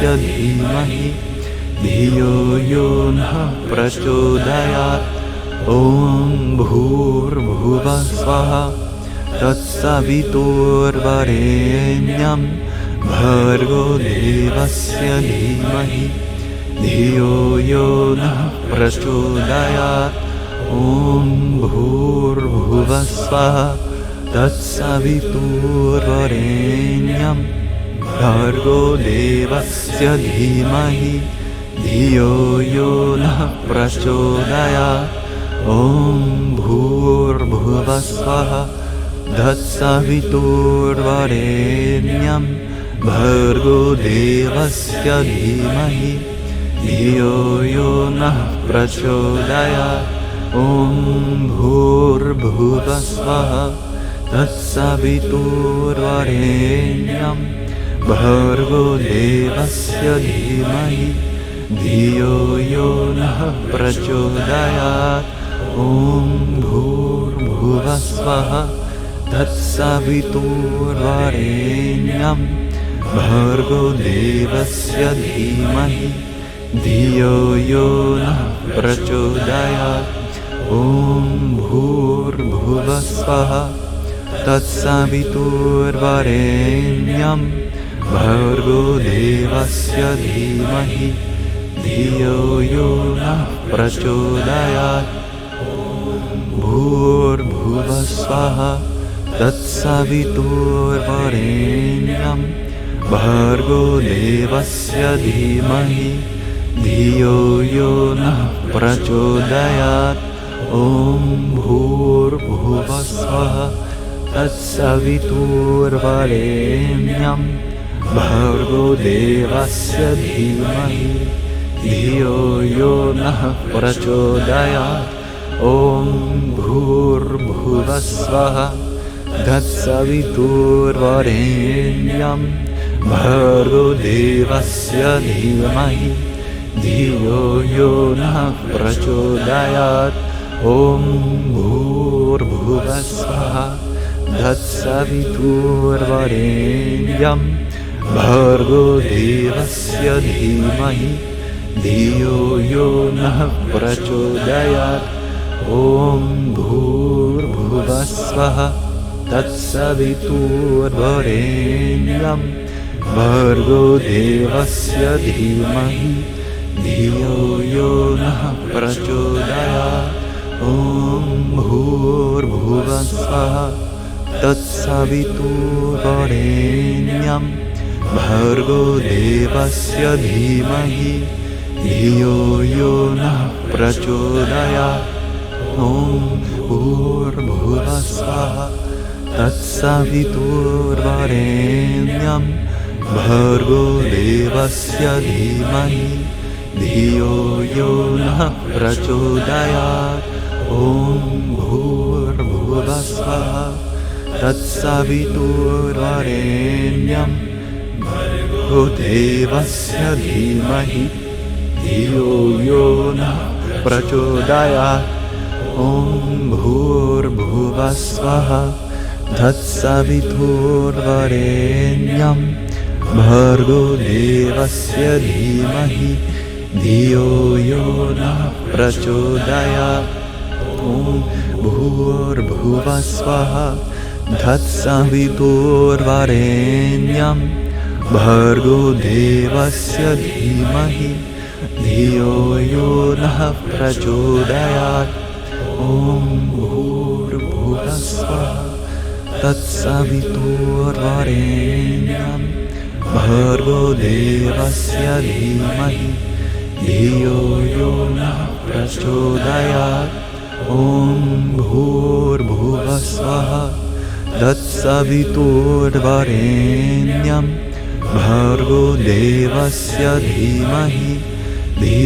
यो नः प्रचोदयात् ॐ भूर्भुवस्वः तत्सवितुर्वरेण्यं भर्गो देवस्य धीमहि धियो यो नः प्रचोदयात् ॐ भूर्भुवस्वः तत्सवितुर्वरेण्यं भर्गो देवस्य धीमहि धियो यो नः प्रचोदयात् ॐ भूर्भुवस्वः तत्सवितुर्वरेण्यं भर्गो देवस्य धीमहि धियो यो नः प्रचोदयात् ॐ भूर्भुवस्वः तत्सवितुर्वरेण्यं भर्गो देवस्य धीमहि धियो यो नः प्रचोदयात् ॐ भूर्भुवस्वः तत्सवितुर्वरेण्यं भर्गो देवस्य धीमहि धियो यो नः प्रचोदयात् ॐ भूर्भुवस्वः तत्सवितुर्वरेण्यं भर्गो देवस्य धीमहि धियो यो नः प्रचोदयात् ॐ भूर्भुवस्वः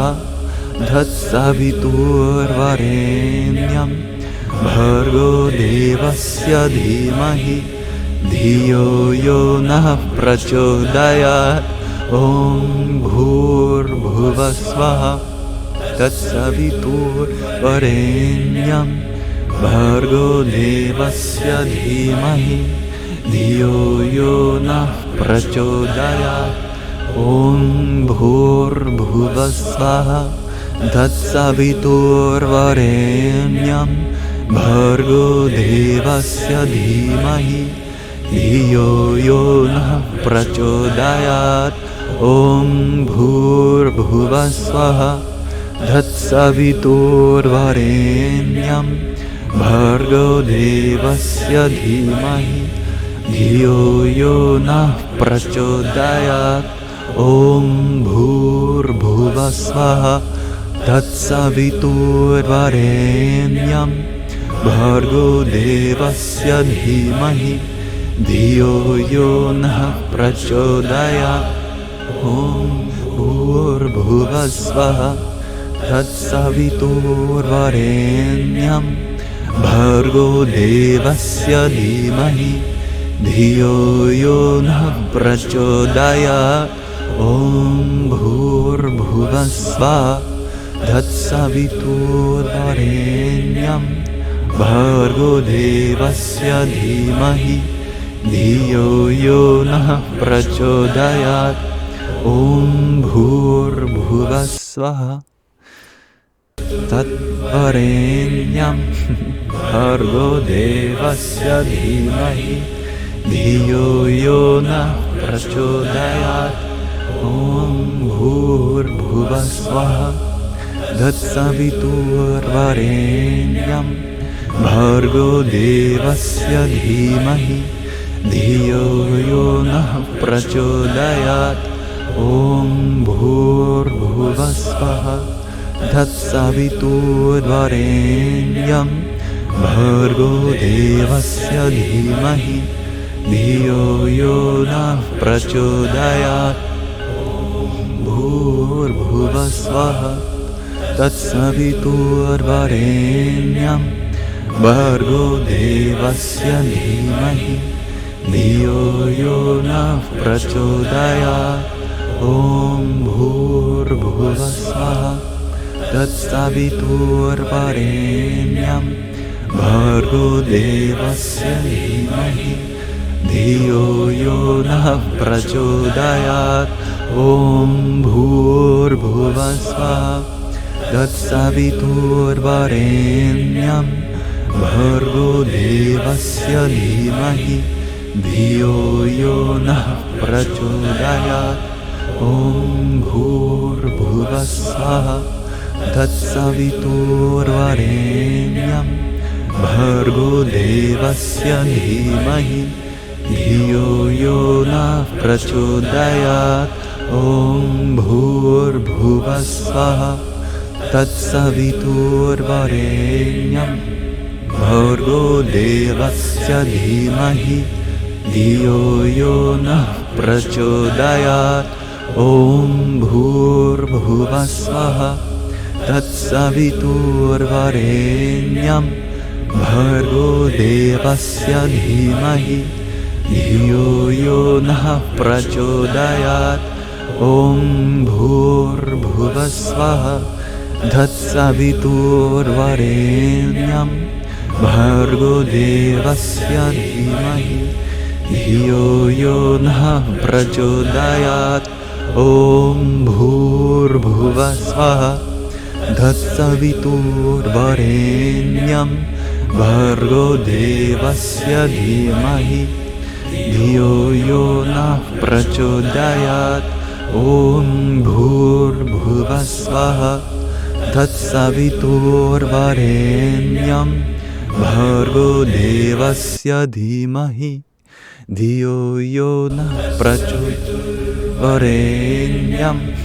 भर्गो देवस्य धीमहि धियो यो नः प्रचोदयात् ॐ भूर्भुवस्सुवः तत्सवितुर्वरेण्यं भर्गो देवस्य धीमहि धियो यो नः प्रचोदयात् ॐ भूर्भुवस्सुवः तत्सवितुर्वरेण्यं भर्गो देवस्य धीमहि धियो यो नः प्रचोदयात् ॐ भूर्भुवस्सुवः तत्सवितुर्वरेण्यं भर्गो देवस्य धीमहि धियो यो नः प्रचोदयात् ॐ भूर्भुवस्सुवः तत्सवितुर्वरेण्यं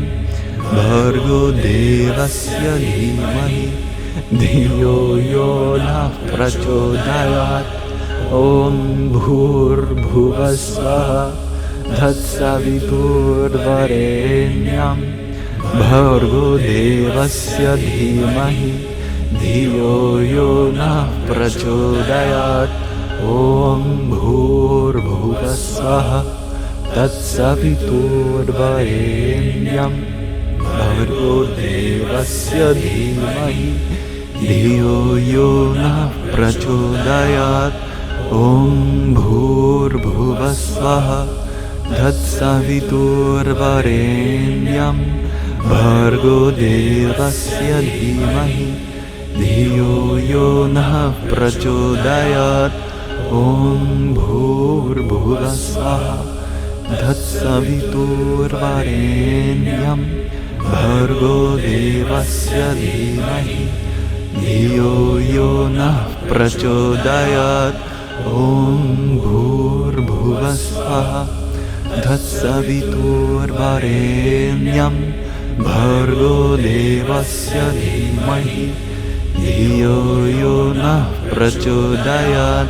Om Bhurbhuvasvaha Tatsaviturvarenyam Bhargo Devasya Dhimahi Dhiyo Yo Nah Prachodayat. Om Bhurbhuvasvaha Tatsaviturvarenyam Bhargo Devasya Dhimahi Dhiyo Yo Nah Prachodayat. Om Bhurbhuvasvaha Tatsaviturvarenyam Bhargo Devasya Dhimahi Dhiyo Yo Nah Prachodayat. Om Bhurbhuvasvaha Tatsaviturvarenyam Bhargo Devasya Dhimahi Dhiyo Yo Nah Prachodayat. Om Bhurbhuvasvaha Tatsaviturvarenyam Bhargo Devasya Dhimahi Dhiyo Yo Nah Prachodayat. Om Bhurbhuvasvaha Tatsaviturvarenyam Bhargo Devasya Dhimahi Dhiyo Yo Nah Prachodayat. Om Bhurbhuvasvaha Tatsaviturvarenyam Bhargo Devasya Dhimahi Dhiyo Yo Nah Prachodayat. Om Bhurbhuvasvaha Tatsaviturvarenyam Bhargo Devasya Dhimahi Dhiyo Yo Nah Prachodayat. Om Bhurbhuvasvaha Tatsaviturvarenyam Bhargo Devasya Dhimahi Dhiyo Yo Nah Prachodayat. Om Bhurbhuvasvaha Tatsaviturvarenyam Bhargo Devasya Dhimahi Dhiyo Yo Nah Prachodayat. Om Bhurbhuvasvaha Tatsaviturvarenyam Bhargo Devasya Dhimahi Dhiyo Yo Nah Prachodayat. Om Bhurbhuvasvaha Tatsaviturvarenyam Bhargo Devasya Dhimahi Dhiyo Yo Nah Prachodayat. Om Bhurbhuvasvaha Tatsaviturvarenyam Bhargo Devasya Dhimahi Dhiyo Yo Nah Prachodayat. Om Bhurbhuvasvaha Tatsaviturvarenyam Bhargo Devasya Dhimahi Dhiyo Yo Nah Prachodayat. Om Bhurbhuvasvaha Tatsaviturvarenyam Bhargo Devasya Dhimahi Dhiyo Yo Nah Prachodayat.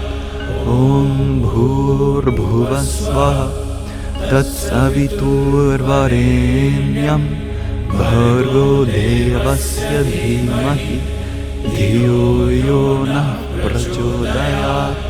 Om Bhurbhuvasvaha Tatsaviturvarenyam Bhargo Devasya Dhimahi Dhiyo Yo Nah Prachodayat.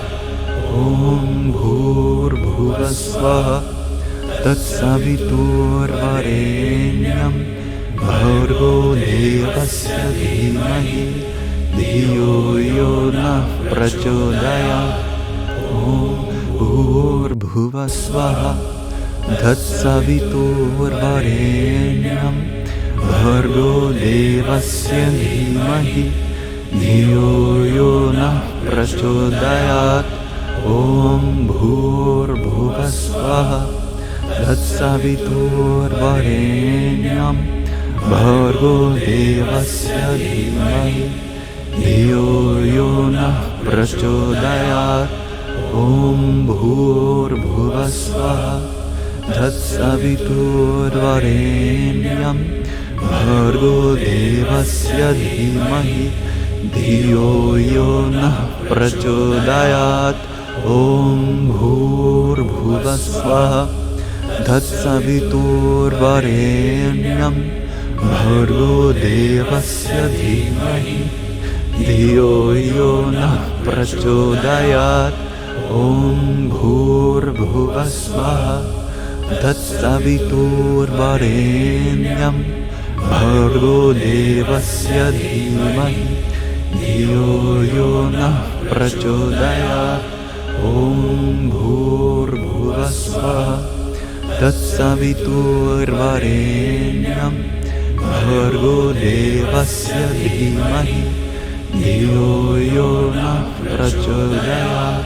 Om Bhurbhuvasvaha Tatsaviturvarenyam Bhargo Devasya Dhimahi Dhiyo Yonah Prachodayat.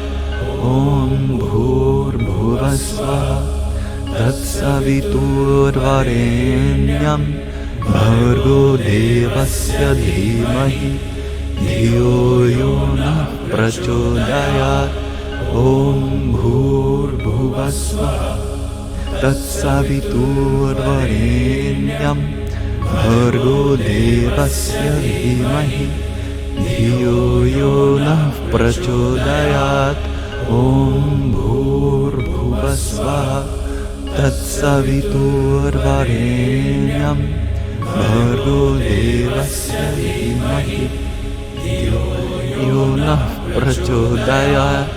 Om Bhurbhuvasvaha Tatsaviturvarenyam Bhargo Devasya Dhimahi Dhiyo Yonah Prachodayat.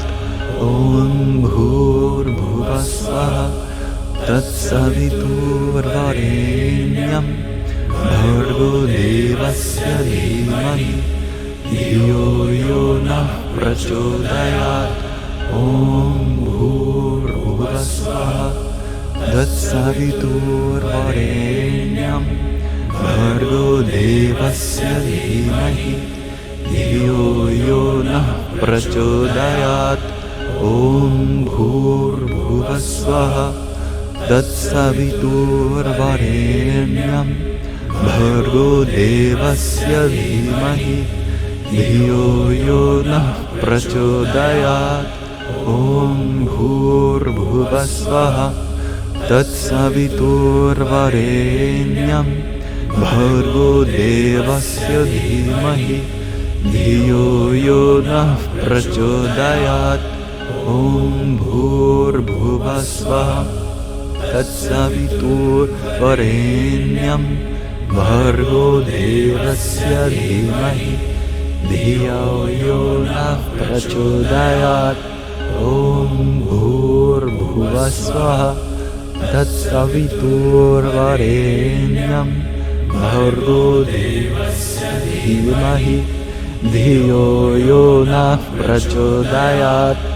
Om Bhurbhuvasvaha Tatsaviturvarenyam Bhargo Devasya Dhimahi Dhiyo Yonah Prachodayat. Om Bhurbhuvasvaha Tatsaviturvarenyam Bhargo Devasya Dhimahi Dhiyo Yonah Prachodayat. Om Bhur Swaha Tatsaviturvarenyam Bhargo Devasya Dhimahi Dhiyo Yo Nah Prachodayat. Om Bhur Swaha Tatsaviturvarenyam Bhargo Devasya Dhimahi Dhiyo Yo Nah Prachodayat. Om Bhur Swaha Tatsaviturvarenyam Bhargo Devasya Dhimahi Dhiyo Yo Nah Prachodayat. Om Bhur Swaha Tatsaviturvarenyam Bhargo Devasya Dhimahi Dhiyo Yo Nah Prachodayat.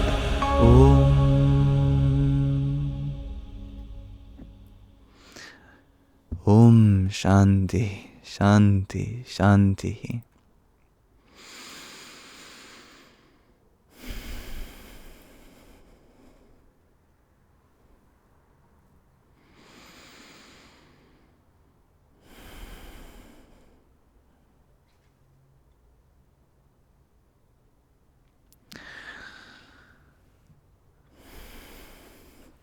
It is said that before the Kali Yuga began, 5,160 years ago, that there was this great king who actually tried to defeat his guru. That he meditated to Shiva for 1,000 years to give him a weapon that was strong enough to defeat his guru. So he became a kind of Rishi, kind of seer, a Maharshi. But of course he was no match for his guru, who was a Brahmarishi. A Brahmarishi is a sage who is so in tune with God that even if they mispronounce the truth, the universe rearranges itself in order to accommodate the mistake. Now, he was quickly humbled by his guru. And so for repentance, he went into meditation again for 1,000 more years. This time he meditated on the form of Vishnu. But Vishnu did not come after 1,000 years. So he went back and realized that 500 years into his meditation, he went out to curse a bird that was distracting him. Curse you, bird, I'm meditating. And thus the rest of his 500 years of meditation were of no use. So he tried once more to meditate again for 1,000 more years uninterrupted. And finally Vishnu came and said, I am here to grant your boon. How may I serve thee? I declare thee Brahma Rishi. Speak it, and it shall become so. This great sage, who was a friend of the universe, he said, O great Lord, dark times are approaching. How in the age of Kali might we find redemption? So Vishnu took him to the future, to the present age of Kali, and he showed them that in this age there will be a mantra. That mantra was the Gayatri Mantra that we did together. So he came back from the future, thus extolled the Gayatri Mantra for everyone, and thus it was eventually encoded in the Rig Veda as one of its hymns. So it's one of those Doctor Who episodes. Which came first? It was revealed in the future, brought back into the past so that it may prevail in the present. And there's a long, long, beautiful story that I've only given a summary of how this mantra came into being. But that was the mantra we chanted today. So thank you. My whole body is filled with such a Shakti. Oh my goodness. I feel like I could explode. I feel so tingly and full of a kind of ecstasy that you can't get without mantra japa. Such a state it is. Thus, we conclude today's Sangha. And I hope to see you tomorrow. I hope to see myself tomorrow. But thank you for joining me on this journey. Shine, Izzy, shine. Thank you for your finger heart that you sent many minutes ago now. Hari Om Tat Sat. And Dirty Rat. Beautiful creature. That's my new name for you. Thank you for your bubble tea and your applause. Hare Krishna. Tattvam Asi. Thank you for your quintet of roses and a fire. Jai Sitaram. Gute Nacht, Sakura. Thank you for sharing your blessings, Cookie. Good night, Vive Dharma. Hari Om Tat Sat. And I will get back to your follow-up email as well. Sweet dreams, Vanessa. Peace be with you, Gardening Gregarji. And thank you, Joanna, for your team bracelet. Dozen of roses. And a finger heart, too. Radhe Radhe.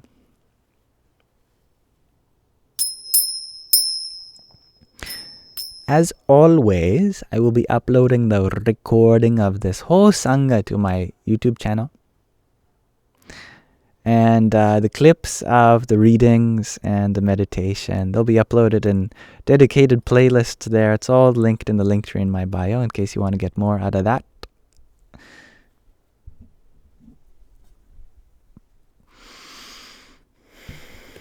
May this be an offering to Sri Radha Krishna,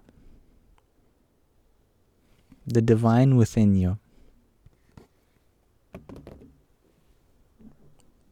Radhe Krishna, Radhe Krishna, Krishna Krishna, Radhe Radhe, Radhe Shyam, Radhe Shyam, Shyam Shyam, Radhe Radhe.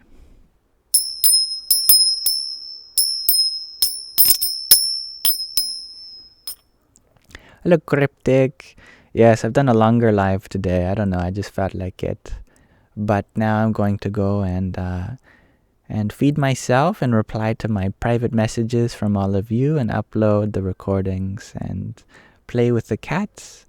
And I love you all. I hope you have a beautiful rest of your morning, afternoon, evening, night. May this moment be full of bliss, and may it hereby be such forever onwards. May you all have a wonderful rest of your present moment. May you feel blissful from now unto eternity. And thank you, Anna, for your ice cream cone. So sweet you are. Radhe Radhe.